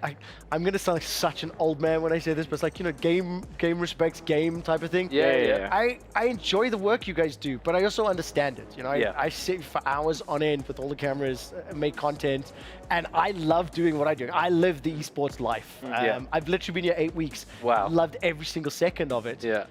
What I really appreciate is either you sat down and you attacked me with Call of Duty knowledge. You did, because I was like, I said, what games do you like? And he's like, bro, CDL. Serious Call of Duty guy. Which I appreciate, because you're at the Esports World Cup. I actually have a little bit of footage just from the Call of Duty Modern Warfare 3 tournament that came up. I'm just going to say something spicy to start. Watching Warzone tournament, ain't no Call of Duty. Watching this was Call of Duty. So that's how I feel when I watch this. I've always been more of a fan of watching the actual multiplayer side of Call of Duty. I don't class Warzone as Call of Duty. Yes! It's his own game mode. it's his own game really nowadays. It is. It's completely separate, right? And I guess ultimately is why they said it was a Warzone tournament. I don't think I'm ever going to have the opportunity to talk like Call of Duty with you guys. So, what's your take when you watched the tournament? You mentioned you were watching it. I know you said you're an Optic fan. Yeah, there was coming off the back of one of the previous tournaments. Optic looked like they was going to come into this and wipe the floor with it again. But FaZe come through. I was watching it, and they took the first map convincingly, Optic, but they came back 3-1 and. We nearly. Wow. And also for Toby, that little key, once you actually win, so at the end of each of the tables, you'll actually have the key sitting down. Optic would have had to walk their key over, give it to FaZe, That's and then walk away. FaZe end up crushing the keys, and then when you win, you place your key in the trophy, so it's permanently emblazoned, which I love. Which are the teams that you just love to see fail, or love to hate? So I'll tell you straight up, I actually was not a huge FaZe fan for a long time. For a long time. And I think since they've been calling themselves Atlanta FaZe and the newer generation, they kind of won me over recently. So I have this like bittersweet relationship where I'm like, I have many years of going, get wrecked. No, I agree. I agree. Ended up cheering. I feel like it's always a fun bit of competition between Optic and FaZe because they have such a history as well. Even with just like the content side of things, they're like the two giants in the multiplayer world. So watching them whenever they end up, especially in a semi-final or a final situation, it's definitely fun to watch. It is a lot of fun to watch. Toby, talk to me a little bit about like some of the tournaments you have seen or watched. I mean, here at the Esports World Cup, did you get a chance to actually look at the arenas, check things out, see what's been happening here? Oh, me and Ethan got a chance to catch the final of the Rocket League. A little bit of that. Couldn't even get a seat in the arena ourselves because it was so packed, and the atmosphere in there was absolutely crazy. Like, it feels like you're at an actual sporting event. So that goes to show the size of esports over here, and probably across the world, really. Yeah, I mean, look, it is one of those. It's one of those like growing industries. We are obviously counting down towards that ceremony in just a little bit. I'm really thankful you guys are taking a lot of time to chat. I'm very thankful for that. I want to talk about one of the other titles that is closer to your heart. Just before I do. The gentleman that ended up winning EAFC, right? He qualified through the last chance qualifier, which happened in week 3. Bearing in mind, we're here in week 8. the team that he plays for is Diogo Jota's esports team. No way. Called Lunar Galaxy. Yeah. Diogo sat exactly where you are. Ethan. Looked me in the eyes and said, "Hey, if my guy makes it, maybe he can do well." Ends up taking second in the group, smashes the guy who won the World Championship in Berlin 2 weeks ago, right? So literally 2 weeks before, he smashes him. He runs the entire bracket, and Diogo Jota's representative, Jafonso, ends up winning the whole thing. Yeah. We got a little bit of footage that I want to bring up on screen. No way. Dude, when you hear a story like that, like what does that do? You know, you will have had an influence on people looking at content. What do you think that does for potential athletes and competitors? I think that's just inspiring. I think a lot of people write themselves off when they see the skill gap in certain games. For him to go through last chance qualifiers and then do that is going to be inspiring for so many people across the world. It's also, you never know when your day is. Like, some days, everything you touch turns to gold. And it seems like he had the streak on the pad. I mean, it was fantastic. He played out of his mind, took down some of the biggest stars. And then it's also really nice for me, obviously, because like my life is esports. So the club that won is the one that's got, the FC representation. The Liverpool. No, who did Diogo play for? He plays for Liverpool right now. He actually got this assist just a minute ago. I just doubted myself for a second. Oh my word. Also, one of the big teams in esports, Team Liquid, they partnered with a Dutch footballer, Gillet. And they had to have Gillet on their bench the entire time, which made me laugh so much. It made me laugh so much. And we actually asked the guys, like, so what happens if you don't have this? Like, no, we have to. Yeah. Team Liquid, Team Gillet. To be fair, he was one of the best players, one of the best cards in footies. So it was fantastic. Let's look a little bit forward now and talk about what's going to be happening for the rest of our show. We'll see that in just a second. Because, of course, with 37 minutes left to go for the closing schedule, what is still remaining for us? It is just that closing ceremony pre-show where we're sitting and chatting. Unfortunately, we are having a little bit of technical difficulties. We apologize about that. And then, of course, the EWC Club Trophy will be coming up later. I believe we've got about a minute and a half. I'm not 100% certain if we're going to have you guys joining us. What's your plans for the rest of the evening, Toby? I'd like to see the trophy lift because I've seen all the triangles and stuff. I'd love to see the actual big trophy get lifted. Yeah, that would be sick. It looks amazing on all the graphics and stuff. It looks like it's going to be. I actually wish we had a chance to come out here earlier and experience it a little bit more. From what we've seen, it's been incredible. I feel like I've missed out. A lot of fun. And also, I just say to you guys, we did originally have a couple more videos to play. We're just having a little bit of issues. So I'm really thankful that you're sitting here and turning this into a bit of a podcast with me, which is fantastic stuff. So as we get ready for the next ad break, I guess the question is going to be, I wonder if we can actually set up a challenge or something. I'm gonna figure out whether or not we had a bit of fun. I got to play like at EAFC and Street Fighter and Tekken on broadcast, which was a ton of fun. That's quite cool. 30 seconds. Okay, got it. So what we will be doing is, reminder, in 36 minutes, that closing ceremony will continue. The trophy lift will be followed by the performances. Steve Aoki as well as Kid Cudi right here from Boulevard City. We're very appreciative you're sitting watching the Esports World Cup preview of our closing ceremony. Myself, Toby, and Ethan will be returning on the other side of this ad break. Don't go anywhere. EWC will be right back.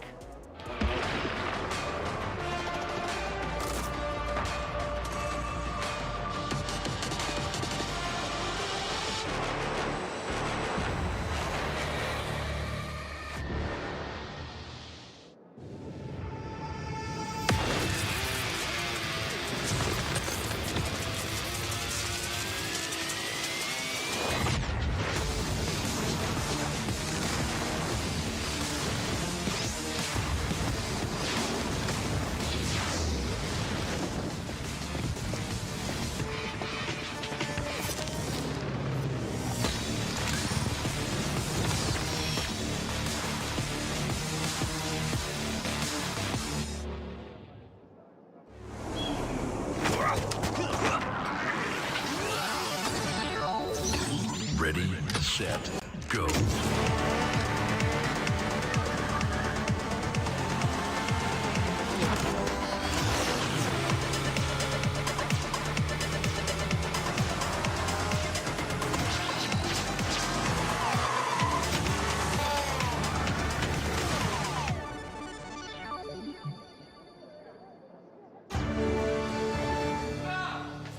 You ever wondered how a Hollywood movie is shot? On a Sony. You review it on a Sony. And how do you make that sound epic? You recorded on a Sony. Lunch break on a Sony. So why wouldn't you watch it on a Bravia by Sony?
And welcome back to the Esports World Cup, a countdown towards the trophy awarding ceremony. As you can see, 29 minutes is left on the clock. And what that means is here in Boulevard City, we are starting to get even bigger stars coming out, popping up, getting ready for the closing ceremony. I will say this, that regardless of whatever football stars there are, they're not as good to me as the stars on my sofa. I'd like to welcome back Ethan and Toby. You're too good. Just a moment ago, we got to take a look at some. I know him as TN25. Who's TN25? That's Thomas. That's with Thomas, man. I play football with Thomas on Sundays. He's really good friends with my brother, my blood brother, Manny. And yeah, I knew he was out here, but I didn't realize he was big time. Oh, okay. Well, big time. I have a treat for you. Okay, as you can see, our schedule right now coming up, a couple of big, important pieces, frankly, just for bragging rights. This is awesome. Let's check in with what Patrice Evra got up to. Let's welcome to the stage Patrice Evra, Gabriel Toledo, for what promises to be a fascinating and insightful discussion. I didn't do any academy football club. I from the street to the star. So that's when I built my instinct, my leadership, my personality, my skill, and it's actually the timing. Everything you do in life is not even in sport. To be ready at the right time, you need to train every single day.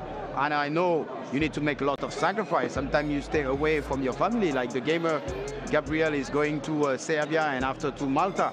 So coming here actually opened my eyes to so many things because I play also, but I didn't expect at the professional level how much demand and sacrifice they will have to do same as us as an athlete.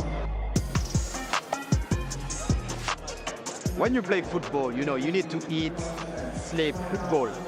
When you play games, it takes a lot of your time. You don't want to sleep. You don't want to go to bed. And I saw so many players, when they play Call of Duty or Fortnite or, Football Manager, it takes you a lot of energy. So my advice, you have to pick, because at the end you will have to perform the next day and you will have to be fit. And sometimes you can, lose some of the sleep because you want to finish the game. So it's a lot of adrenaline, it's an addiction. And the focus, you're spending like a lot of energy. I didn't expect like even that huge audience, that beautiful, conference. And after I will go and see the fan, and actually they're passionate. I love since I retired to come to different new world, learning different things, talking to people, asking questions. I understand why now. I met the Grand Prix Faisal at the Formula 1 year ago, and he say we are gonna host, the first World Cup and do it every year. So I didn't understand it was that big. Then now I realize it's huge. The fan are like incredible, like passionate, like even the gamer, like playing in front of everyone, being under pressure, like feeling the crowd. I want to tell to people it's real, I know we're talking about game, but it's actually real. The legacy I want to leave actually is about life. It's about my brand. I don't want people to remember I love this game as Patrice Evra. I want people to remind it as, being positive, enjoy life, be passionate about life. It's a massive responsibility. Sometimes I feel overwhelmed. Sometimes I ask, why me? But I take it as a blessing, when you have to spend 5 seconds of your time to have a conversation with someone or doing a picture is a bless. I'm a human being. I start from scratch. And, I just love the human being.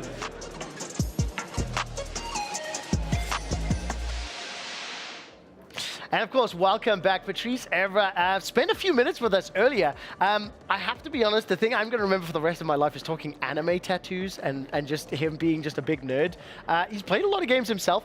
But the fact that we've had footballers here, the fact that we've got some superstars at you, what is Patrice, how good is Patrice as a footballer? Help me understand. I'm a Man United fan. Oh. He's actually played for both of our clubs. He played for West Ham at the twilight of his career, but yeah. He's a Man United legend for me. I call him Uncle Pat. I have that much affection for him. That is awesome to hear. In terms of like some of the other people getting involved in gaming and in the space, how many mainstream stars have you seen coming into your world as well? Like, starting. Yeah, well, didn't Ronaldo just start he's got a YouTube channel? His YouTube channel and now. He's surpassed pretty much. He smashed our record for quickest to 1 million subscribers. Of course he did. Didn't he also smash Speed's record in 24 hours as well? The only reason I'm bringing every record. I know he did. The only reason I'm bringing it up because you said you wanted to crush Speed. Key. Yeah. Is he over like 30 million now? It's Probably, be, right? probably. But he's like the famous man on the world, right? Yeah. Yeah. One of the big names, like I mentioned a little bit earlier, I don't know if I was chatting to you guys, but Wesley Sneijder was here, midfielder and from the Netherlands, and he straight up looked at the camera and went, if Diogo Jota's got a team, I need investors, I need to get involved, like give me a team, straight up said that, which is pretty awesome. No, Jota's big into his FC, he plays every weekend. Huge. And he's good. Same as like Max Verstappen, his team just won sim racing. Yeah. How important is it for those types of partners to get involved with an event like EWC? Oh, it's massive because it validates it to a high degree. When you've got these players that are big in their own field but have these interests and want to delve into them themselves in their spare time, then it just proves how big it actually is. Yeah, it gives it a lot of mainstream recognition. We've had similar things with people even just coming into like the streaming industry or the YouTube world. It just gives it that kind of mainstream validation, and now content creators like us get a lot more respect from people outside of our kind of bubble. To be fair, I think you guys also have demanded some of that respect. I think specifically like the football matches as well. Like, I'm not being funny, but like that was ambitious. Seriously. Very quickly before we go to the next video, how much do you guys know about Neymar's gaming interests? I know that he streams on Twitch. I know that he's played Warzone. He's got his own Call of Duty skin. I know that. He's not really good at CSGO as well. Yeah, he plays a lot of CS. The reason I ask is it is the next video we're going to share, so I want you to take a look at just how good Neymar is at video games.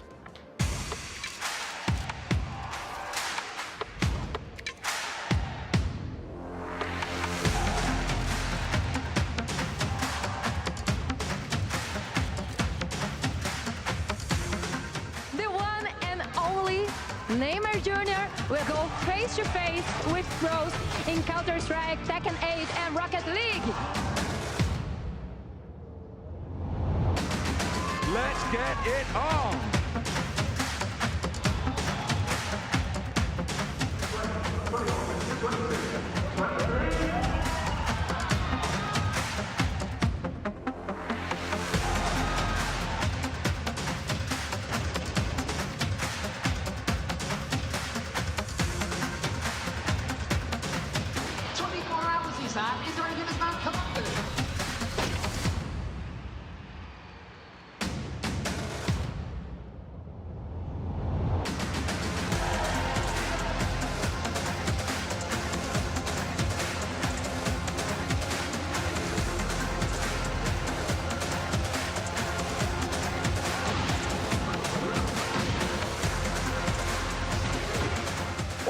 Neymar can do it. He got the launch. It's Neymar gonna do it. Neymar gonna take the show match. Put your hands together for your winner of the show match, Neymar Jr. I actually love the fact that Neymar got to crush a key as well. I remember he was taking MS Dasari's team and managed to defeat him, the original founder of Falcons. That's actually the second time that Neymar's been out. He came to watch and support his Counter-Strike team from earlier on in the event. I will tell you this though, he had to give up Rocket League and let his son play because it was too hard. I can't laugh at him because I am dreadful at that game. I love to watch it. To play it, nah, it's not me. Toby's not the best at Rocket League, but I'd like to say I've put in hundreds of hours into that game. And look, I play a lot of Counter-Strike, Valorant, and then like Call of Duty Search and Destroy is my main thing. But you'll appreciate how hard it is to get a knife kill in a game like Counter-Strike. Neymar got one. On a show match on stage. They played a multitude of games, and it was total like whoever won the most at the end of it. And Mr. Sorry ended up getting crushed. We were talking a little bit about some of the other like professional footballers that have streams. Like, do you guys know? So I mentioned Max Verstappen.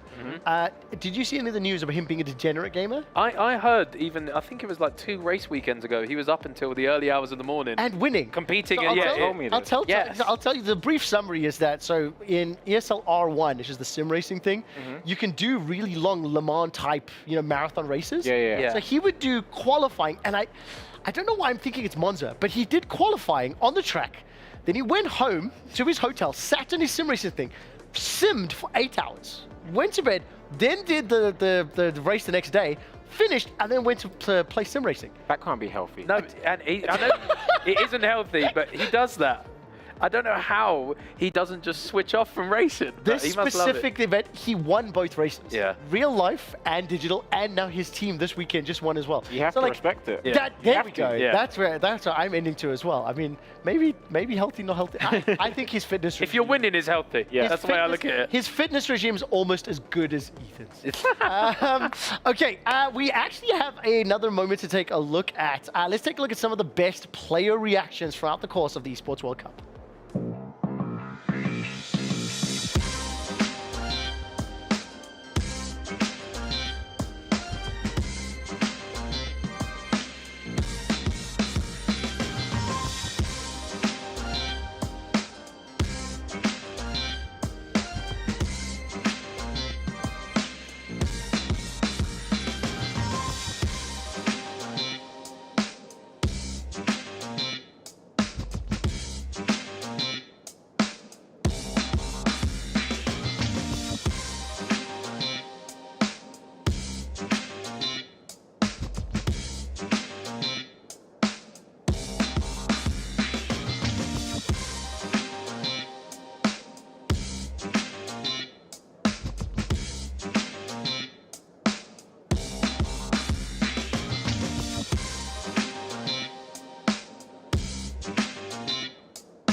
I don't think that you fully understood the intent of the key. You can't propose with the key. I was gonna You're say. not asking someone for their hand in trophy marriage.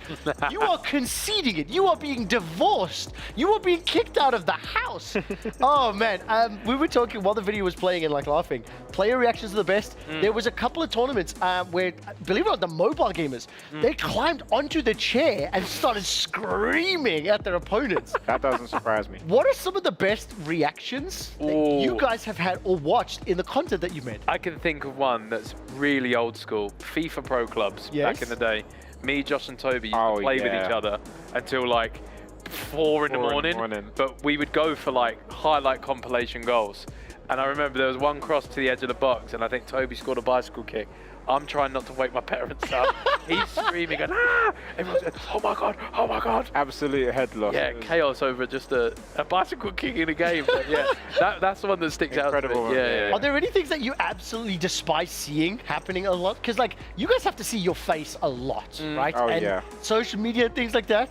So what are the ones that annoy, or what are the ones that you love seeing to make fun of? Like, I'll just come back to the JJ example. There are a lot of memes and a lot of photos that are funny of that young man. So which are the ones that immediately come to mind as things that you either love or hate? I'm a big fan of my meme face. That's been used by Elon Musk. Oh, he goes been used viral by Elon every Musk, Nicki Minaj. It's been used by tons of celebrities. Cara Delevingne. It's been used by everyone. That was just a simple night out in Germany somewhere.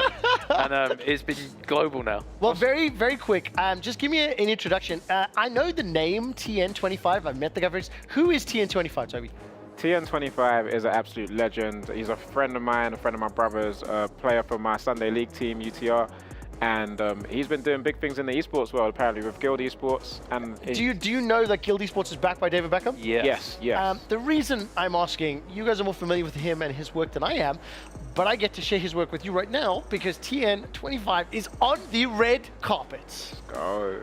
The closing ceremony is coming up soon. We're about to have the trophy awarding of Club Championship winners Team Falcons, followed by a journey through the boulevard where they will eventually end up here with the trophy and down the red carpet. I can't wait to see it. Things are going to be popping. See you soon. Now listen, we're 15 minutes away from the trophy awarding ceremony. Let's talk very quickly. Is this one of the biggest red carpets at TN's? Because, like, let's be fair, the three of us, we've been in big places. We've got stadiums, you know what I mean? I need to know, has the boy got the chops cut out for the red carpet? I reckon so. Yeah? He's a natural. He's a charming man. He's a charmer. He's a charmer. Don't get me wrong. Yeah, he's Don't a get me wrong. man. This is a big opportunity for him. Can you tell me, when I see him backstage, can I say this is the biggest gig you've ever been on? Do you reckon? Very well could. Do you reckon it is? Do you know, but he's met David Beckham and I haven't. Exactly, yeah. I've not met David Beckham. Yeah, but I've met multiple footballers and I call it soccer in South Africa. Useless argument. Yeah. Okay, I'm going to say that. That's what I'm going to do. Try it. All right, the next video that we do have, as we are beginning to round out all of our full-time mainstream coverage, is just to say thank you to the fans.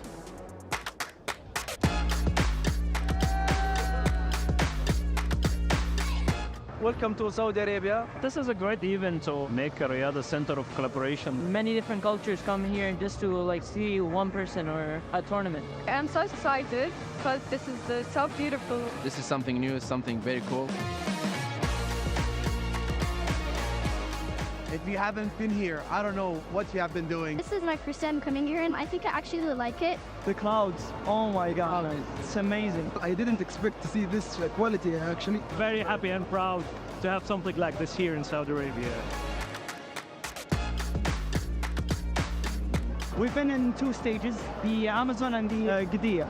I'm so excited to see other challenges and people competing against each other. The battle now is win the World Cup. Current phase, they're my favorites. No, both of Falcon team. Falcon. There had to be only one answer. Well, congratulations to Falcon, but I support Twisted.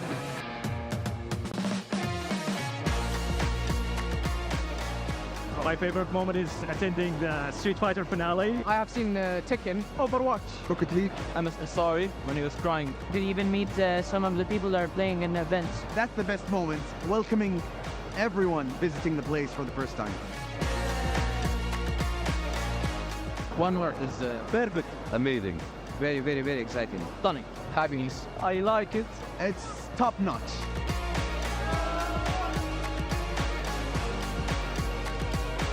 It was one of the best moments I've ever seen. It's something really wonderful. It's so good. And we come from Sudan to see it. We hope that it happen again. I'm not that guy who watches the Esports World Cup. I'm that guy who joins the Esports World Cup.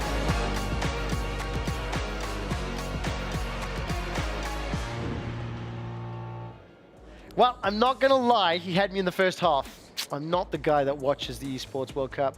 I'm the guy that comes to it live and watches it. Gents, when we were talking about this, we have mentioned it again, but like, what sort of events, esports events, have you seen? Have you gone to? Right? And how does this compare? We've been to some in the UK. There was an organisation, Gfinity one. Been to those ones in London. Call of Duty Lands, of course. Yes, Multiplayer I-Series. Yeah. I went to a League of Legends one at Wembley SSE Arena as well a few years back. Yeah, know anything about it. 2015. I think so, yeah. Can I just say thank you? I was at that event. You wouldn't have known it. You wouldn't have known it, but it was my voice in the SSE. You smashed it. It was the first time that my parents got to see me broadcasting live. That's so cute. That's awesome. Yeah. Good.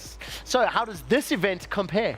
We was just saying in the break, like, it's super ambitious. Yeah. But For the way first that ever it's one. been, the way it's been conducted is impressive. I mean, look, Ethan, you've also got a couple more games under your belt, a little bit more like, let's say, competitive experience. The fact that you can have EAFC next to a mobile PUBG, Free Fire, next to Starcraft, next to Tekken, next to Street Fighter, like, how would you get viewers to understand that? Oh my goodness, that's a crazy statement. But it is just encapsulating every kind of competitive gaming that you may not even think is in that realm. You might be used to just competitive games that are played on controller, keyboard, but then you're seeing some of these guys that are going crazy on the mobile games. The question I'll ask you as well is, like, we zoom it out. Do your parents, how long did it take for your parents to get what you do? Oh, When the checks started coming, I realize that. But do you think they understand it now? Because I think they can respect it. But I think they respect it, but it's still difficult to understand. Yes. Still very difficult to understand, especially when you say you're watching someone compete in a game. They think, just play it yourself. Yeah. But no, there's something special about watching this higher skill level. Yeah, I mean, it's one of the things that I do think is important, and I think as well, when we do think about widening the market, widening the teams, getting people to understand, having leaders in the space, like the teams, like the clubs, to be able to do so is going to be a big opportunity. We're going to turn our attention now to talking about some of those clubs leading the charge, looking ahead to the future of our esports. So we're going to head into the Amazon Arena to speak to OJ Borg. He's quite possibly one of the most busy people around at the moment. Grant, thank you so much for taking some time. This is exciting. Yeah, can't quite believe it. When you think about this a year ago, when all the work you're doing is going to lead to this day, win or not, it's quite weird to actually have made it and now finally be here. Quite weird. What will that moment be like when you're on that stage? We can see the trophy. Yes, it's just being polished behind us. What will that moment be like when you're up there and that trophy's in your hands? Everyone's asking me this, and I don't know until I'm up there, because I've had so many emotions running through this. Like, I was in tears the moment we kind of got told we won, and this and the other, and I might cry, I might cheer. I'll play it by ear, that's my nature. I want all of those things. That would be a great moment. Where were you when you found out you'd won the club trophy? It was, I think you've seen the video of everyone cheering in the crowd with EAFC. So when Massad's, the CEO's on stage, and we get told right before his match, I was there with them.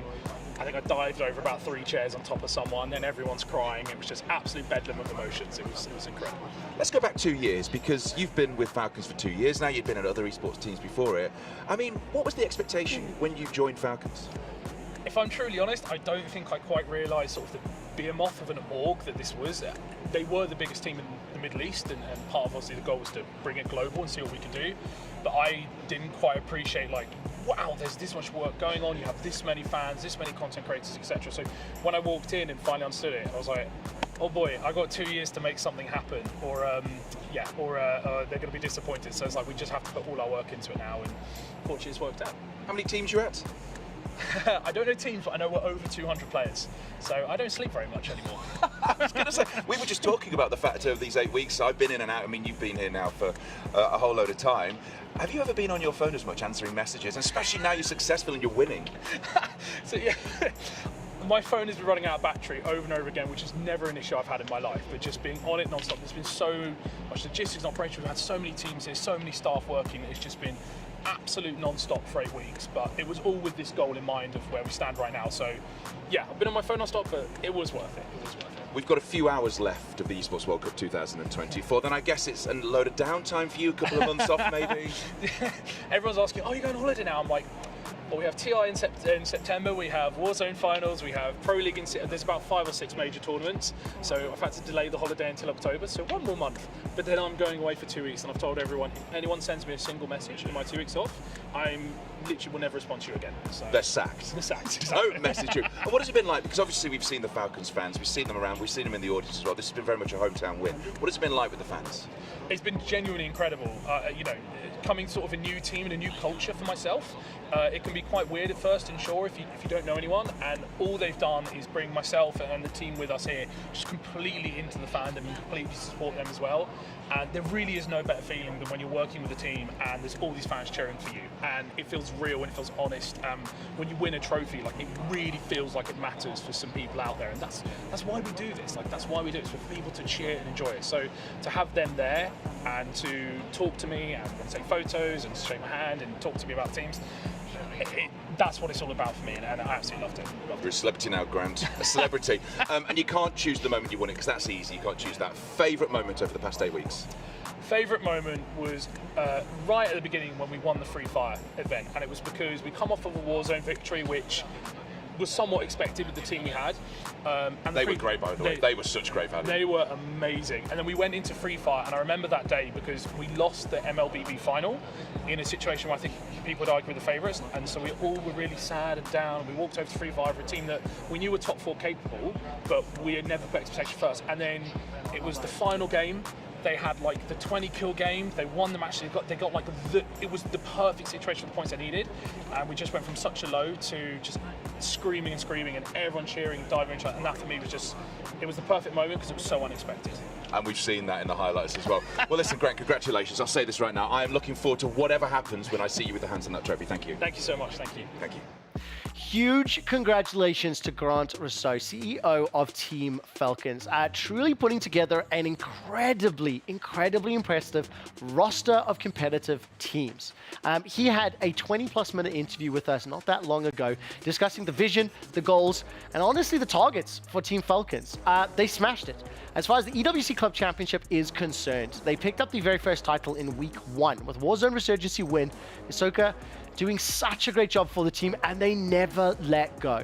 More than double the amount of accrued points than Team Liquid, followed by Team BDS and Vitality. What I do think is crucial to acknowledge is not all of the clubs had as many representatives. I'll be honest, Team Vitality, congratulations on placing 4th. But their teams can do better. And what I've loved so much is I've had the honor of speaking to senior leaders, to CEOs, to team managers for most of the organizations on this graphic. And every single one of them have made it clear they will do better next year. That's one of the things that I'm a huge fan of. Toby and Ethan, you can see the $20 million total. The first place, $7 million for Team Falcons, $4 million to Team Liquid. The way they're worked out, in order to be eligible, you need to have at least 2 teams placed in the top 8. If you wanted to actually win the whole thing, you had to have at least won a tournament. So it's closer to like, imagine the Olympics, all the different games, except at the end of the Olympics, they look at Great Britain and say, oh, we're sorry, the USA got more medals than you. So you take silver, but the USA, you get an extra fancy trophy. Yeah. As far as a competitive format goes, how cool is that? I mean, you've seen tournaments, you've seen the games. Yeah, no, it's quite mind-blowing, to be fair. Yeah, you get like the little individual moment, and then you get the big moment overall, which is like a do you know double. What I love so much? That's what's coming up literally in like 3 minutes time. We've got that big trophy. We're busy setting up for it. Again, this is not on the script. They did not know that was happening. Just set up very well. Okay, we do actually have a little bit of footage here when we talk about Team Falcons. As I mentioned, obviously, look, I've lived this story. I've been here for 8 weeks. Ethan and Topi, they have not been kept up to date with all of the unique specificities of the teams and how they performed. So let's take a look at what has been happening there with Falcon. Waiting for that trophy to come back up. Have we got that one ready? There we go. That's what I'm looking for. When you look at this again, now, this is a maybe, general question. They won Warzone. They won Free Fire. Second, third, 4th. Then one blip, 17. Second, 11th or 12th. That was out of 16 competitors. So a few blips.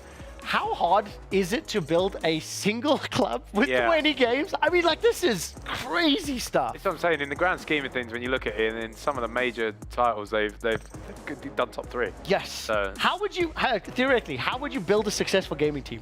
Oh my goodness. Oh, come on. I can't even game successfully myself. You can't ask me that. Yeah, but hang on. You guys have built a successful content team. The logic applies. But I feel like the logic applies. We haven't really built a content team. We're more just friends. I feel like that's the beauty of it. I wouldn't even know where to... chemistry's important. Chemistry's important. Yeah, it definitely is. Yeah, you're right on that aspect.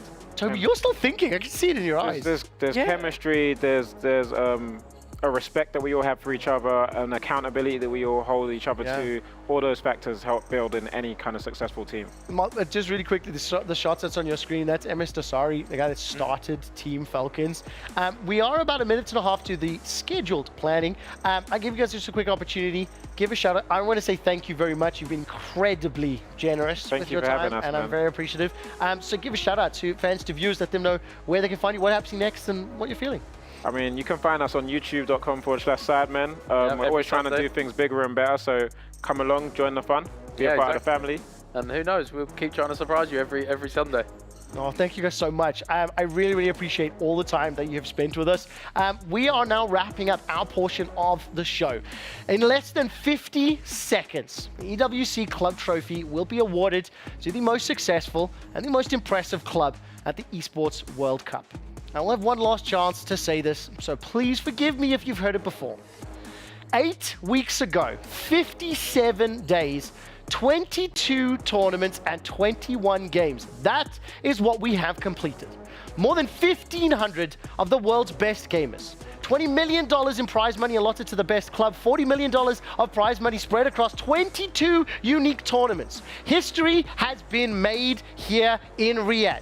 The Esports World Cup was ambitious, it was amazing, it was beautiful, and while it may be done, the party is just beginning. Thank you for watching. Stick with us. It's time to award the EWC Club Championship Trophy.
welcome His Royal Highness, the Crown Prince, the Prime Minister of Saudi Arabia.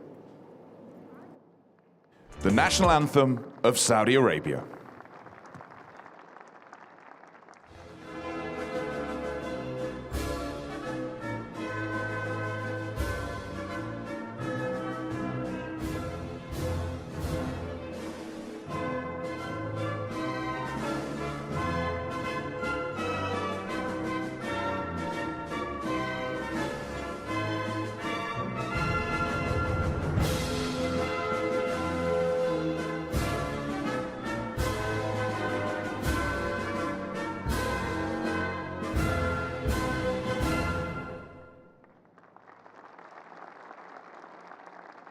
Welcome, ladies and gentlemen, to the EWC Club Trophy Awarding.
Introducing to the stage, CEO of the Esports World Cup Foundation, Ralph Rijkaard.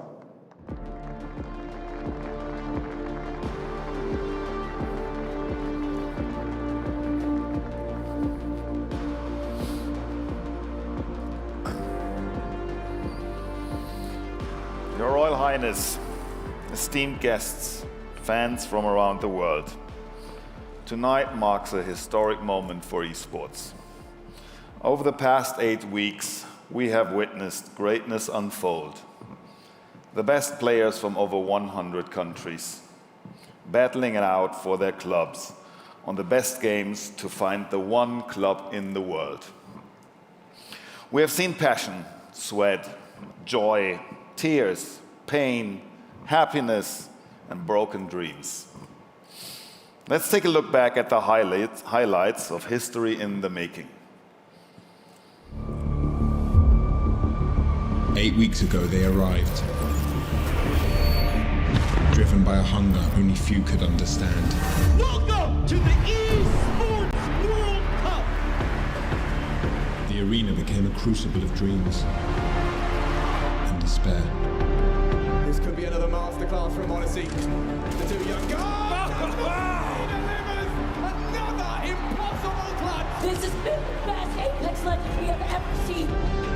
Some crumble beneath the weight of competition. They definitely had some weak points on this run. Hope shattered, spirits broken. Another team bites the dust. For Vitality, that is the last game they will play. But in the darkest moments, when the world closed around them, a few rose above the chaos. These Warzone players are different. They're arrogant, talking smack. They found something deeper, a spark that ignited within, turning doubt into defiance. The boys that could never get it done, the boys who always struggled in finals, have this game in their hands, and it's now their chance. LT are down as the Lions will do it! Falcons destroy the competition! The Queens continue their reign of supremacy. For the players, this was more than a game.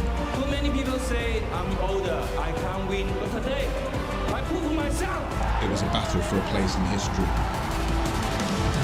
The echoes of these moments forever etched into the soul of esports.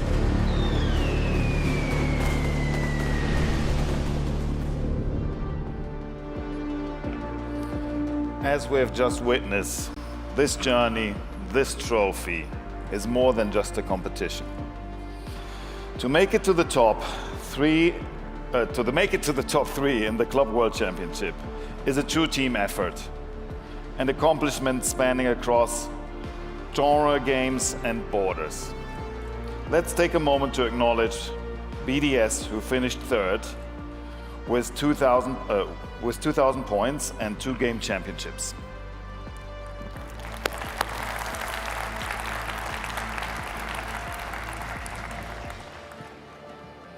In second place, coming at 2,545 points, as well as 1 game championship, Team Liquid.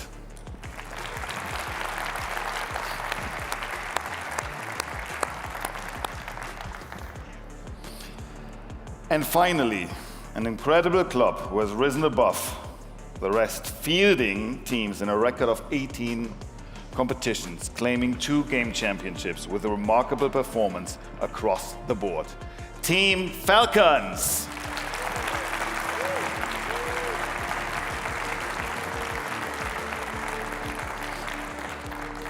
The moment has come to award the winners to cement history. I would like to thank His Royal Highness Prince Mohammed bin Salman bin Abdulaziz Al Saud, Crown Prince, Prime Minister of the Kingdom of Saudi Arabia, for his unwavering support to help make this Esports World Cup a resounding success. I would be honored to invite you to the stage.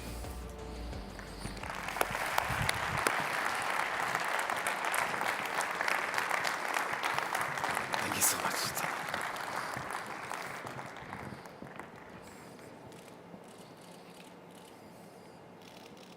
Please welcome to the stage your club winners. It's Team Falcons.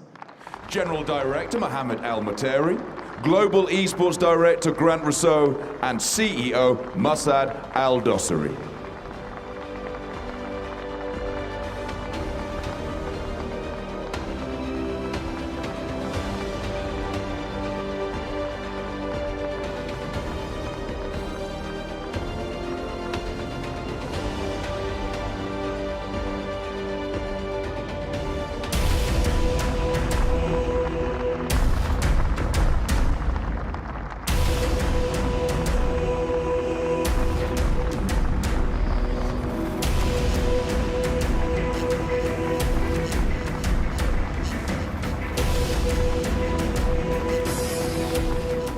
Thank you, Your Royal Highness.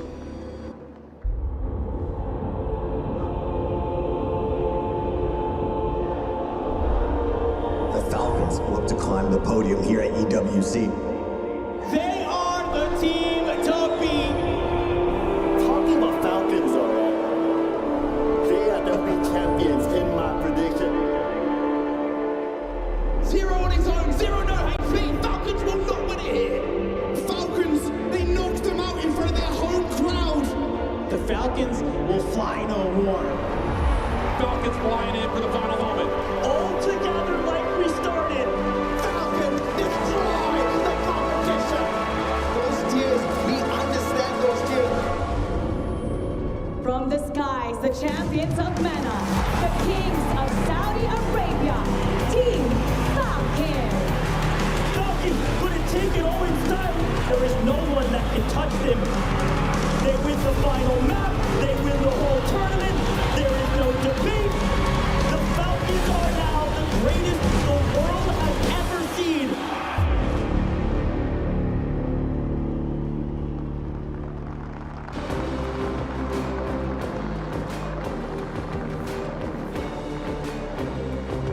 The Falcons will now leave the stage. Please remain seated while the championship start on the trophy journey with celebration of the trophy.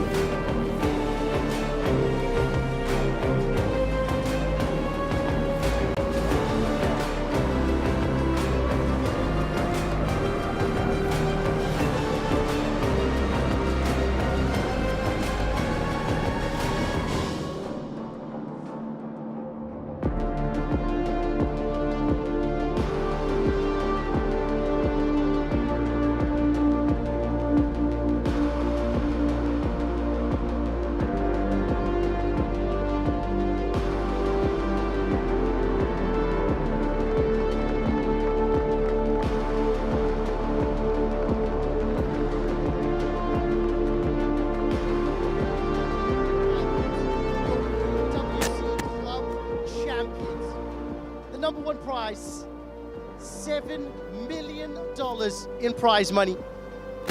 And of course, they will be heading outside, jumping onto the cars to drive through Boulevard City to celebrate the monumental win. Of course, right now, here in Boulevard City, it is a lot of excitement as Team Falcons, the favorites to win it all, managed to deliver. Phenomenal, phenomenal performance. We've got the arenas behind us. They won so many of the titles. They put up such a great performance. And I cannot wait to see exactly how many of the players will be joining us in just a second.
In the EWC, we saw two teams continue to reach the top of the mountain and challenge each other.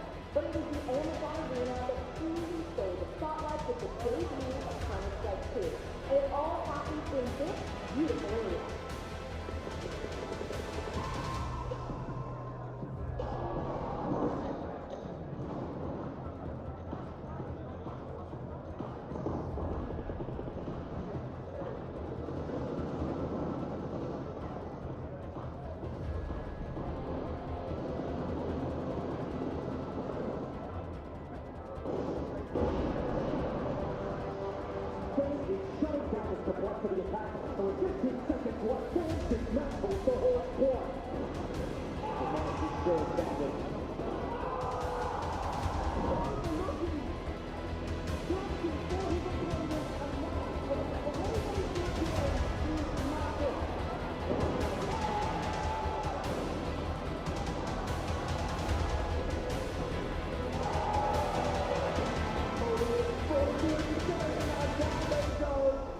So there we go. We have a trophy that has been awarded to the Team Falcons. That was the awarding ceremony. They have now lifted this inaugural World Club Championship here at the Esports World Cup. It was quite a moment to see them, and I chatted to Grant beforehand, which was a moment, and he did say 2 years ago he joined the Falcons and he was like, there, we're going to expand a little bit. Now, 2 years later, they're the inaugural World Cup champion. It's been quite a moment. He did say, is he going to cry? Is he not? I think he held it together very, very well as he and MS Dosari took that trophy. Now they do the journey all the way to this new arena here at Boulevard City.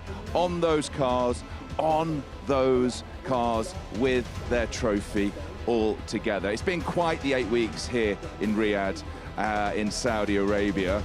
We've seen so many games, we've seen so many trophies be awarded, we've seen so many keys be crushed as well. Those moments that we've seen where they get to choose the people that they have vanquished to take their keys and put it into their trophies as well. I know Trevor's going to join me in the not too distant future as we stand out here, and a wonderful crowd as well. As we've seen Falcons fans, we've seen them chatting, we've seen them cheering. I know there's cheers as they drive around down here as they head off down what is a golden carpet. This thoroughfare that we've seen over the past 8 weeks, full of fans, we've seen players, we've seen so many great moments here.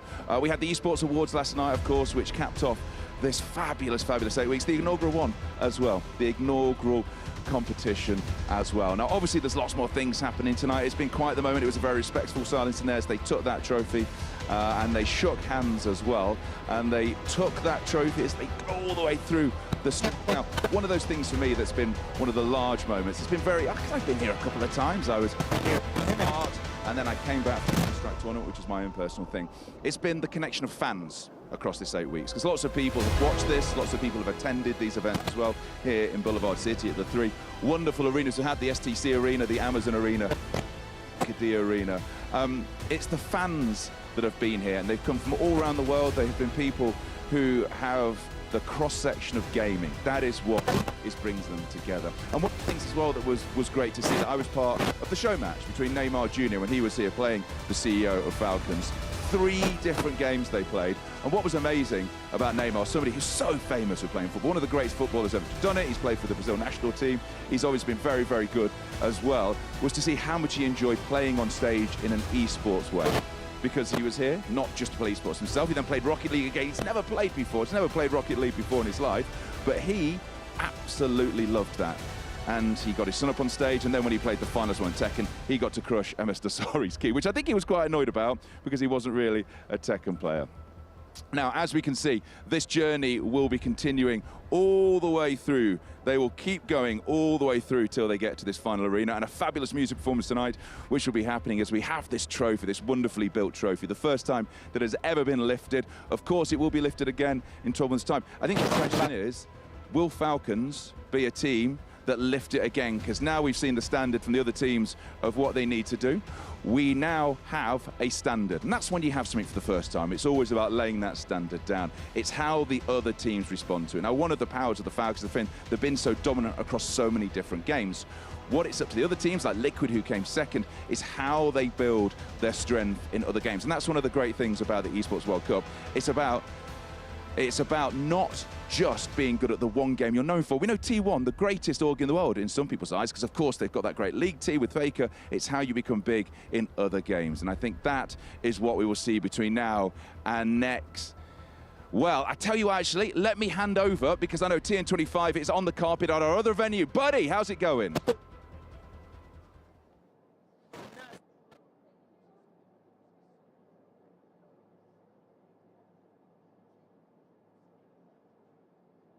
So tell me a little bit about R1. How did it go? Did you end up where you wanted? You know, talk to me a little bit about the specificities. That's the word I'm looking for. Yeah, that's good. It was really good, actually. We came in knowing the competition was going to be tough. Qualified through Grands at the first attempt, which is great. So we had a rest day on Saturday. Today, it was tough going, and we netted out 6th, which is about where we thought we were going to finish. So yeah, pleased with the result. Do you know, I am just a day tripper when it comes to the Esports World Cup. You're a man who was here before it started, and you're still here now it's ended. 57 days, Is that 8 it? weeks, 22 tournaments. I mean, who's counting? Me. I am. The thing is, I've had an absolute blast. I live for esports. Yeah. You know, we've seen each other in passing. Yeah. In the night, but being able to experience all the games, in particular, being able to nerd out with Tekken and Yeah. Oh, that was the best. And do you know what? I mean, obviously you spent 57 days, who's counting? You spent it in that room at the bottom of this golden carpet. Are you taking that with you back home? I sincerely would like to not.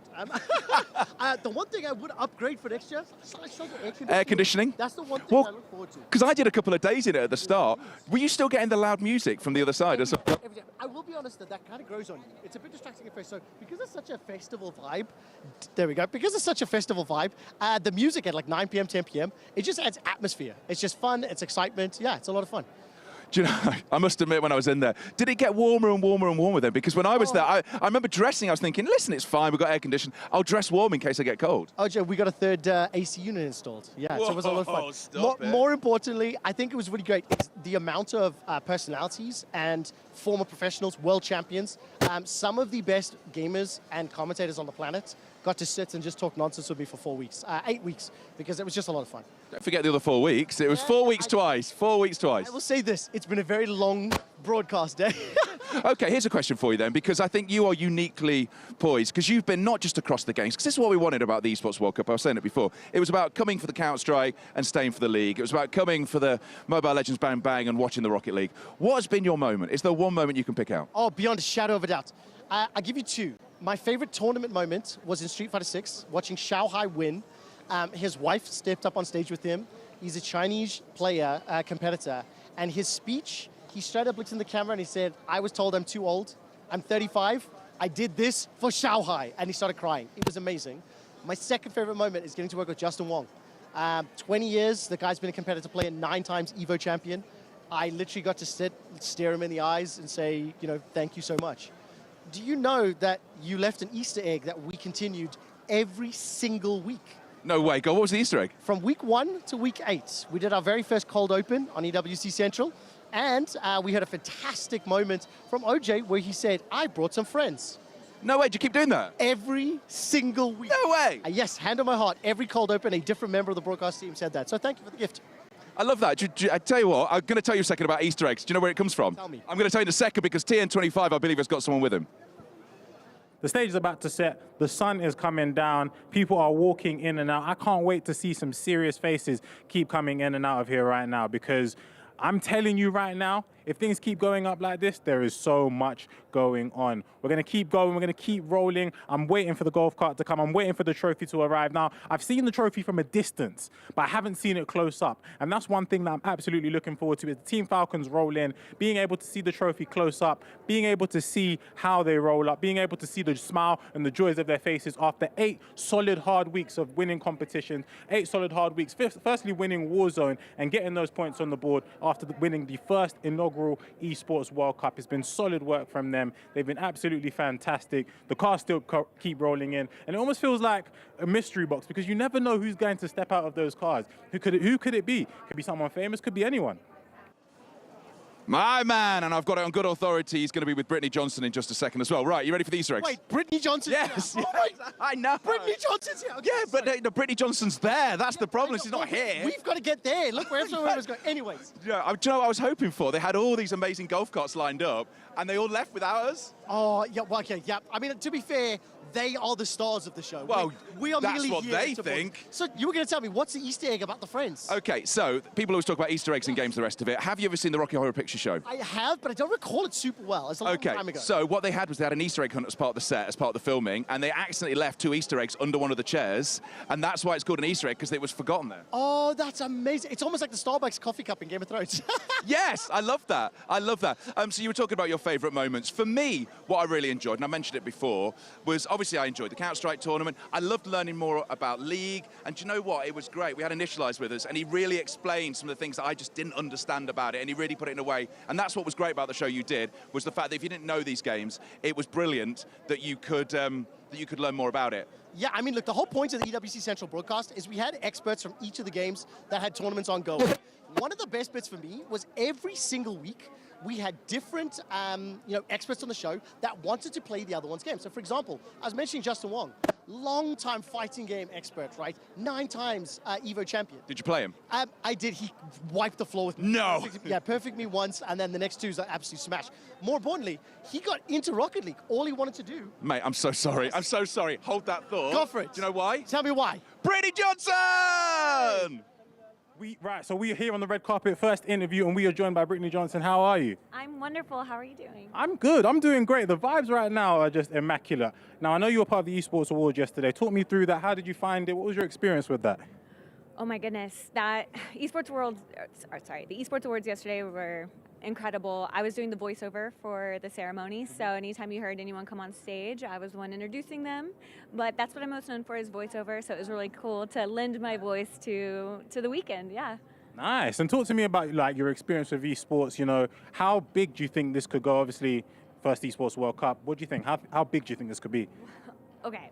Honestly, from starting in esports in like 2008, it's already so much further along than I ever imagined it being. Like there's a whole city for gaming coming, you know, like I never even imagined that when I imagine what's the future of gaming. So seeing where it has already developed to and then where it's going to go is actually kind of like surreal. It's absolutely insane, right? And are you much of a gamer yourself? You play games in your spare time? I am a huge gamer. Like one of the first things I did when I got here, there's a Final Fantasy VII exhibit at the Boulevard City, and I wanted to cry. In fact, like seeing like the little garden with Aerith and like the tower with Tifa, I was like, this is real? Yeah, but I'm a huge gamer. I play pretty much anything that comes out, and I play a lot of TFT and Call of Duty and Fortnite and all that. So I'm guessing TFT was the one you tuned into mostly. Actually, Call of Duty was the one, because that one was so stressful to me watching the teams. Like the finals for that, I was glued to my phone. But yeah, I mean, TFT, I just like I like me in my dream world. I'm a TFT pro, and every time I watch it, I think I can do it, but I. You know what? With TFT, I'm not gonna lie, I did not know what was going on. It was a bit complicated for me. I'm very simple. I'm an EAFC player, so you know. 11 players, very, very easy. But, you know, talk to me a little bit more about your experience here. I'm expecting to see you here again next year, I'm hoping. Oh, absolutely. This was my first weekend. I was so surprised how nice everyone is and how, like, welcoming and excited they are for us to all be here. And honestly, to see the whole industry, like, it was like a high school reunion of gaming and esports that all come onto the city just to celebrate gaming and esports for the weekend. Like, it's actually been pretty incredible and very, very special, and I hope to be here every year for as long as they do it. Yeah, same here. Well, thank you so much for your time, and I'm sure I'll catch you again soon. What was amazing was you made it out here before me. Where were you? Were you up there and you had to run down here to see the trophy? Exactly. I literally was standing outside. I came down. I was watching the golf carts. I was like, I don't know which one to get on. I don't know where to go. Also, I didn't want to accidentally sit in the wrong seat because Falcons need to get the trophy, right? They need to actually celebrate this win. And from what I understand, the trophy is actually close to arriving at its final destination. It is indeed. I actually don't know the journey they're taking, but we have just been told it's very much close to me. Very exciting. You know it's going to go past TN25 as well, so we're excited about being there. Just a word about the trophy. The fact that we've had this massive one here, just if we can look at this quite quickly, we've had this humongous trophy here, and you've looked at it all these weeks. It's quite a moment when anybody wins anything for the first time. So the fact that the Falcons have taken it on their home ground for the first time. The best part about it is, yes, the club championship, congratulations. Yes, the games, but crushing the keys of your opponents, immortalizing them in the base of the trophy. That's what I love. I love the spiciness. I love the sassiness. I love the fact that Falcons themselves have been able to crush the boulevard of broken keys. Yes, that was initialized.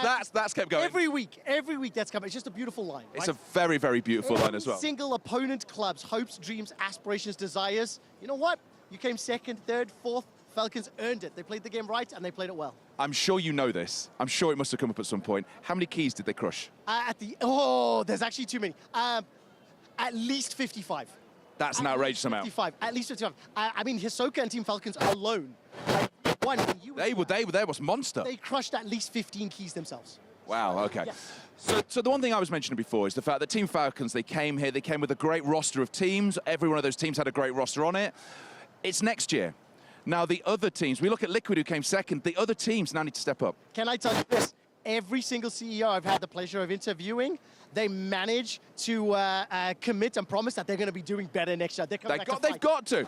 Now, we are actually watching the trophy right now. This is the trophy arriving at its destination with the Falcons. Can I tell you this? Alban, G2, Steve, Liquid, Anna from Vitality, Eric from FaZe, do better next year. This is Falcons.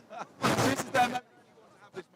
With this trophy, this journey down the golden carpet, with that, to crush so many keys, to be crowned as the World Club champion, and the money that goes with it as well. Oh, not only that, the festivities are beginning. Listen, OJ, I've been here for 8 weeks, okay? I've loved the show, I've loved the games, I've loved the tournaments.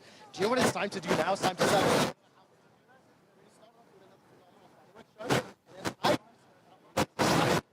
I want to go. I'm a huge EDM nerd, but the fireworks are coming up very soon. Listen. Have you got a ticket to get in? This is honest truth, that I asked to get in and they said no. Yeah, but you weren't here for 8 weeks. I've got... you know, I've never seen Steve Aoki. Like, I'm somebody who grew up. I didn't want to be a presenter. I wanted to be a DJ. So the idea of seeing him would be wild. I got the pleasure as Salvatore Ganacci a little bit earlier on. Tonight, it's Steve's night. Kid Cudi, I'm sure he's great, not my guy. So that's for everybody else. But it's going to be the fireworks that I'm looking forward to having a lot of fun with. But yeah, I guess, I mean, we're getting close to the end. It's party time soon, OJ. It very much is party time, and you've dressed for it as well. And you've got your own microphone. Just on this one, how is this working? I'm not sure.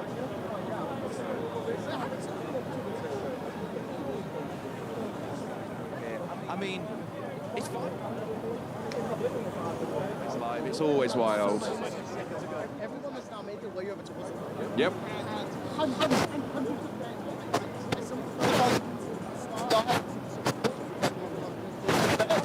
Yeah. Hold on a second. He took a photo with something. Nobody's saying that you weren't the star, Trevor. I was going to say one of the moments for me that summed up this Esports World Cup actually wasn't part of one of the games. It was the Neymar stage, because we talk a lot. We talk about esports. And this hang on, sorry, I'll send this in a second. 10:25, what you got? How are you, man? I'm doing very well. Thank you for asking, man. That's good to hear. What do you make of the red carpet? What do you make of your experience here? Talk to me a little bit about that. This looks sick. I mean, like, you expect to get a great place after all the announcements, but this year, I heard you build it in like 6 weeks, this arena? Jesus Christ. Yeah. It's been an absolutely insane turnaround. And just talk to me a little bit about, you know, your journey in esports, how you got there, and, you know, where we're looking to go from here. Well, an avid video gamer, you know, I'm close to 50 years old right now, and so... Don't look it, mate. I've dedicated my life to kind of building stuff in esports, and that started in the late 90s. So, build leagues, build teams, build like companies in the space, and now being here, seeing how our entire space is uplifted by the leadership of Saudi Arabia. It's just like very rewarding. It's very exciting. It's a very unique experience, and obviously it being, you know, the first Esports World Cup, just how far or how much of an impact do you think it could have for, you know, the world of esports? This year is the single most important event that you see in esports globally. It's happened for the first time, and I think the waves that we see that radiate from this event here, that like trickle throughout the community, and are likely also being seen by those who are not gamers, those who are not fans yet, I think it's going to be huge. Like, this year sets a really, really important finale point already for 2024, and 2025 is going to be amazing. Well, thank you for your time, and I'm sending it back to you guys.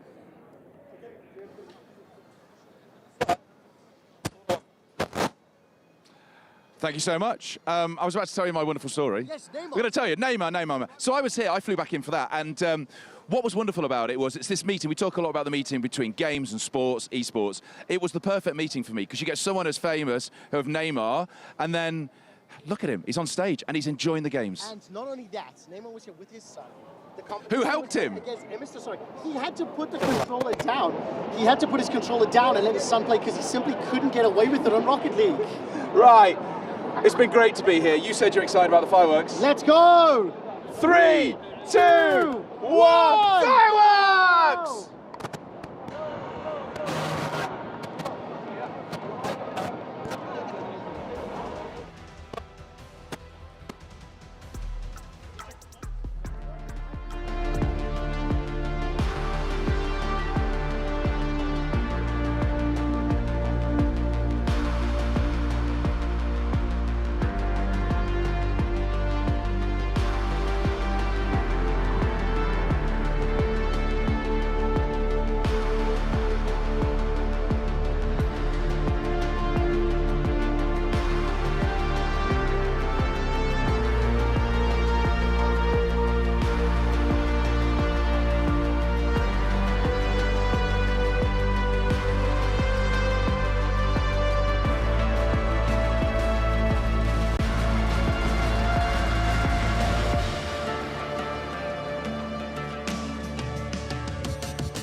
Right, I'm joined by Harada now. Welcome to the red carpet, the absolutely amazing place. How are you and what do you make of it?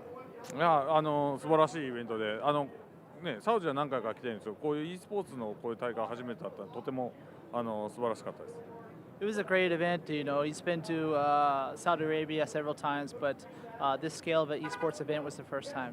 And obviously Tekken 8, absolutely fantastic game. I love it. I'm a newfound fan after that tournament. So talk to me a little bit about how you found the tournament and the experience of creating a game such as Tekken 8.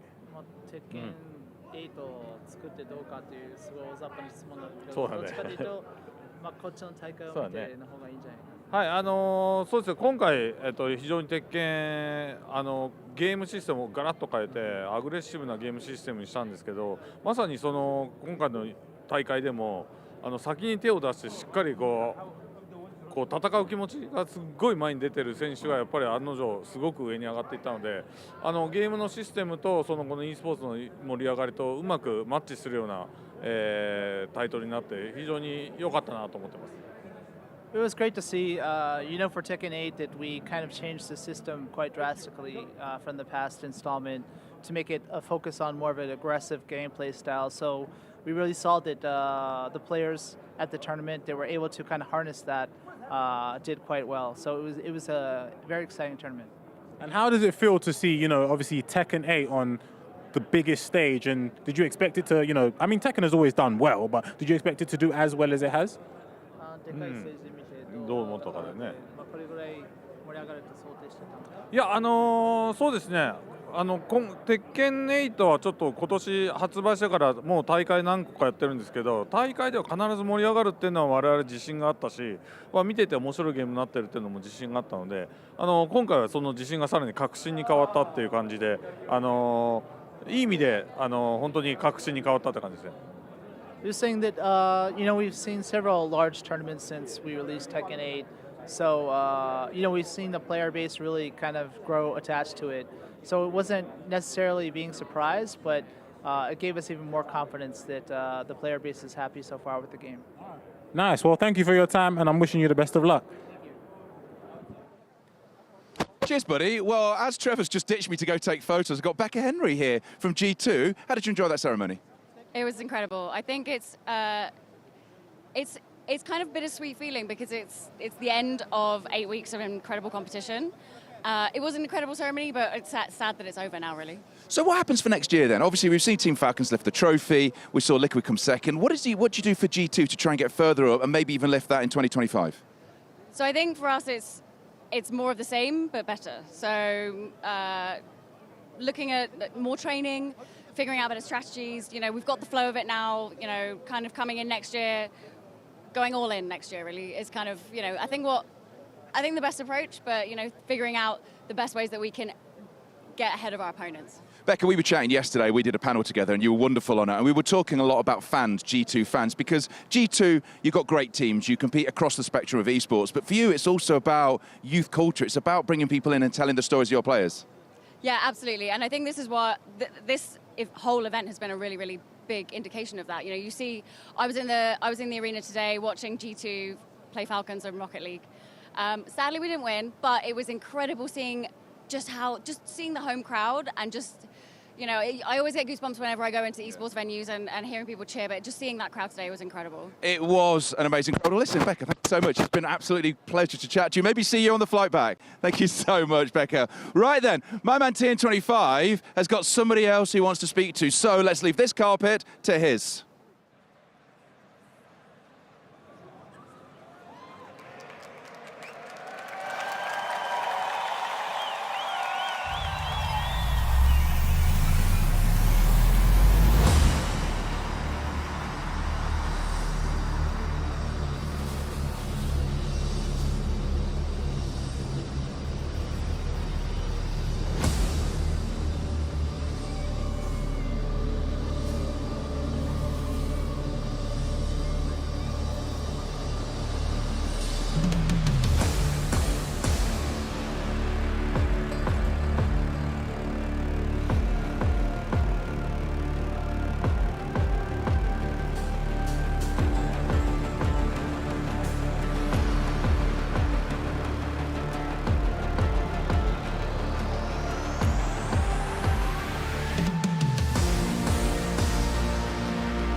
to this. There is so much on the line today. One trophy, one title. Anything can happen here in Riyadh. The stakes are so high. This is going to be something special. Only one outer key will be placed and enshrined in glory onto the totem and forever live as Esports World Cup champions.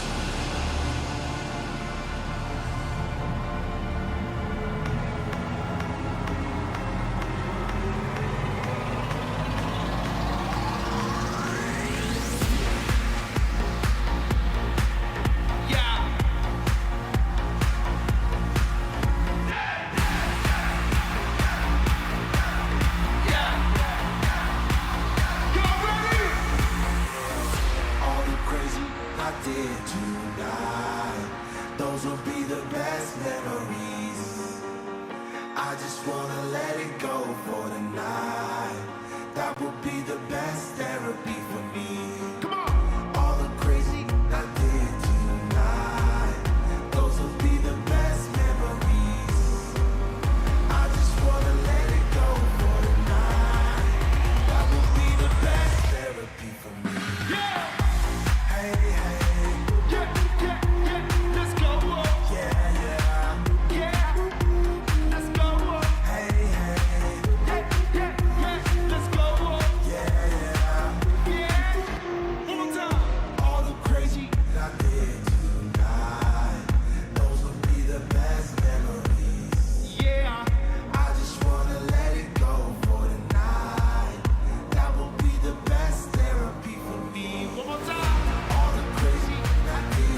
sweats waking up to the sky. Tell me what you know about dreams, dreams. Tell me what you know about night terrors. Nothing. You don't really care about the trials of tomorrow.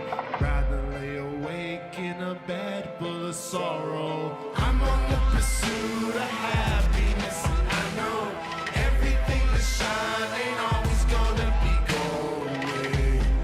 I'll be fine once I get it. Yeah, what? I'll be good. I'm on the pursuit of happiness, and I know everything that shine ain't always gonna be gold. I'll be fine once I get it. Yeah, I'll be good. I'm on the pursuit of happiness. Hey, I know everything that shine always gold. I'll be fine once I get it. I'll be good. That's it, ladies and gentlemen. Oh my God! What momentum! You cannot do it. Team Falcon destroyed. Alpha 7 takes themselves a chicken dinner. That's gonna do it. That's gonna be it. Exit have done enough. Twisted Minds with the most insane second respawn. And it's gonna be the time impact, ladies and gentlemen. Shanghai is champion. The queens of MLPP have fallen. The dynasty, the streak, the era. I'm on the pursuit of happiness, and I know everything that shine ain't always gonna be gold.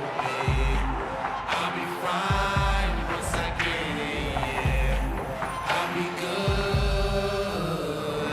I'm on the pursuit of happiness, and I know everything that shine ain't always gonna be gold. I'll be fine once I get it. I'll be good. Pursuit of happiness. Yeah. I'm gonna get it. I'ma be good. I love you.